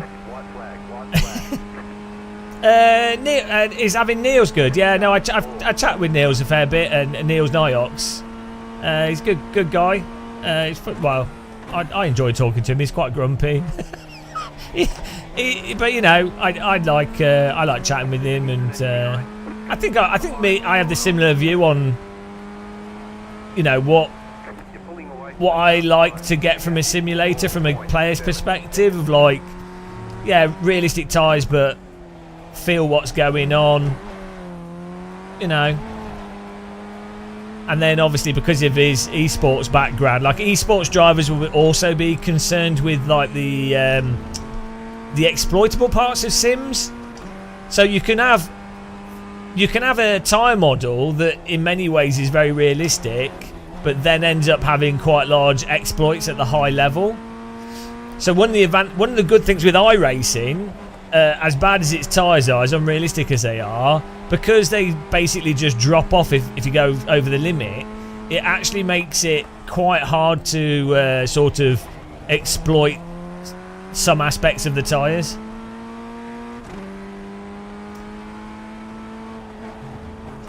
Oh yeah, yeah, for sure, Tortellini. 100%. A real driver like Dave Perel will be really good for like going, oh, this is what the real car sounds like. This is what the curbs are like on this track. This is the weird behaviour of this car in this situation. This is something about this car that you just wouldn't know about unless you drove it.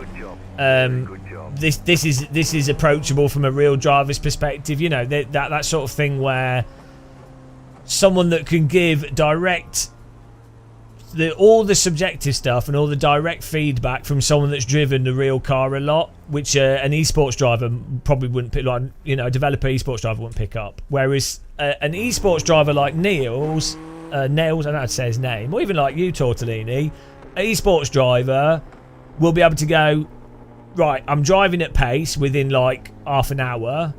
This is where this is going to be able to be exploited. This is a cheesy way of driving that's you know, this is obvious, this is the fastest way to drive and it's a bit limited, you know, it's not got much nuance to it, or this setup exploit exists, or this sort of min-maxing thing and that's not going to be fun, or yeah, the cars are balanced at for people driving at this range, but the bopping and stuff is completely broken at the higher level if you approach them in this way. And that's where a lot of esports drivers can get into those really tiny details. But the problem is, as we said before, the difficulty is not the developers know generally what's right or wrong or what they want to do. It's just the difficulty is actually getting a sim to work in a certain way without it breaking something else. It's just very hard. Games development is terrible. I think a lot of sim racers don't realise how bloody awful games development is.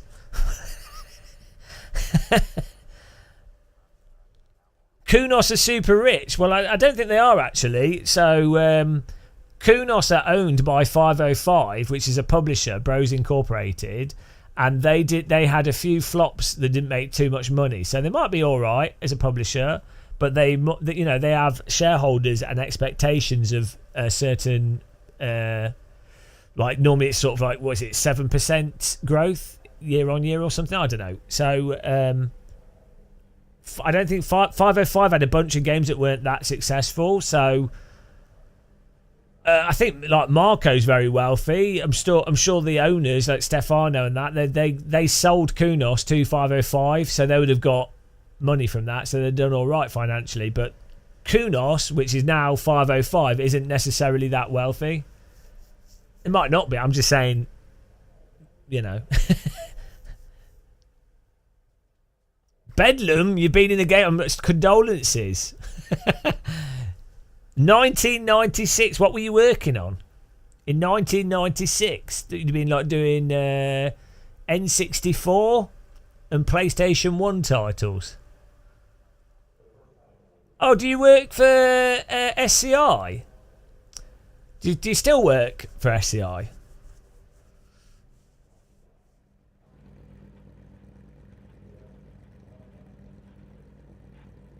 Or did you work with them recently? Stainless, sorry. Yeah, so SCI was the publisher. When did you start working with them?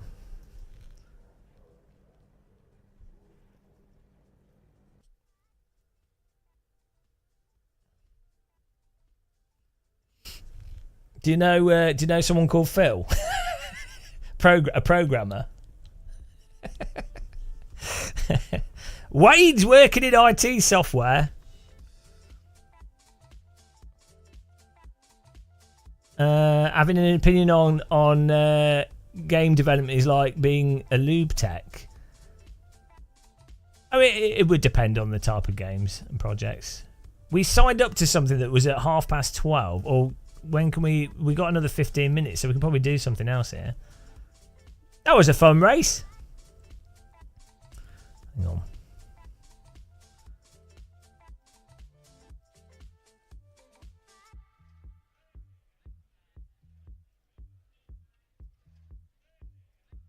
Oh, we can do the Ferrari. Here we go. Fix Ferrari.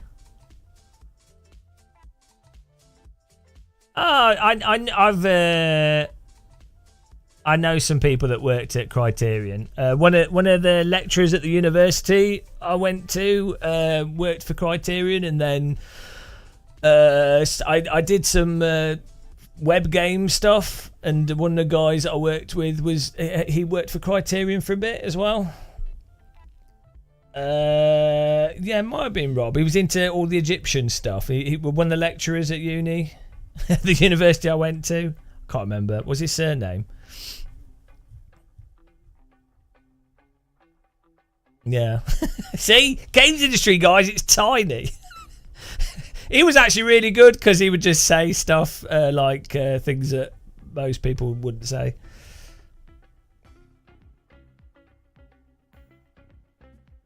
And then, then everyone gets trapped in sim racing. It's terrible. I could tell he was mental. Oh, dear. Right. The games industry, the thing is, it changed. I think it changed so much. I feel like I missed out on like a good era of it. I think there was like a massive transition from. There was like the whole 80s person in a bedroom, publishers don't know anything, programmer does everything, 2 people, 3 people, the sort of Spectrum, Atari, Amiga and whatever. There was that. Then there was like that sort of 90s period where studios had just started, but everything was a total mess and publishers didn't know anything, but it got big.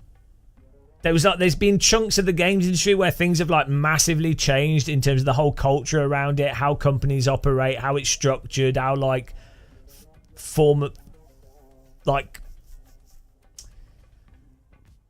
now it's like a complete mishmash of everything. Like you have like the AAA studios and like the large companies that are quite traditional, but then you have like indie teams that are really similar to what was happening in the 90s or even in the 80s, and independent, like single independent developers. There's a much bigger range to things now.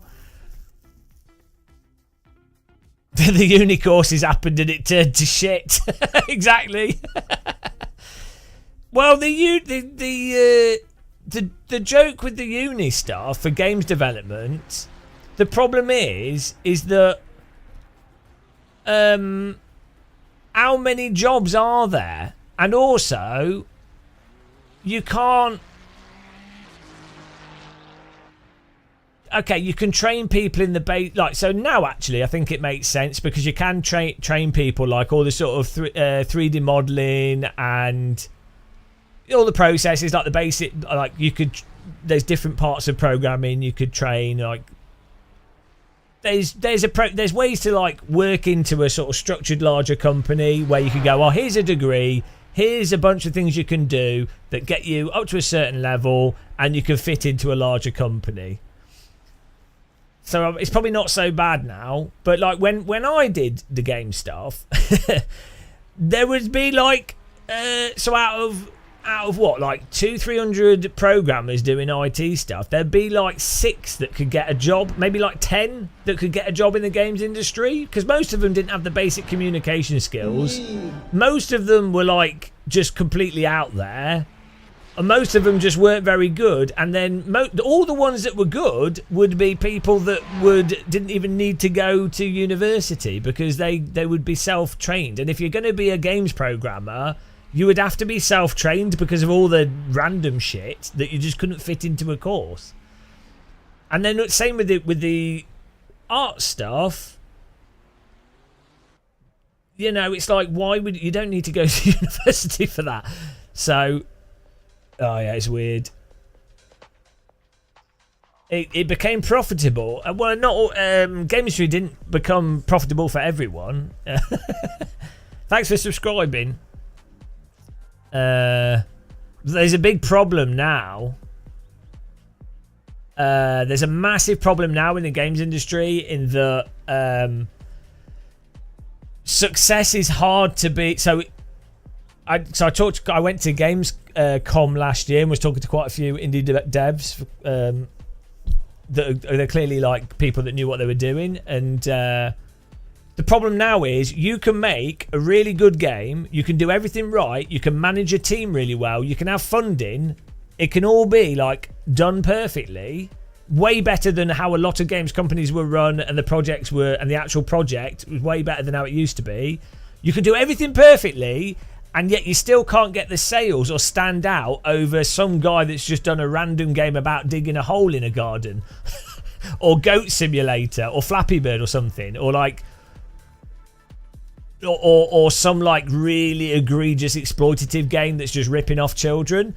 So it can be really hard for games developers to go, right, we've got a plan. Here's a plan that makes sense. We're also really talented. We've also done a really good job.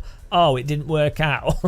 Whereas from like the 80s to like 2012, if you were talented and you did a good job, even if your game wasn't the most inspired game, you did a good job, you could probably still sell stuff and actually pay for things. There was like, and I think there was like a big period in, so 2009 to 2010ish, where you had like the Steam publishing, you had Unity become more ubiquitous, you could get funding, you could develop cheaper, you didn't need to build game engines. That was I think that was quite a good period there for indie developers, but now it's so crowded. Yeah. It works like YouTube. Like, how many really good YouTubers are there that don't get any subscribers and viewers, and then you have like 2 or 3 YouTubers that are okay, there's nothing wrong with them, but they just happen to have been the thing that everyone's got behind because they happen to play FIFA at the right time or something. So yeah. Hello.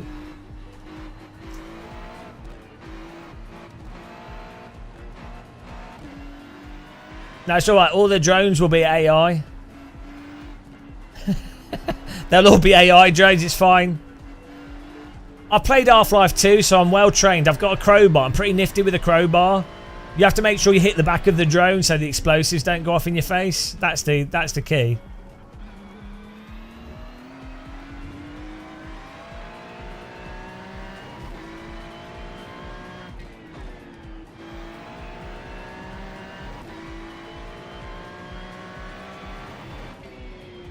I'm safe from drones. I'm underground.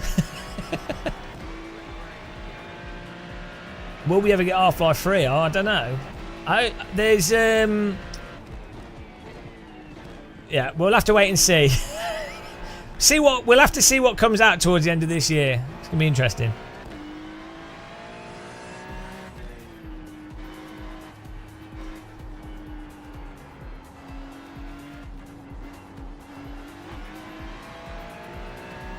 But yeah,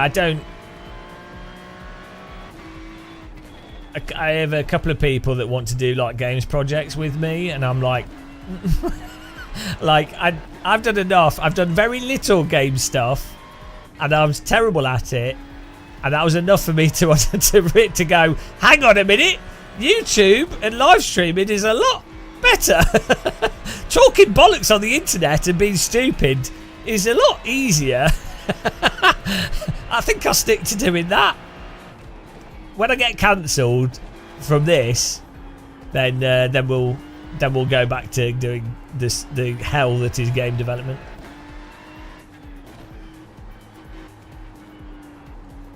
But Mr. Stainless Guy, what did you do on Carmageddon 1? Did you work on Carmageddon 2 as well? Carmageddon 2 was the first game that I ever completed.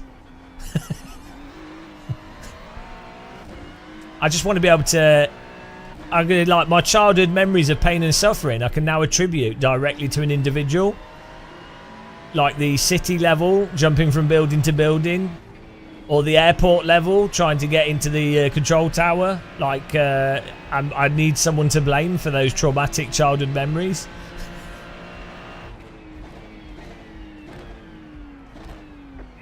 Is the Ian Bell Nismo? Is the Ian Bell sim going to be good? I think it'll be. I think it will be quite good. They've got the same. They'll have a lot of the talent that worked on Project Cars 2. The Madness team working on it, so I think it probably will be interesting at worst. You were surprised, Gagua, about the amount of piracy even VR devs claim. Yeah, but I mean, I think piracy, a lot of it is to do with just a lack of people that have much money, and I think it's always a thing. I think you're more aware of piracy these days than you would have been in the past.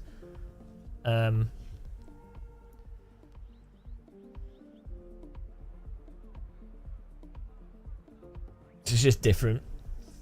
This is going to be a disaster, guys. We're last. We need to... Oh, bloody hell. Oh, wow. I need a stronger cup of tea.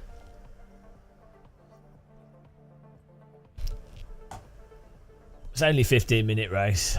We have to remember to stay away from everyone. Marketing's everything. Yeah, I think it's it. Marketing's always been important, though.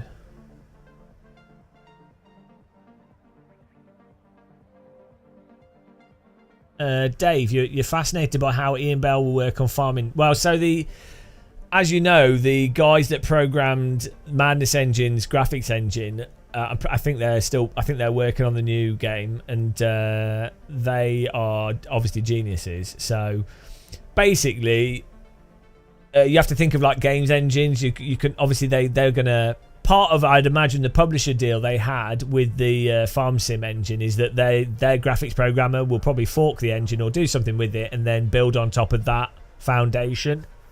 So, someone that's that talented, it's like Ilya with AC, you know. If you the type of graphical programmer that can do the Madness engine, they could take. Something like the Farm Sim engine and try absolutely blitz it in a year, because they've already done it like multiple times, so they'd already know what specific libraries and code bases, and you know, be mental. Why am I in GT2? Because I wanted to do some iRacing before we go back to LMU, because there's a race in 30 minutes on LMU, so we'll be doing a little bit of iRacing. We're ranking up. Oh, Neo. Good idea. I've got a croissant in my freezer. Yes! So we might have a croissant later. Yeah, with Sims. Yeah, it's an interesting one with Sims. Like, for sure.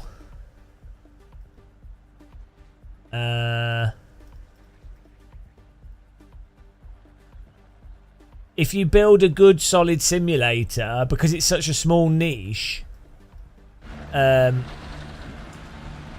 know, if you have like let's say if you had Super GT, Jimmy Broadbent, Jardier, Dave Cam, myself, Random Cool Site, if you have like 10 or so of the YouTubers that play driving games, play your driving sim, and they all go, oh, this was good fun. Well, there you go. The marketing, you know, you've just reached like 800,000 people, of which 100,000 of them will probably go, oh, cool, I'll add that to my Sims section, you know. So, yeah. But it depends how niche the sim is. Well, like, for example, if like Wreckfest or something is so good, but like if let's say a developer came out of the blue now with something a bit like iRacing, but only had one car, but it had like some nice crash damage, quite nice graphics, all the sim racing, like let's say it actually just worked as well, not maybe the most advanced physics or anything, but it just worked.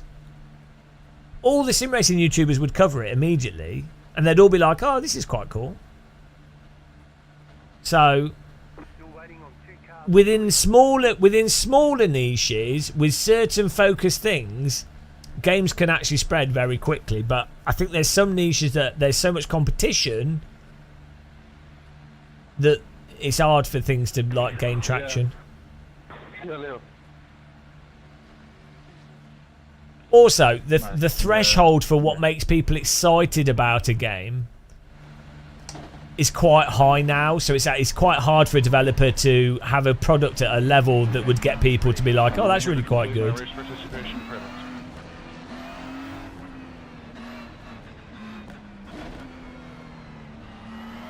I just need this last one to get promoted to a B.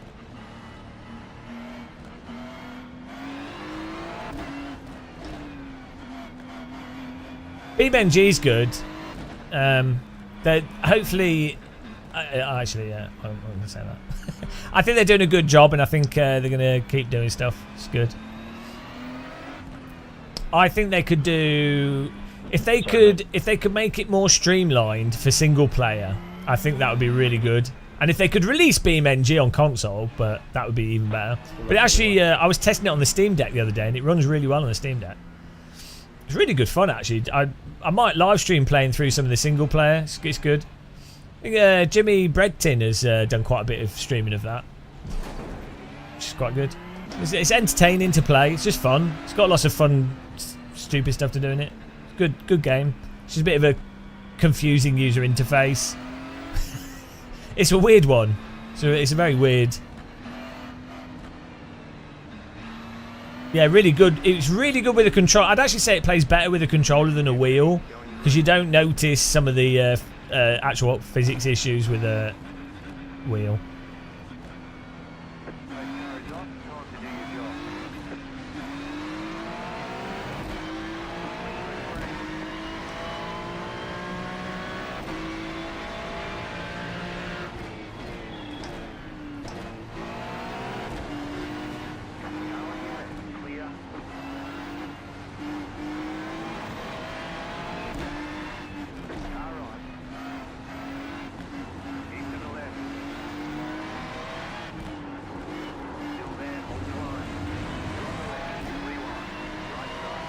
Free wide on this track.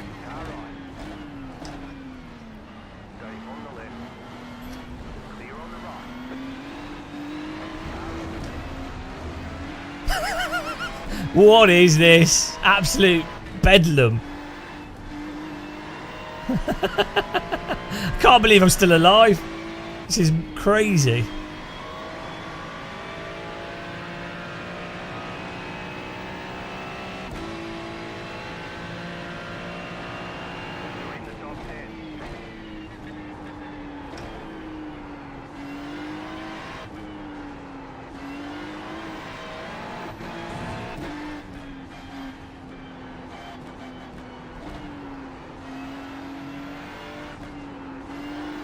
Bloody, the tyres in this game are so terrible. I always forget how bad the tyres are. When I come back to it, I'm just like, gee, like you just can't drive it like a car. You have to do everything sort of weirdly preemptively on the pedals. So actually, when the tyres are cold, they actually drive better. So weird.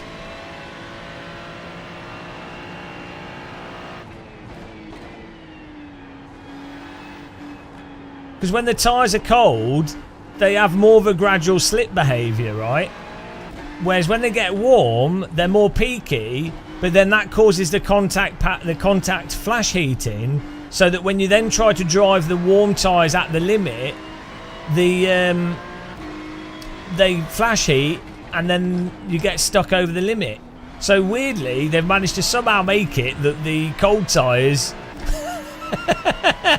the cold tyres in this are somehow actually better to drive than the warm tyres. In some ways, obviously not for overall pace, but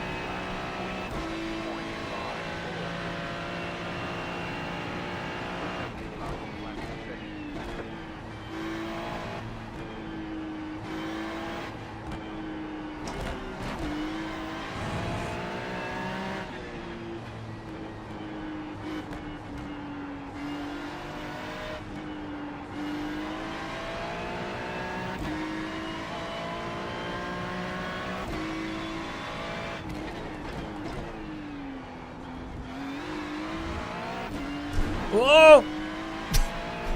Slap the wheel.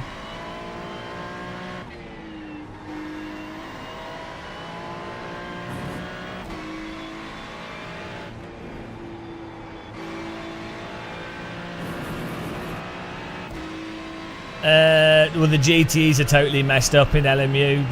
Their physics is completely broken. I would only the GT3s, the GT3 and the LMP2. I guess the LMDH isn't. Great. That's how you drive. Like, this is why I don't play iRacing. It's totally bollocks, isn't it? Like, that's the terrible drivers, terrible tyre physics, and then awful netcode. And no moderation. Like, it's just how, and you pay a lot of money for it. No, the GTs are completely broken. They're fixing them anyway. If you can't, I'm sorry, but the tyres with the GTs are so bollocks. It's worse than AMS2. Like, if you like the GTs now, I think you'll be really disappointed when they actually sort the tyres out on them. Because they're really bad. You can... Yeah, I mean, I guess maybe you've just got used to them. But they are absolutely terrible. Like, you turn the steering wheel, the input's messed up, the physics are messed up, the grip profile's completely messed up. It's like there's weird input delay, and it's all from the way the tyres are not gripping the road properly, or some like weird shit going on.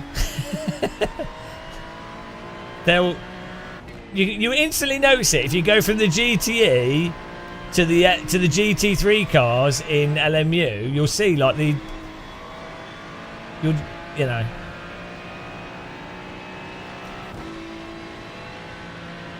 But they're rolling out the tyre changes they've done with the GT3 to other cars, so I think that'll fix it.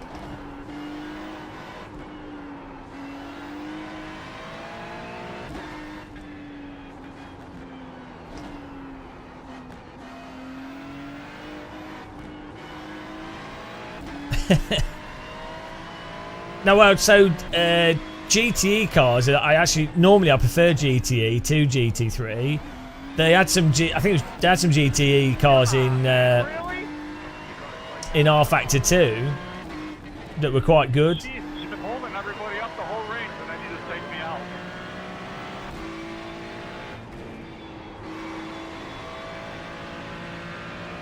It's not cold tyres. No, it's not to do with the cold tyres. Even when they're warm, they're completely broke. Like, no, it's nothing to do with tyre temperatures. Like, obviously cold tyres are slippier. You drive the GT3 or the LMP2, the cold tyres are not that bad. Especially the GT3, like it's this whole tyre thing. Cold tyres still drive like tyres. This is something that a lot of sim racers seem to not understand. They're just they're different and weird and not grippy and not ideal and will just bin you, but cold tyres are not like a complete mystery of like insanity.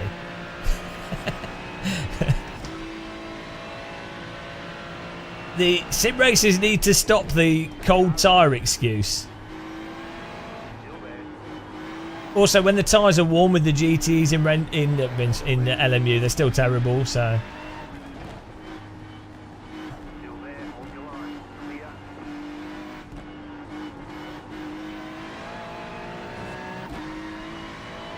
But I think I'm not sure when the updates are rolling out, but I don't think it's. Hopefully, it's not too long. Because as I say, I do like GT. I think GTE cars are fun.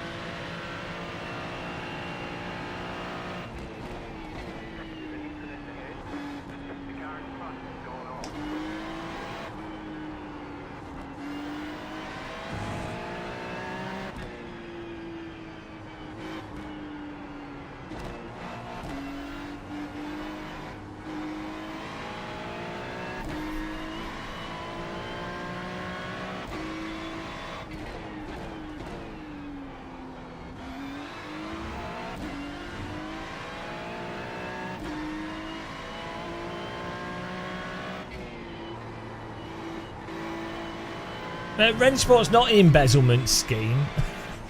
I don't know where like these bizarre Rennsport myths come from. It's really weird. It's an independent studio of people formerly that have worked in motorsports and also video game publishing.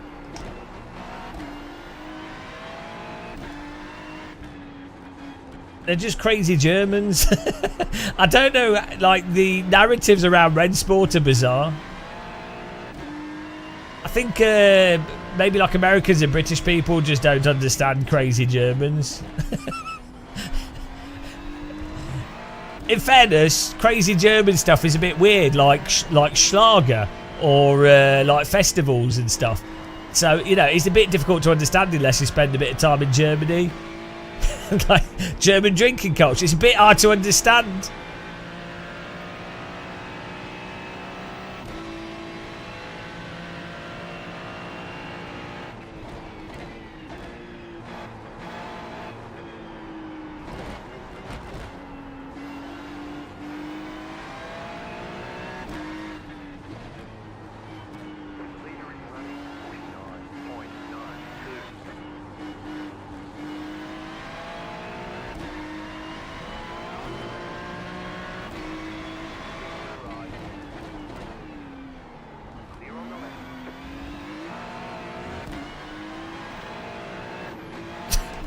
The TC was really weird.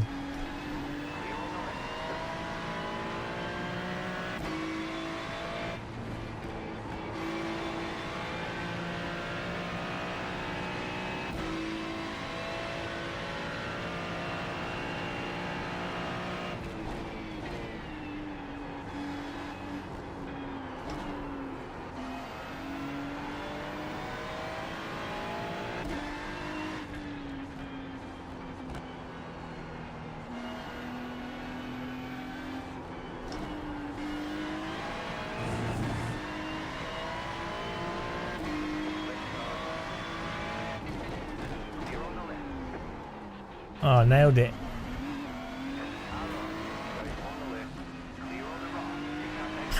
He got a track cut. Oh, he had enough space, I think, on the right. And then he got to slow down as well. Oh, well. Lol.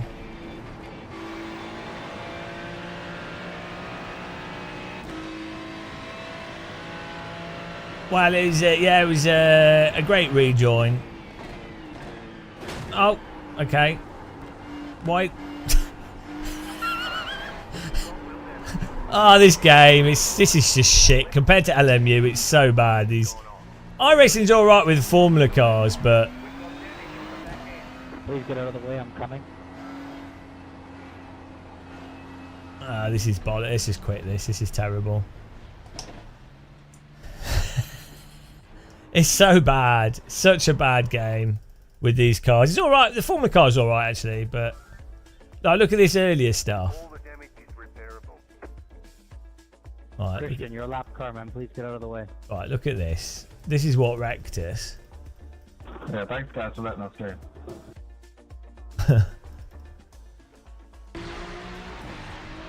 So these guys are like on the cold tyres, where you can the car's actually drivable on the cold tyres because the tyres slip and it's all right. Like you have like a bit of like nice controllable slip without it doing weird shit. And then this happens with this other guy, just rams me for some reason. Where was it?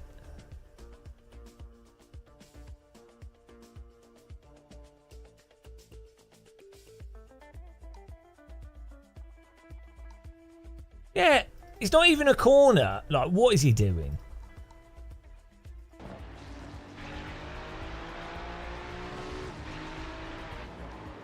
Like, that doesn't even make any sense. Like, what overtake are you doing? There's not ever enough room for your car there at all. What is he doing? And then because of the car contact and netcode in this, it makes this stuff like mental.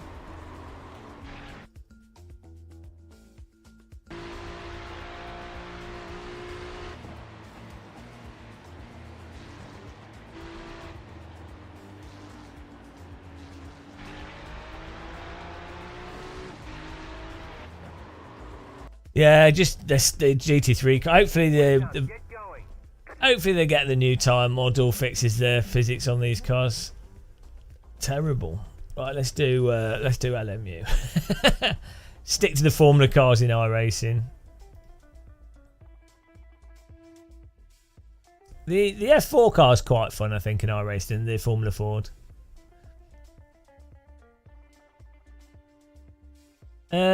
We weren't at the back of the grid though. We'd overtaken. We were in 10th place, so we'd avoided all the crashes at the start. So it's nothing to do with that. It's just really bad netcode, really bad tyre model, really bad drivers. Like, when you play LMU, even in lower splits, it's night and day. Like it's completely different. I jump into LMU, and because of the car contacts, because of the tyre model, you just get so much better driving. Like it's... And I mean, forget what's realistic or not. I mean, I would argue that LMU is more realistic. But it is so much better. I mean, you know, you don't have to play iRacing, obviously. But it's surprising that...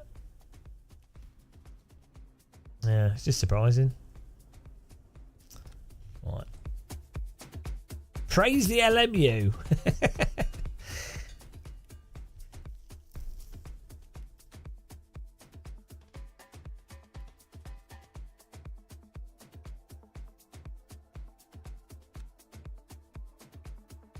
I mean, and also, I'm not like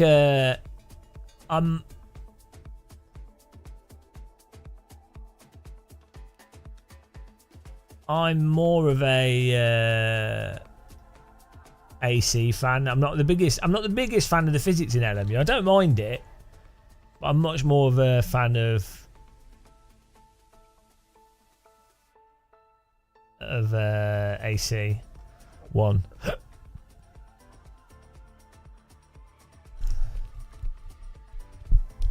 Right, join practice. Here we go. What time's the race? Was it past?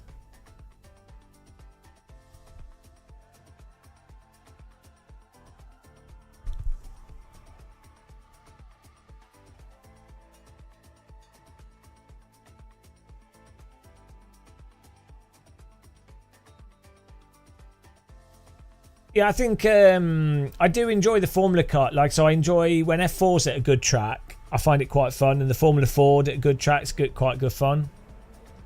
I just think the GT cars are horrendous in iRacing.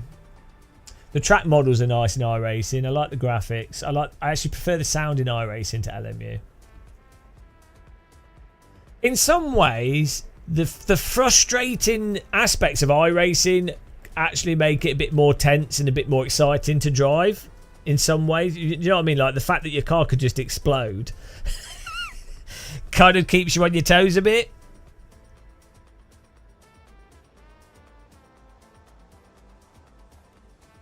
Is this an open setup for this event? Oh, it was fixed setup. Perfect.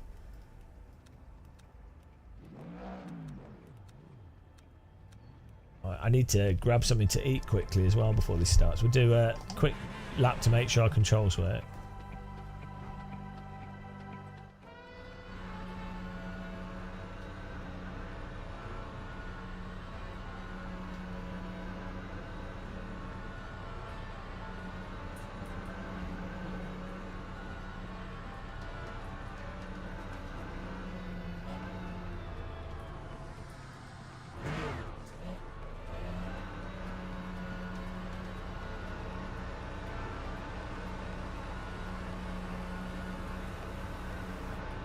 This is my favourite pit lane, this.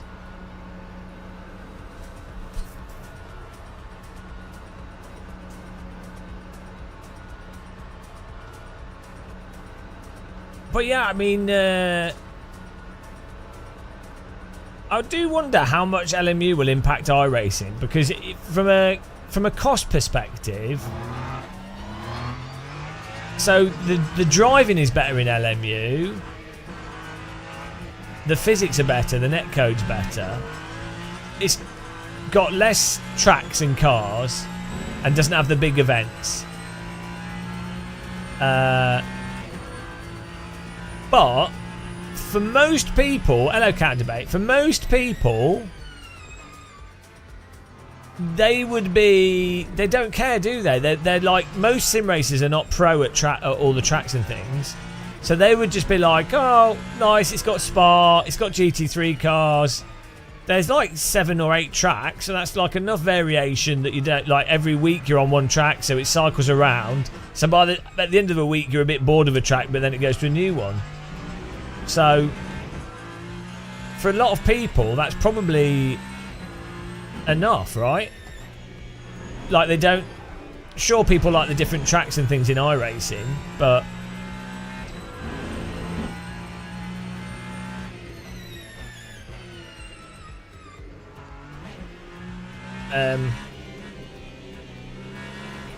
yeah. It'd be really interesting to see. I do think the event thing though in iRacing is a big thing. Yeah, I remember that. That's that thing.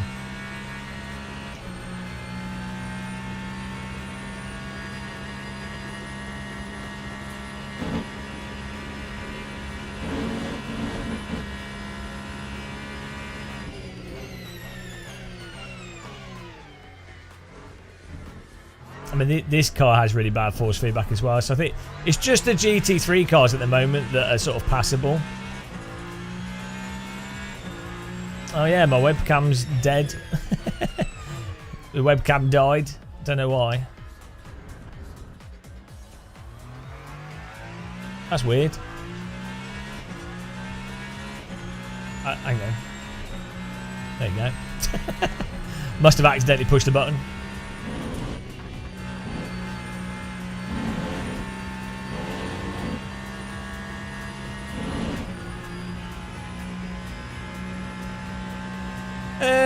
I don't think they did it because of LMU, Joshua. iRacing have been working on new tyres since like 21 or whatever, 2020, 21. They got a lot of feedback from real drivers that was saying how terrible iRacing was, so they couldn't really, you know, it's really forced them to develop new stuff. But yeah, I'm sure, yeah, maybe more recently there's a direct comparison, and it's pretty obvious that LMU's a lot closer in handling.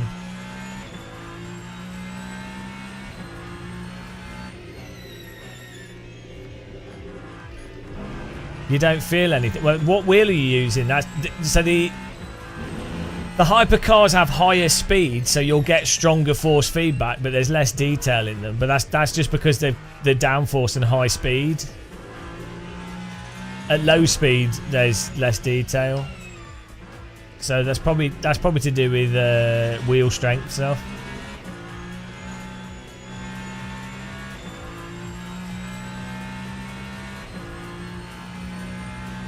It vibrates a lot. You need to turn the in-game filter up. The tyres do. There is a lot of vibration from the tyres in R-Factor 2 and LMU. So there's an in-game filter option. Put it on like 4 or 5 or something.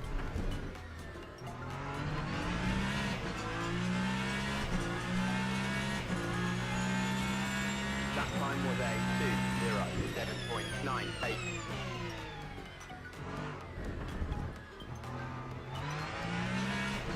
I'll show you actually. Hang on. I'm going to get a drink quickly as well. Cup of tea. So if you go to in the settings. Controls, force feedback, this force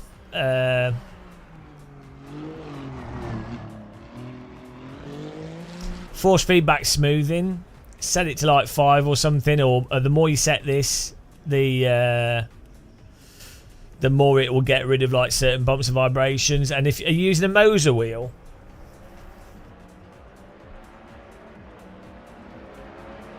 if you turn down the high frequency stuff on the Moser wheel, like the road, it's called the. I can't show. I might be able to show it on my screen actually. Yeah. So, let me see if I can put this on my screen. I have to be careful what I can show. So.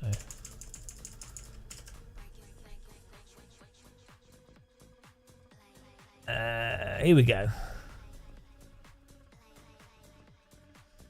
So, yeah.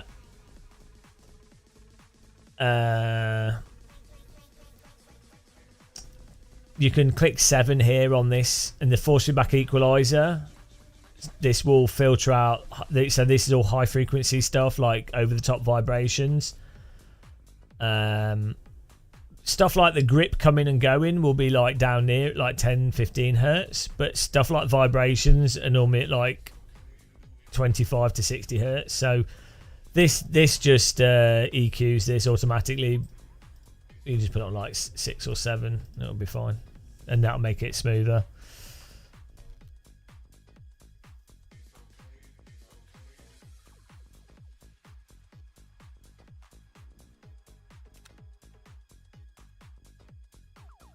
Yeah, I mean, zero smoothing will have less latency, or like will give you more of a pure signal, but at 5 smoothing you still get a lot of detail. So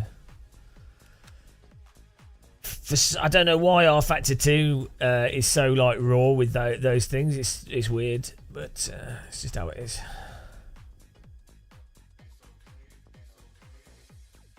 Right, I'll be back in a minute, guys. I'm just gonna.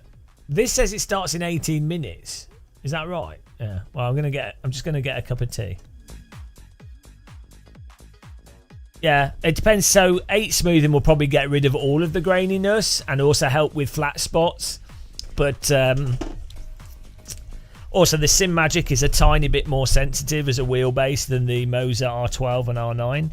But 5 for me, I can still feel the grain from the simulator, but I'd rather feel the grain in a little bit more detail than have it be totally smooth. It's up to you though, isn't it? Right, back in a second, guys.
Everything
Had to get some pizza. Starving.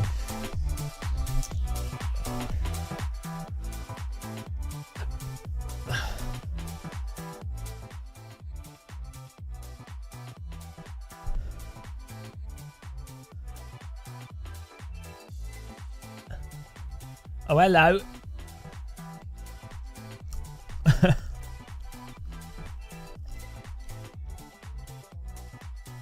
Right.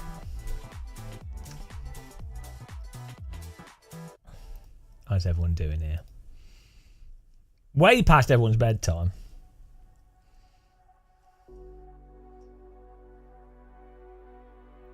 Wilbo, how do you learn to set up cars watching videos?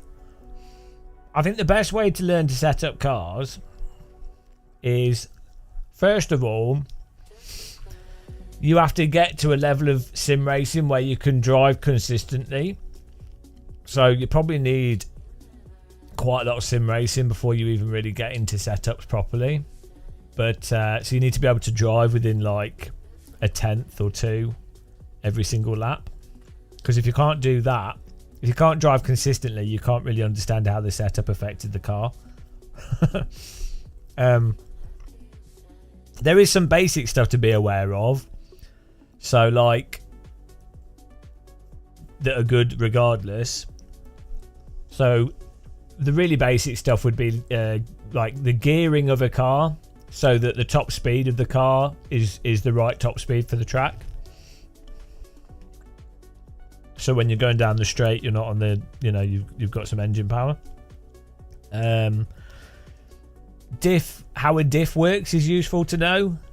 Okay, So let's go.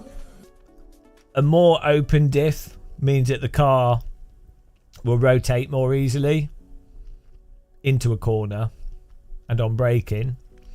And a more closed diff means that the car won't rotate as easily, so the rear won't come out as easily. To make things more complicated, cars typically have a diff power and a diff coast. So it's the same thing, but only applied to when you're off the power and when you're on the power. So reading about differential settings is a good thing to know about. Brake bias is easy to understand. For the further to the back,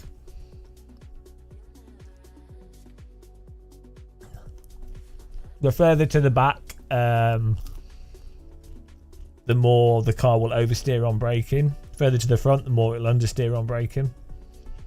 Those are the main things.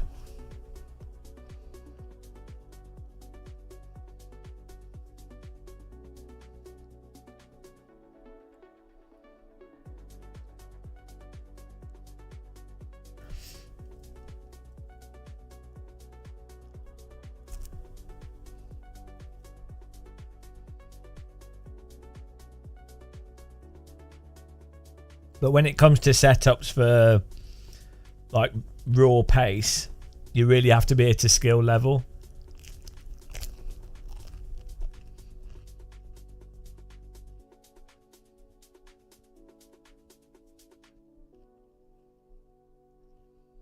Well, explain that further.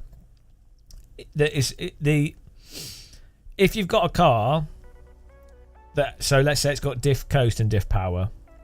If you're just doing, so diff coast off the power, the less locked a diff is, the more open it is. And the more open it is, the more freely the wheels can rotate independently.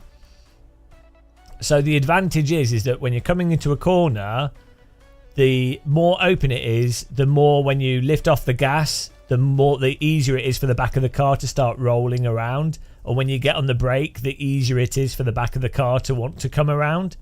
However, if it's too open, you might find it that the back comes down too quickly or is too hard for you to control.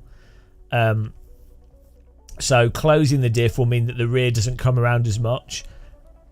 If you're talking about like balancing it for performance, there'll be a choice made based off what's an amount of rotation that's useful for pace and what's a good amount of rotation for the specific tyres and the specific type of car and downforce and everything. But from a basic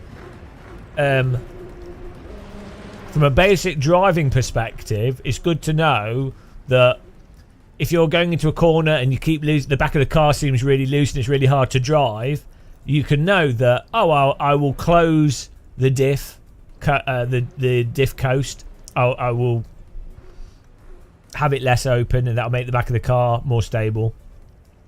For diff power, if you find when you get on the throttle, you're like you're spinning on the throttle, so you're accelerating. Maybe you're a bit not that skilled, and you accelerate too hard, and the back of the car's going or just spinning around straight away.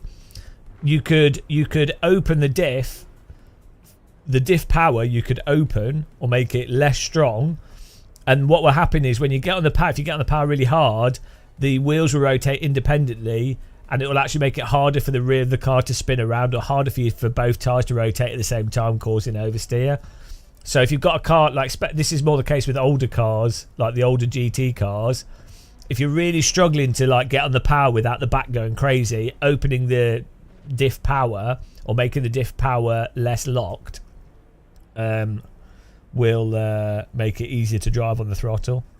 So it's good. They're good things, good simple things to be aware of that you can change quickly without having to be like to really know. It helps you drive the car, or helps make a car easier to drive.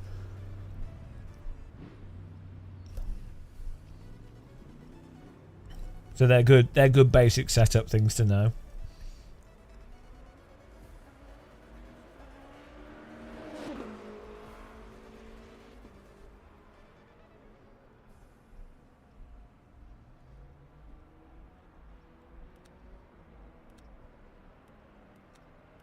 Welcome to Gamer Muscle's School of Pointless Sim Racing Knowledge. I should probably do a YouTube video. The five most basic car setup things all sim racers should know that make sim racing easier.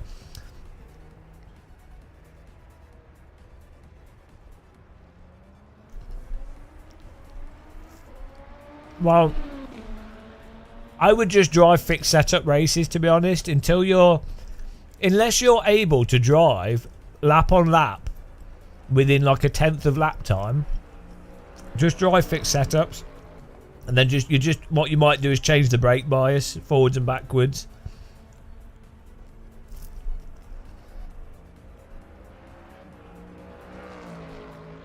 Well, the difficulty or confusion is how diffs actually operate in real life with clutch plates and stuff, and like wedge angle. So they might use an angle instead of a percentage, or they might even use a torque value, just to make things more confusing.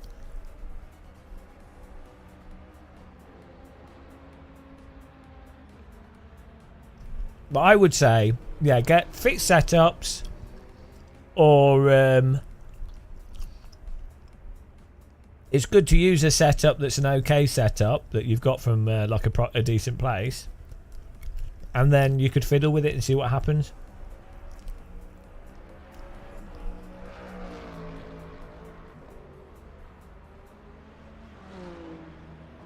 Most sim racers are so far off the pace. Setup stuff is really not. They shouldn't really be fiddling with it. It'll be a waste of time. I've seen this a lot where people will be like, "Oh, I did this setup and I got a second faster," and it's like, okay.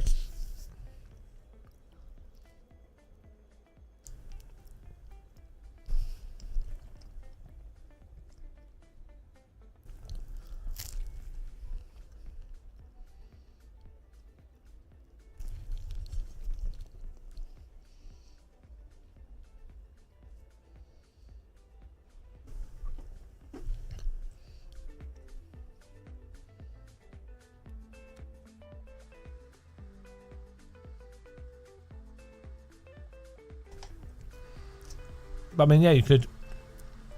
The nice thing with LMU is you can jump into this, fix setup races, and then you can fiddle around with the traction control and brake bias. See what works. Just keep doing races. See what works. See what doesn't work. That's the fun. This is one of the things I think driver coaches and in sim racing, it's not really driver coaches, but like, because sim racing is like a simulated real racing, people then sort of turn it into a job rather than they're playing it. You're actually doing sim racing as a video game, right, for fun. You might want to be getting better, but you're still doing it for fun. So the thing is, yeah, you could watch videos or look for driver coaching and have guides on what's the best way to do stuff. But actually, it's quite fun working it out for yourself, really. Trying different things out. Like, read books, sure, like, find the information. And I'm not saying don't get coaching and stuff, but there's fun to be had just loading up a sim and going, oh, I wonder what happens if I put the brake bias all the way to the back. Oh, I wonder what happens if I move it all the way to the front. Oh, I wonder what this setting does. I wonder what this setting does. Did you see what happens? You know what I mean? That's like, why not? Why, you know, what happens if I lock up? Like, I don't, for some people, for some reason, don't do that automatically. It'd be the first thing I do with anything. Like, first time I went go-karting, I was like, all right, I wonder what happens if I just push the brake as hard as possible. I wonder what happens if I turn the steering wheel left and right stupidly. Or, you know, wonder how much I could drive into a wall before the go-kart stops. No, because it's like, you can surprisingly catch crazy stuff in rental go-karts. If you're quick.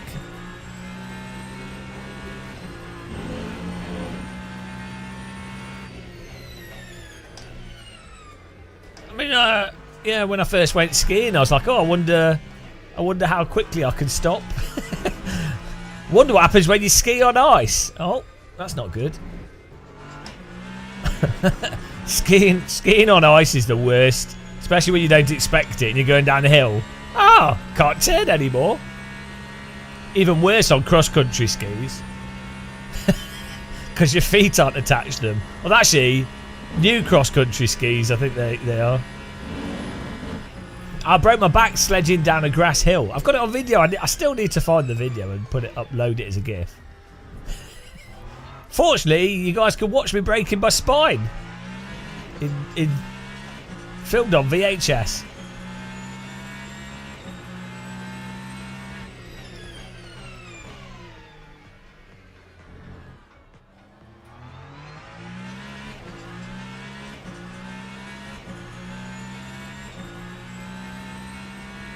It is, yeah. That is the accident that caused all my back problems. Sledge of Doom. Oh well.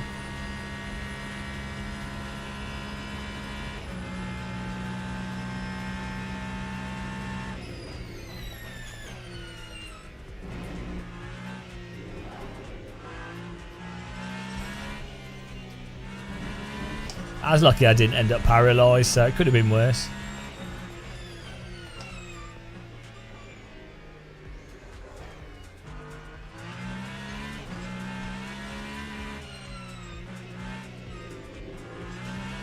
This car sounds like a bloody dishwasher.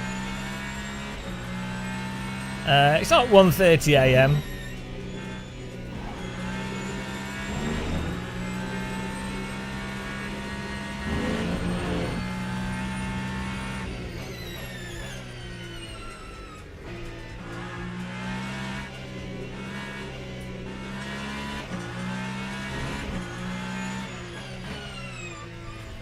This is how Mitchy Hoyer's shirts are so ironed. He uses this as his washing machine. He puts his shirts outside the window. the wind flattens them. He puts his shirt on the windscreen. It finally makes sense. I've worked it out. This is Mitchy Hoyer's ironing board.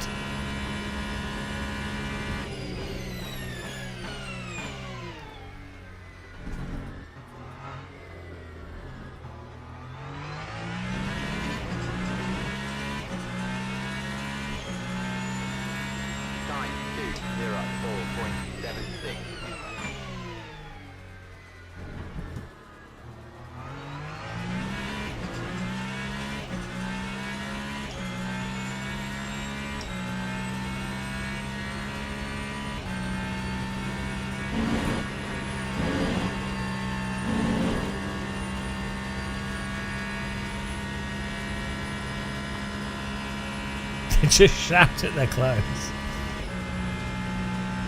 I use an ironing board every time I travel because I wear shirts when I travel, and as a result, I know the word for ironing board in German.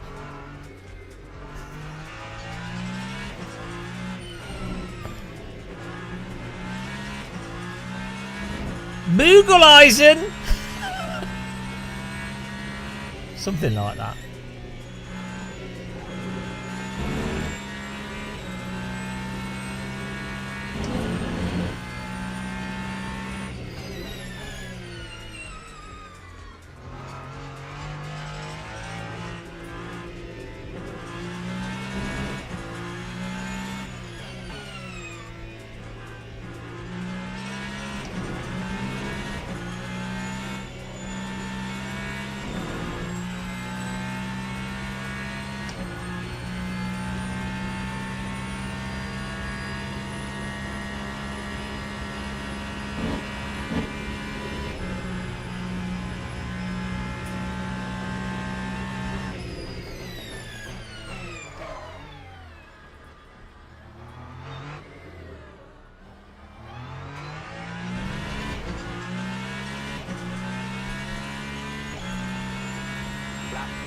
Oh, it's not too bad.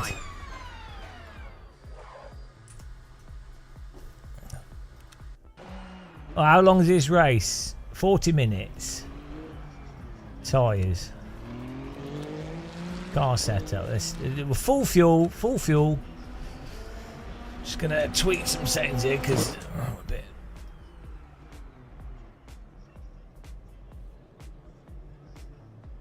Full fuel, fuel, shun,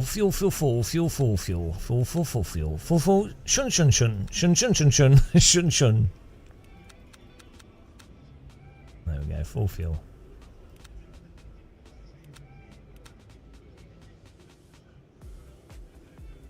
The motor's mapped already in this to race, I think.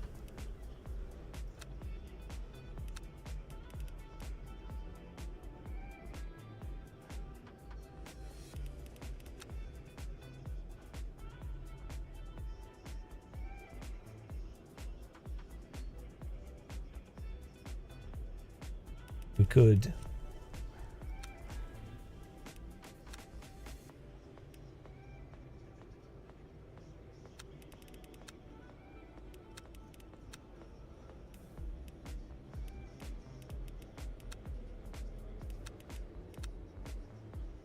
Oh.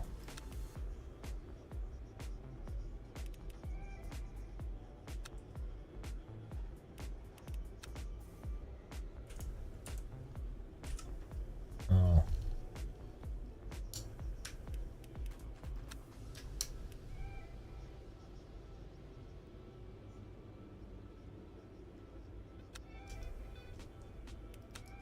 There we go.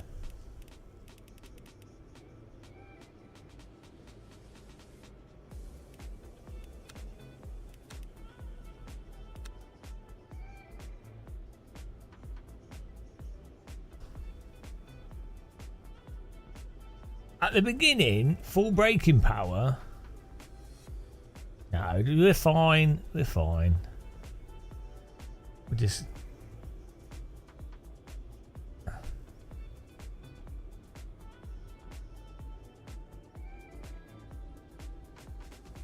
This is noob split. Split 2 or 3. We don't need any of that. We're just.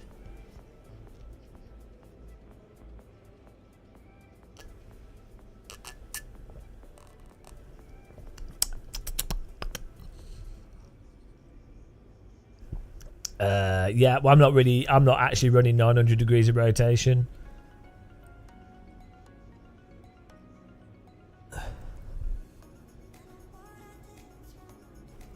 It's more around 500 and something.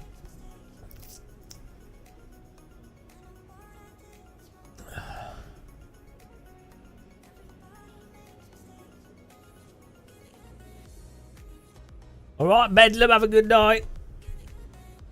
Hello, Rhino's Race Room. as well. Most sims you could just set your wheel to 900 and the sim to 900, and then it will line up 1 to 1, and then the individual car will change the rotation. I think in real life, hypercars probably have like 540 degrees of rotation, give or take. Depends on the vehicle. You know, got power steering and things. You could. I'm sure there's options for drivers. You could put extra cogs or fewer or more cogs in the for the steering rack. Well, on the pinion to make it more or less sensitive.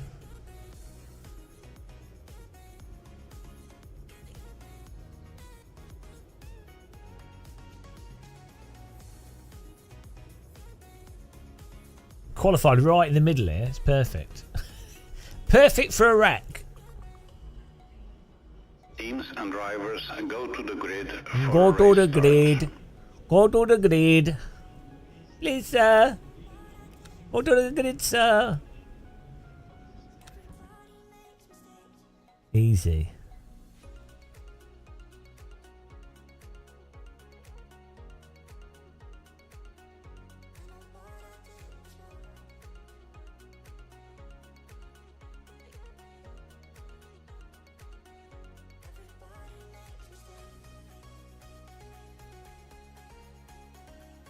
What looks better, Hypercar or LMP2?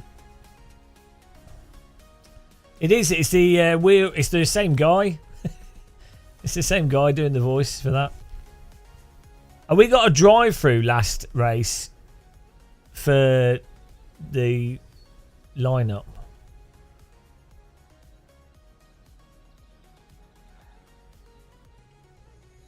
Let's hope it doesn't break this time.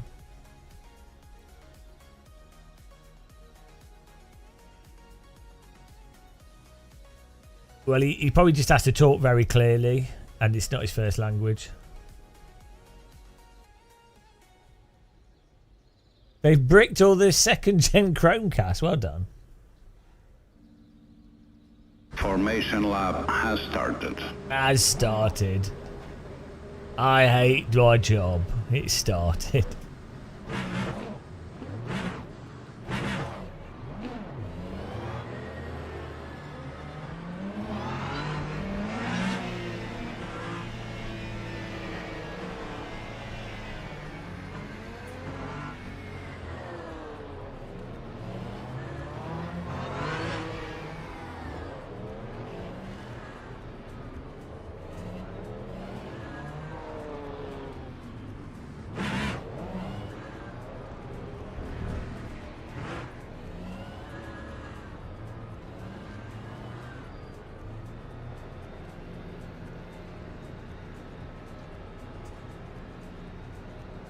Green flag, green flag.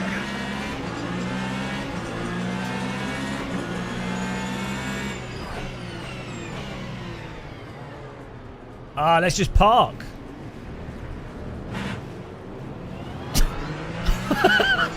What on earth?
This is fixed setup, this.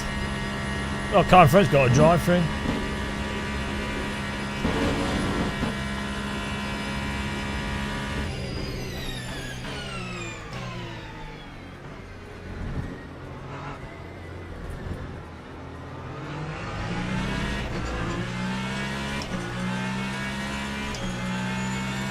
That time was a 2:16.42.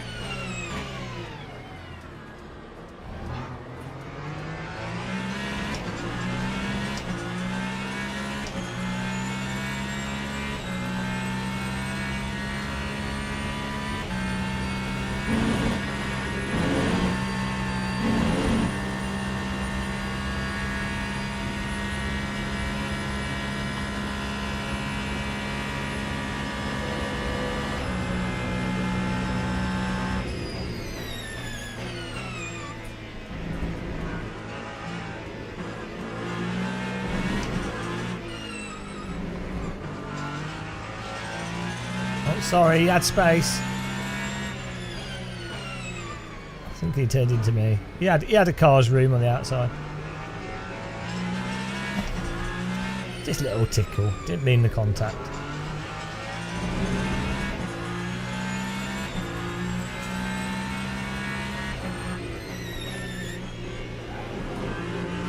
Oh no, his car in the wall.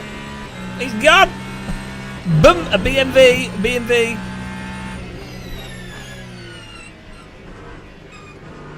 Another car in the wall, bloody hell, he's getting physical, guys. Car in the sandpit.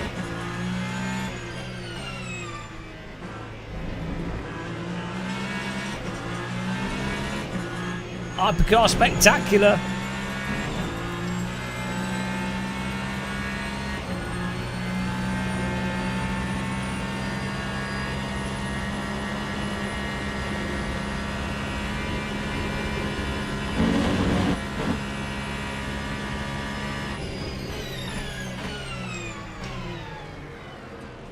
Oh my goodness.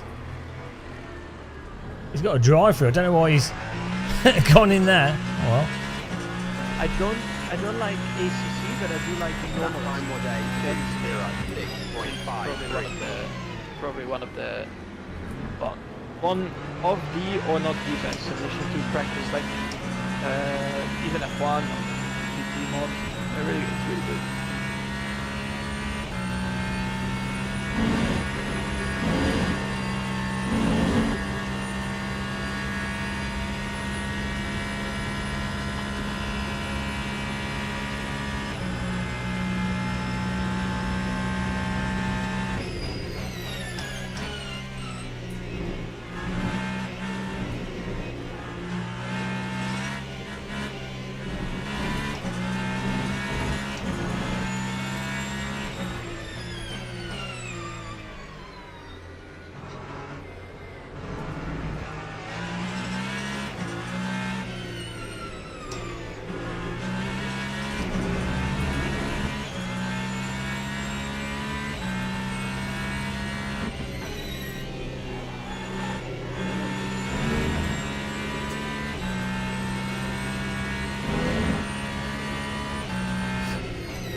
Go!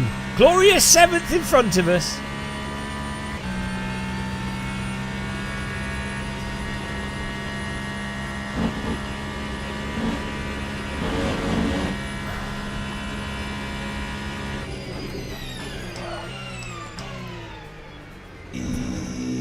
Woo! Thanks for the E-woo.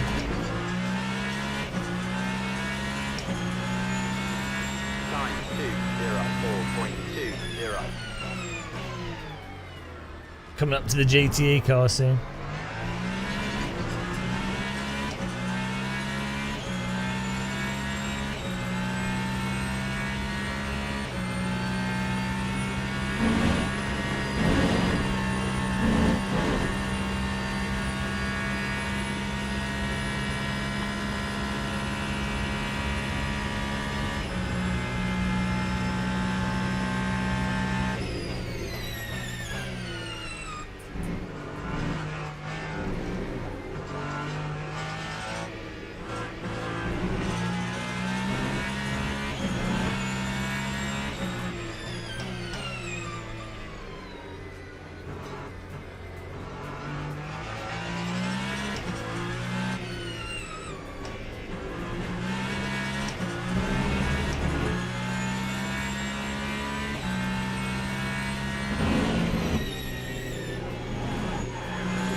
It's getting his draft.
We're getting there. We're pushing. We're getting faster. When the traffic comes, it should be interesting as well. We're just about to catch GT3s.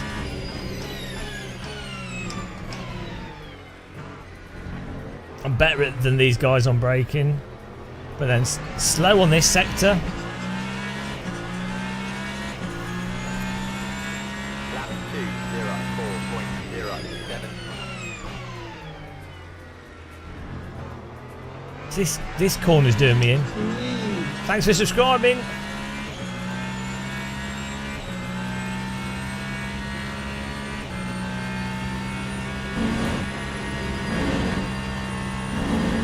Might be that my TC is just a touch too high, so that really slow corner's slowing us down. Oh no! It's not good for me. Got the GT3s just as I was coming round here. That was terrible timing.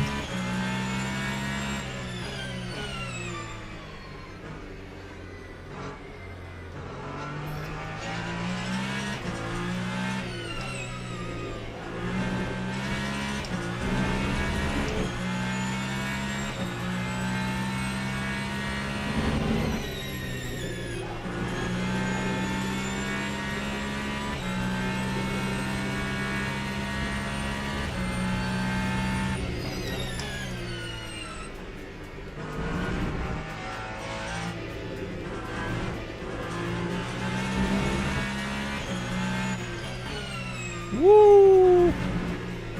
Car in front sliding all over the place. Is definitely a bit loose.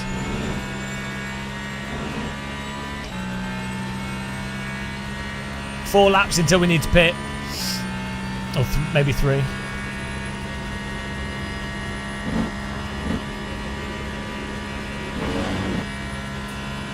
Okay, let's go.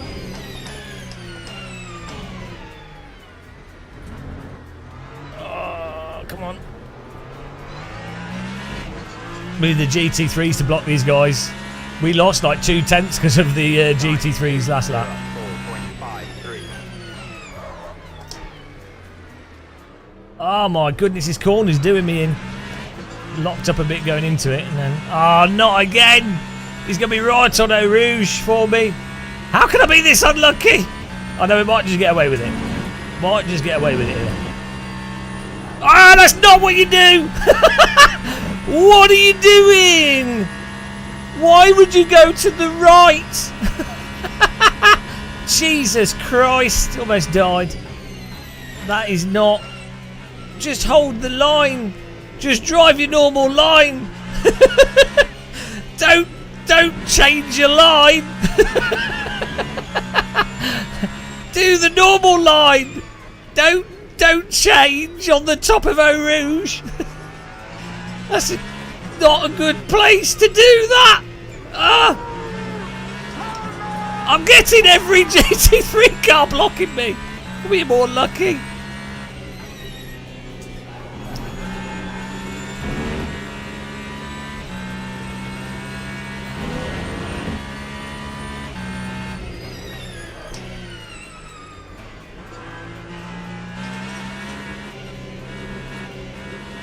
Oh, here we go, here we go.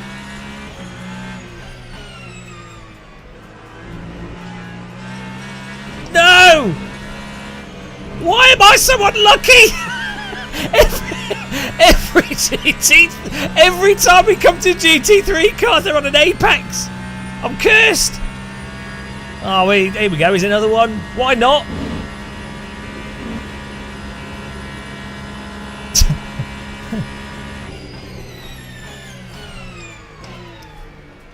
Oh dear.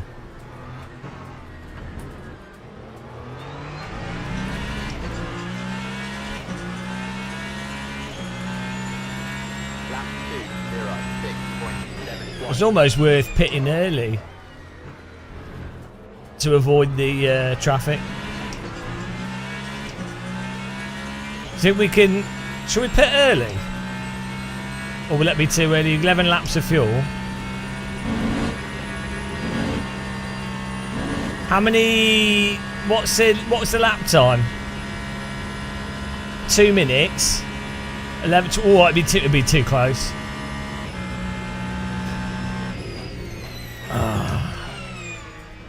It's possible that we could.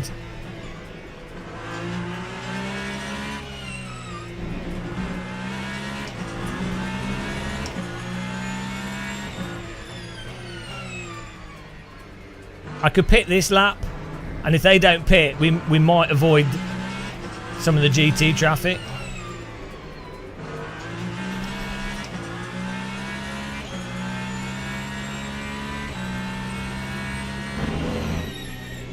Yes, he blocked him. Oh, he's gonna block me.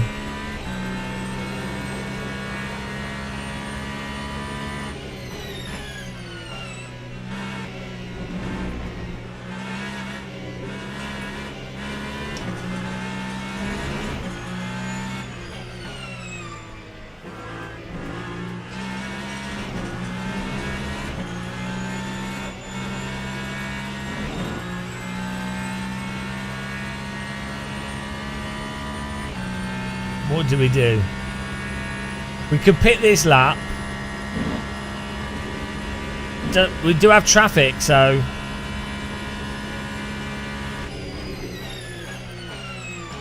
Or we stay out for one more lap. Let's pick this one. Let's go for it.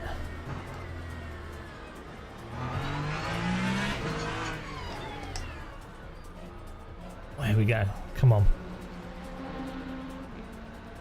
Let's see if this works. We might, because there's all the GT traffic. They stuck behind it. It's possible we come out in front of them. We were, what were we? 17.26. Sip of tea. Oh my goodness.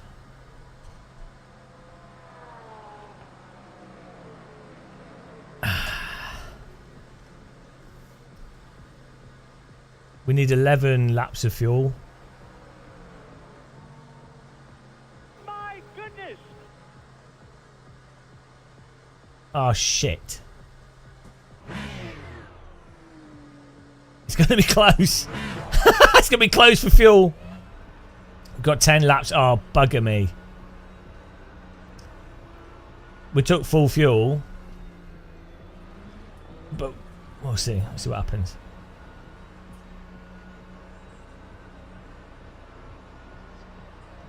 It says 11.5 laps. So we might just get away with it.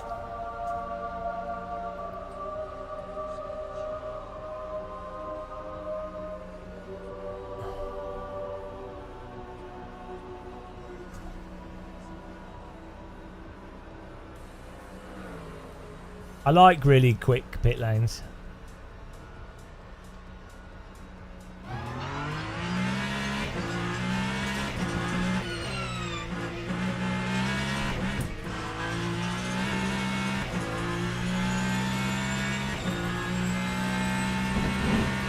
Oh, here we go. Total fresh air.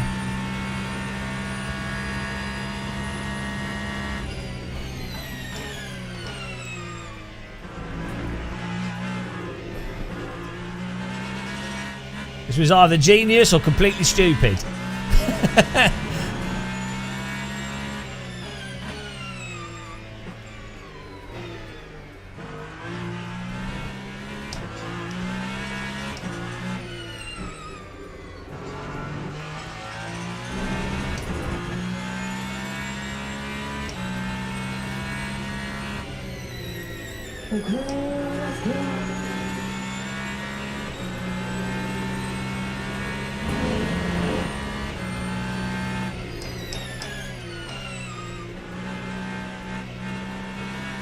They were still stuck behind like 2 or 3 GT cars, which probably cost them at least half a second.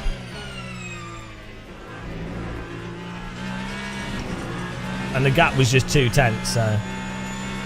And we did a good pit stop. Ferrari, actual Ferrari strap.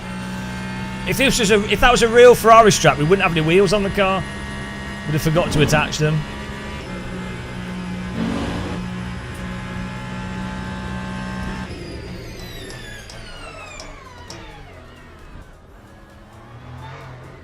Here we go, we're in 14th. Where do we come out?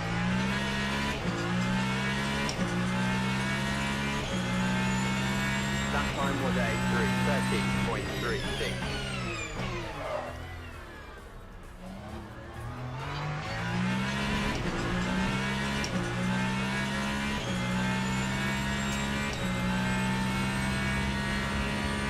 13.36. Oh, he's coming out the pit.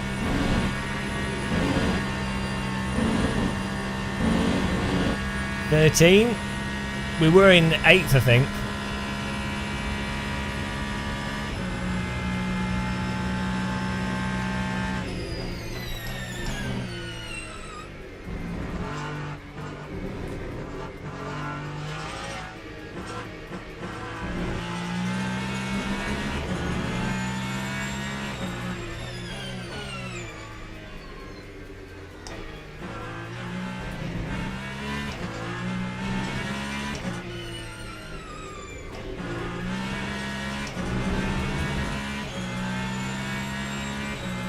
Well, they're all about to pit, so we'll find out. It would have been a super crowded pit as well, so.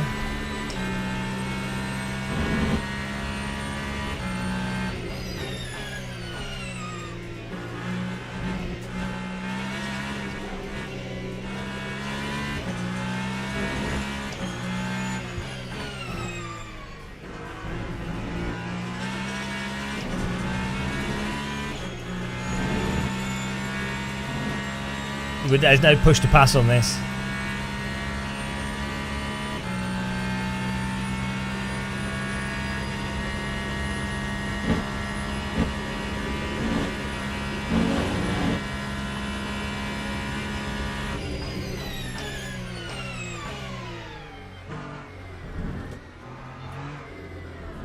Oh, here we go.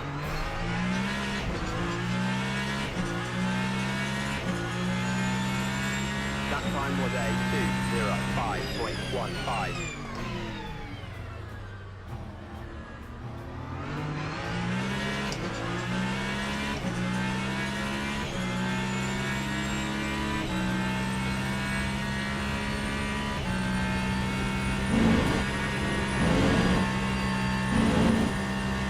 Ninth. Those 2 guys at the top have not pitted yet. They're 90 seconds. How long's the pit lane?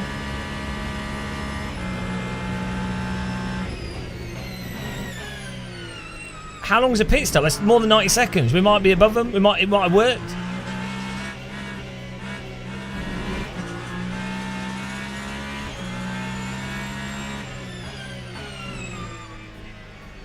It might have worked. The strats. A miracle. About to find out.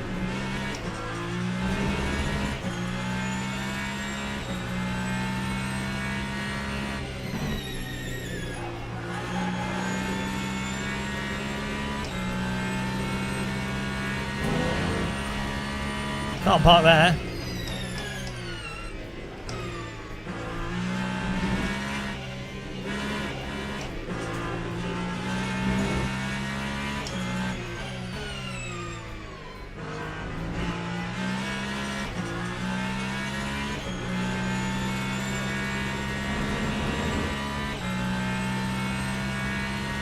It wasn't luck, it was pure skill. We planned this. There's a little bit of luck, maybe. Just a little bit.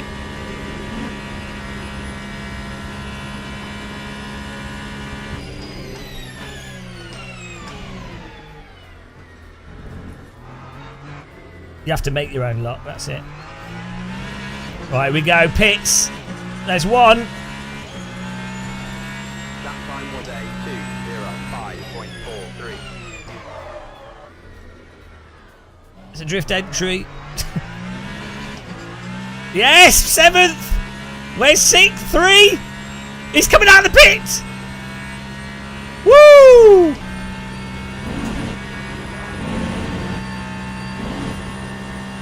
Bye-bye. There it is. Strats. P1's got a drive through. Now we just have to pray that we've got enough fuel to finish the race.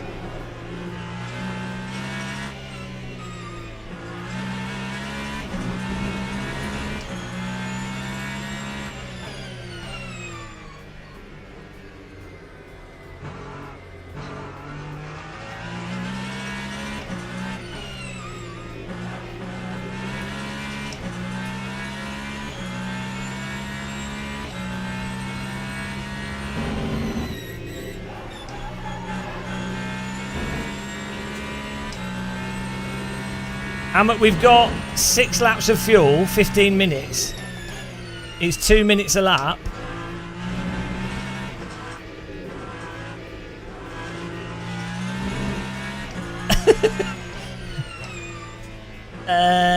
Might have to do a bit of have to do a little bit of fuel saving here.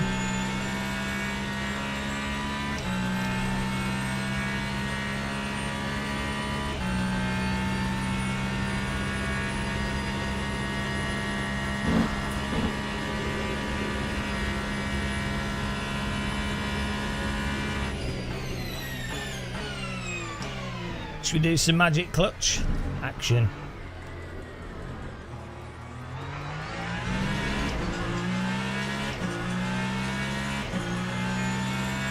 Lap 2:05.98.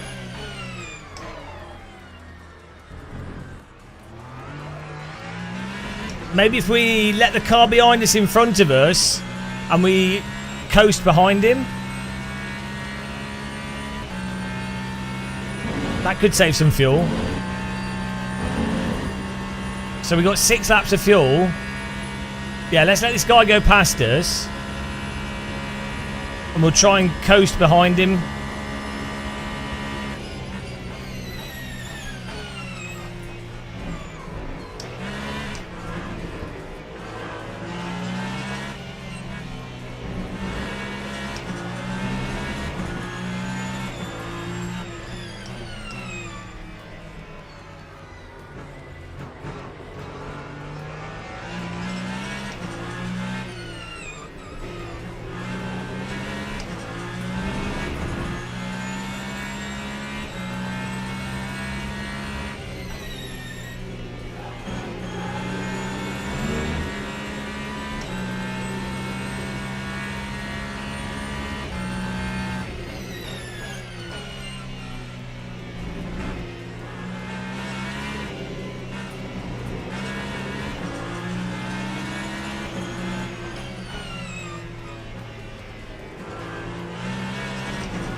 That time was a 2:05.85.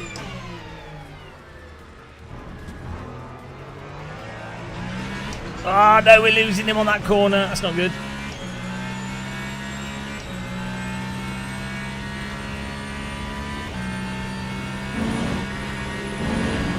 No! We need the draft.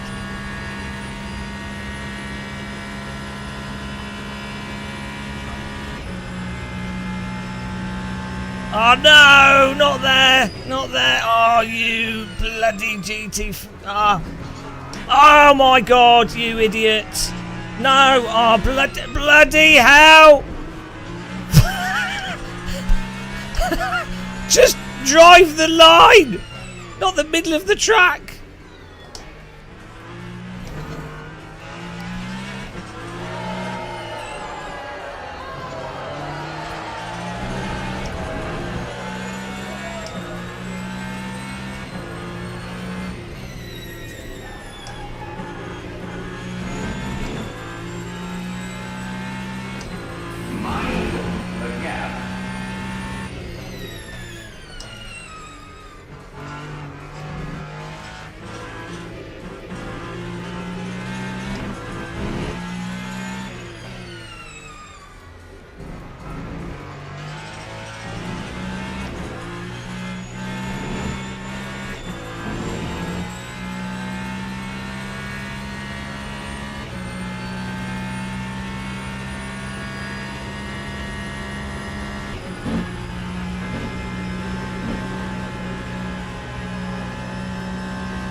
Lap 206.28.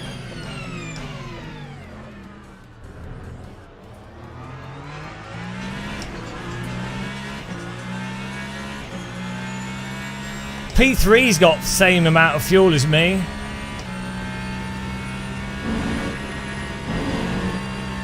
I think I need like 0.5 more. I mean, we might be all right.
I'm coasting.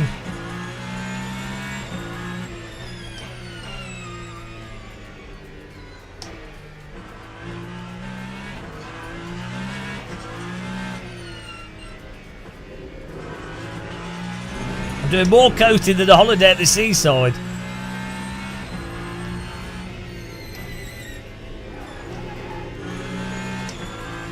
I'm also short shifting.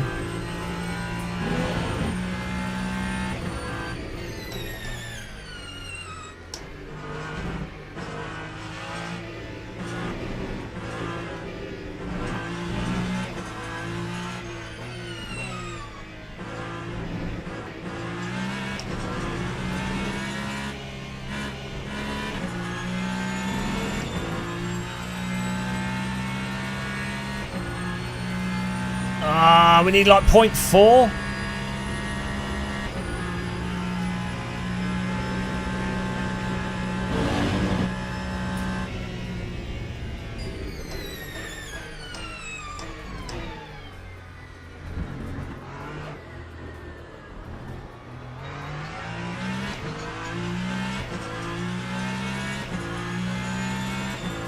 That time was a 2:05.08. Driving this car like I'm Greta Thunberg.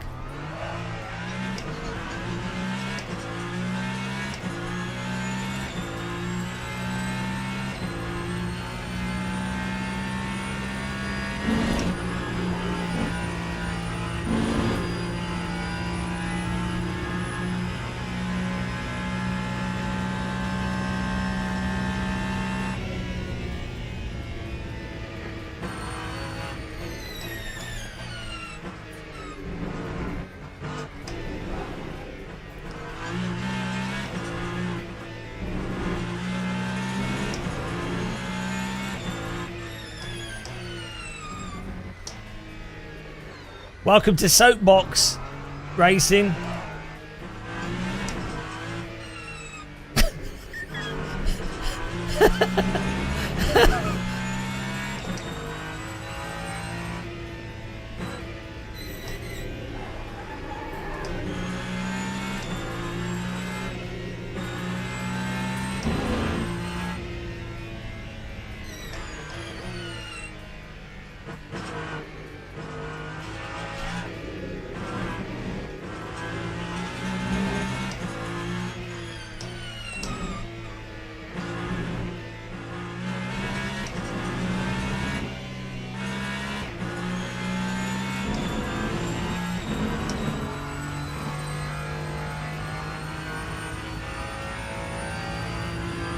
Oh dear.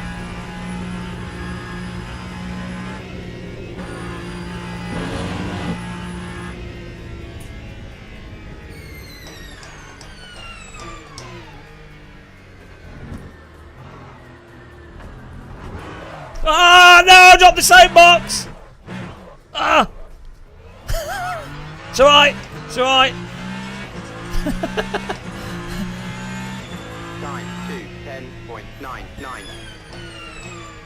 Fine, caught it. The car does not like driving that slow.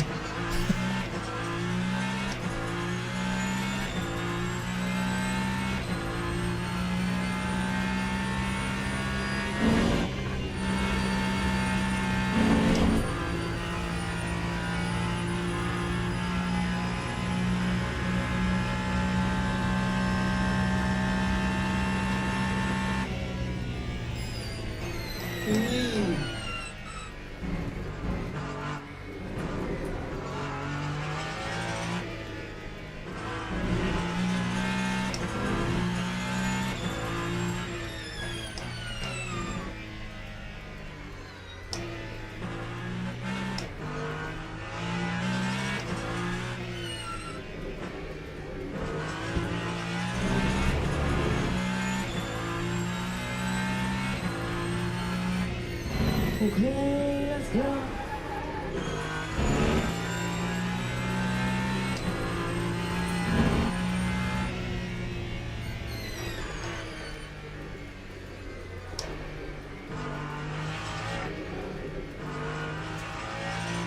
P2's on the same fuel as me, so.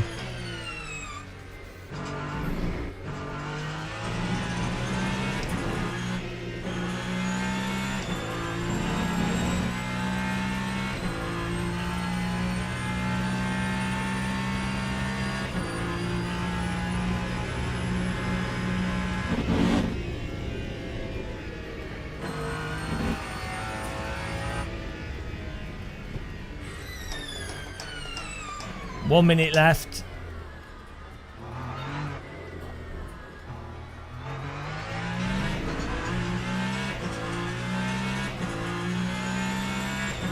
Lap 2:06.31.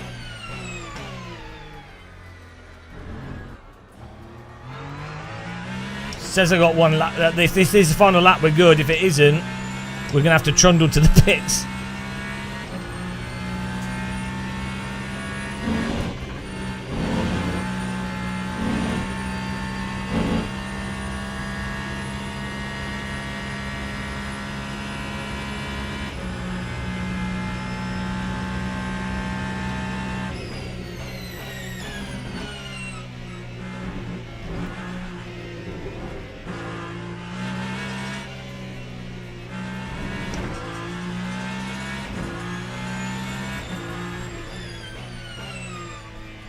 Oh, there we go.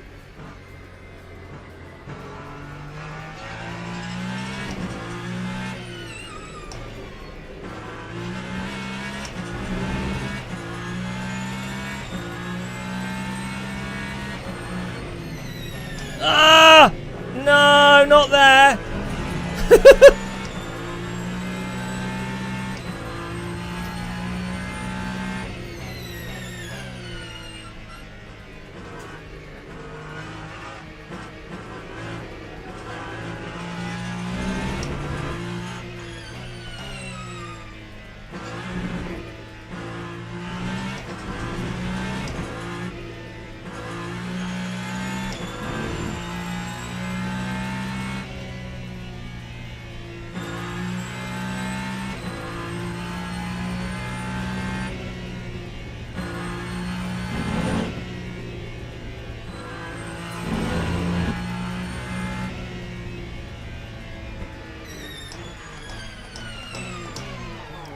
Oh, come on, mate.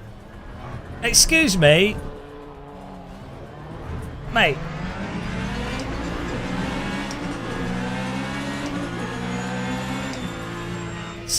What a cheat. Just tries to ram me. We're finished. Did we finish in front of him?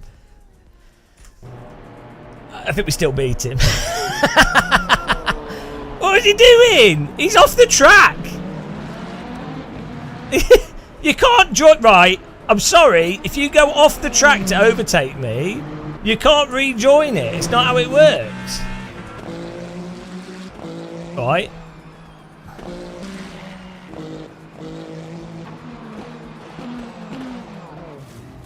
Like, he's sent it into a space that's not there. Push me off the track. He's not. I'm on the track. I don't have to let him back on the track, do I?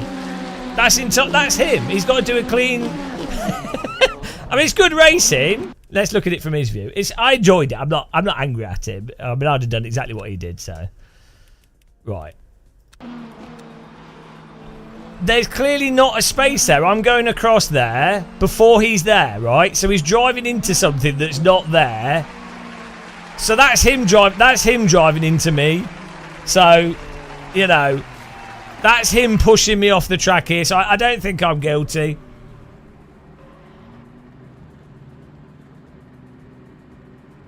So he's actively punted me off the track to maintain this line. And then I've come back on here, which is fine.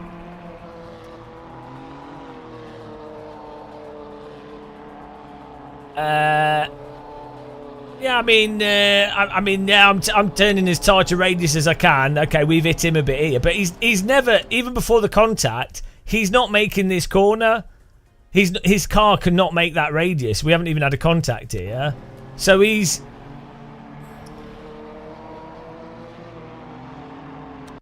completely off the track here. I'm on the track still, and then he's done this is an unsafe rejoin. You can't rejoin into a car that's on the track if you've driven off the track. Am I moving in the braking zone? I don't think so. We've started turning right here. That's a court. We're allowed to do that. It's not a reactive block.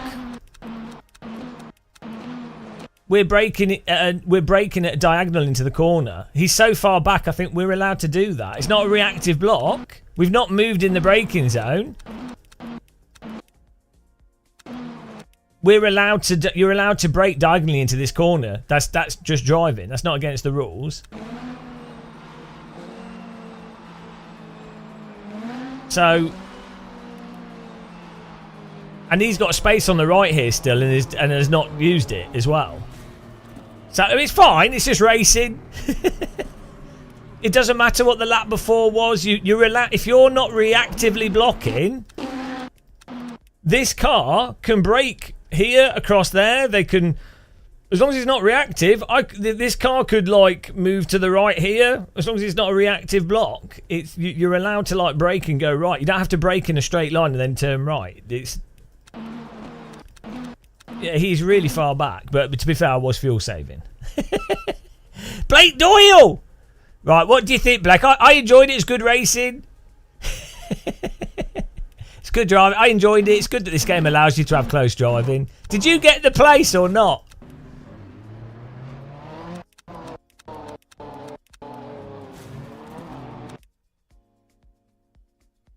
I moved over. I was moving diagonally. It wasn't a reactive block. Look. Look, here we go. Here we go. Look at this. You can brake diagonally into that corner. Yeah, that is fine. Like that, as long as you're not reactively moving, I think you're allowed to do that. You know, you're allowed. There's no rule saying you have to brake into a straight. You know.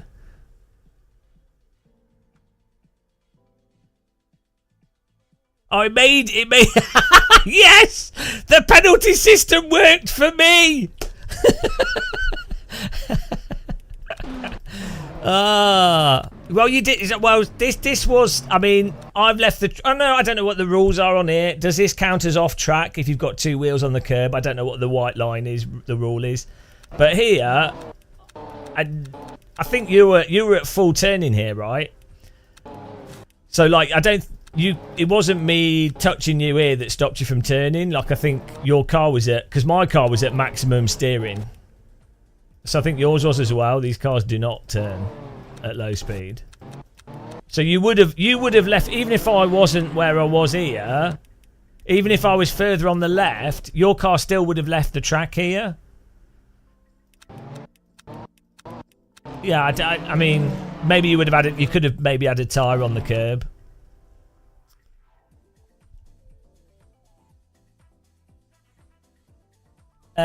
You might be the first and only person I've ever seen take that line into corner. It's not very predictable. Well, no, the point is that it's defensive driving, isn't it? It's not reactive, but it's a good line to take if there's a car behind you that's going to send it off the inside. That's the point.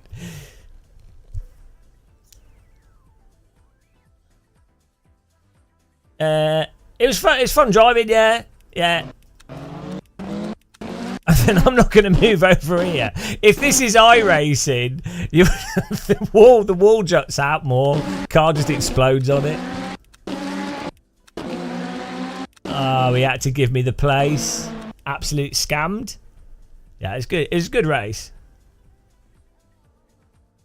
One defensive line would be to move all the way to the inside. Yes, but you can. So you can brake diagonally into corners.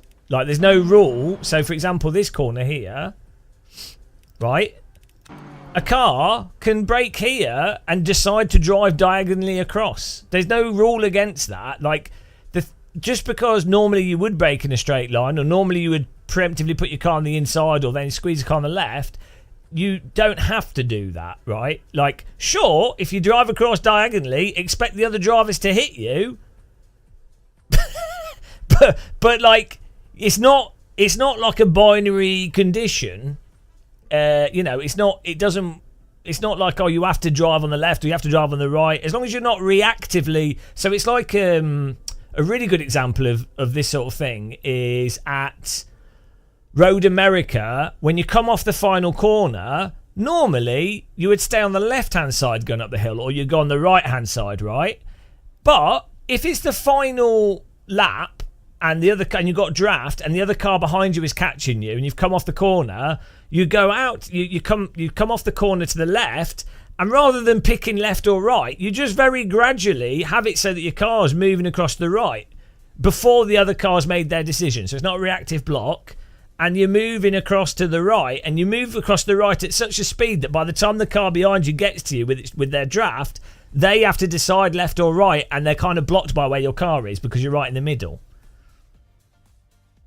Yeah, that's not a braking zone. It's another example. It doesn't actually matter if it's a braking zone if the car behind you isn't like in the braking zone with you at the point where the car in front does the decision. If the other car isn't in the braking zone yet, it does. Like the car in front can do whatever they want, right? It's not, as long as the key is reactive. So the moving in the braking zone is when the car in front reactively moves in the braking zone to the car behind. That's moving in the braking zone. Yeah, and even if the car in front moves in the braking zone in a way that's not against the rules, for sure they should expect to get hit by the car behind.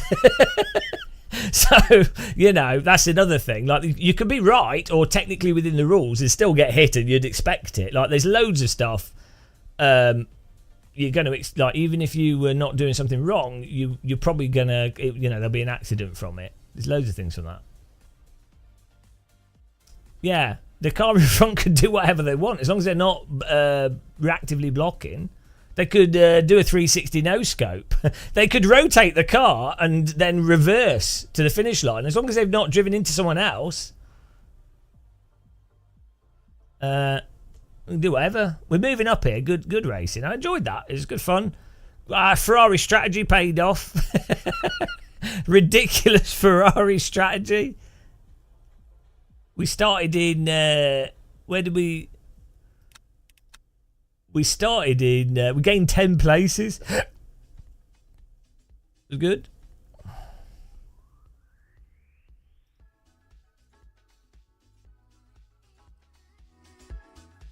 So it's like another example of drivers being able to do what they want, and other people, a lot of sim racers complain about it, is when a car on the outside goes, oh, the car on the inside didn't hit the apex. And it's like, well, the car on the inside does not have to apex really tight. Like the car on the inside has to not understeer into the car on the outside or deprive the car of the outside of drivable track. But the car on the inside does not have to hug the apex. That the car on the inside can take a wider line, especially if they're in front, and turn in and miss the apex. That's totally fine, as long as they don't understeer into the car on the outside or take the track off the car on the outside.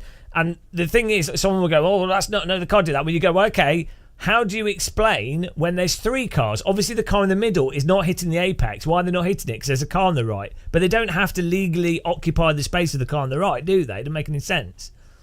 So, there's again, if you're the car in the middle, if you've got a car on your far left and you're to the right of them, and you don't apex, even though you're right, quite expect the car on the outside to drive into you because it's what they're used to. But yeah, it's good fun. At least with this, you can have a bit of car contact, and it's a lot less laggy than iRacing. So and it doesn't ruin the race really for the drivers. So it's a lot more fun, I think. Like if that was iRacing, there's like 3 occasions where we probably would have been wrecked. Like at the start of the race, we would have had damage that would have ruined it. You know, so much better, just so much more enjoyable.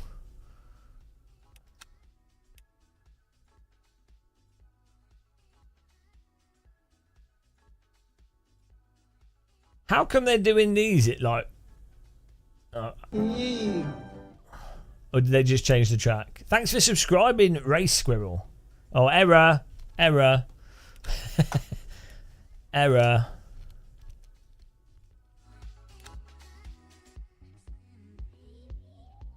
You're going through anyone that pulls that on you.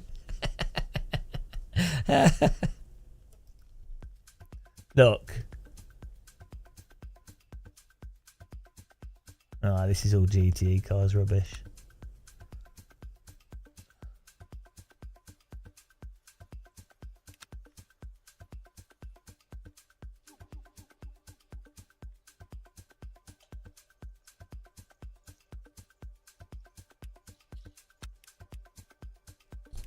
Oh, you've only got... Oh, no, you got GT... We could do a GT3 one of these. Starts in 15 minutes. Oh, I don't know if I can take it. Probably shouldn't. Yeah. Well, I'm alright. I like living in the wall. We were getting some stutter there, so I might turn my anti-aliasing back down here. It's a shame, but 4XAA doesn't seem to be that much better, to be honest.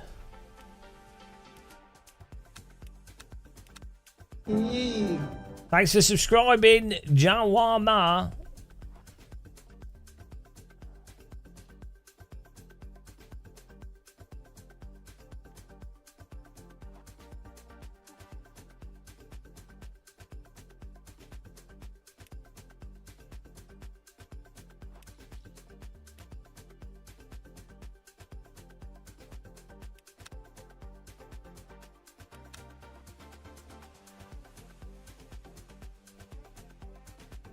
Oh, okay. Enjoy your Mickey Mouse show. We might do one iRacing race here.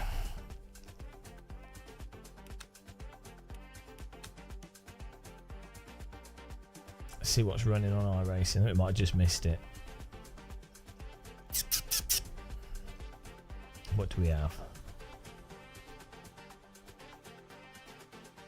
Yeah, I think we just missed it. And there's a Formula C fixed in 13 minutes. Alright, Phantom Racer, thanks for joining us. It was a fun stream. I had fun. Fun driving, fun racing. Yeah, I might call it a night because it's getting a bit late. It's 2 in the morning. What time do you call that, mate? What time do you call that? Alright.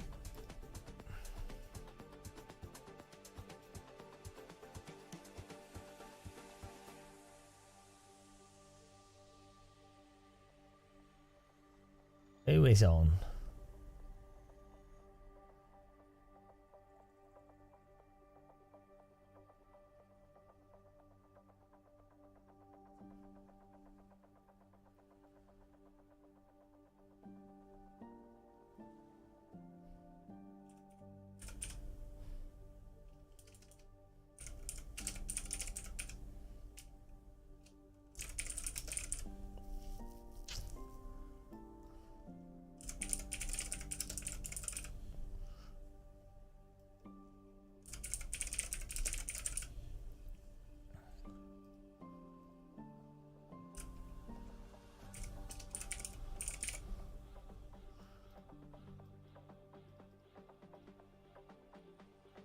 Okay, okay.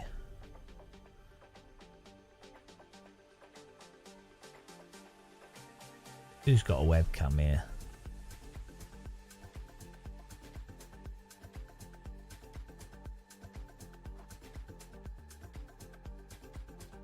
Here we go.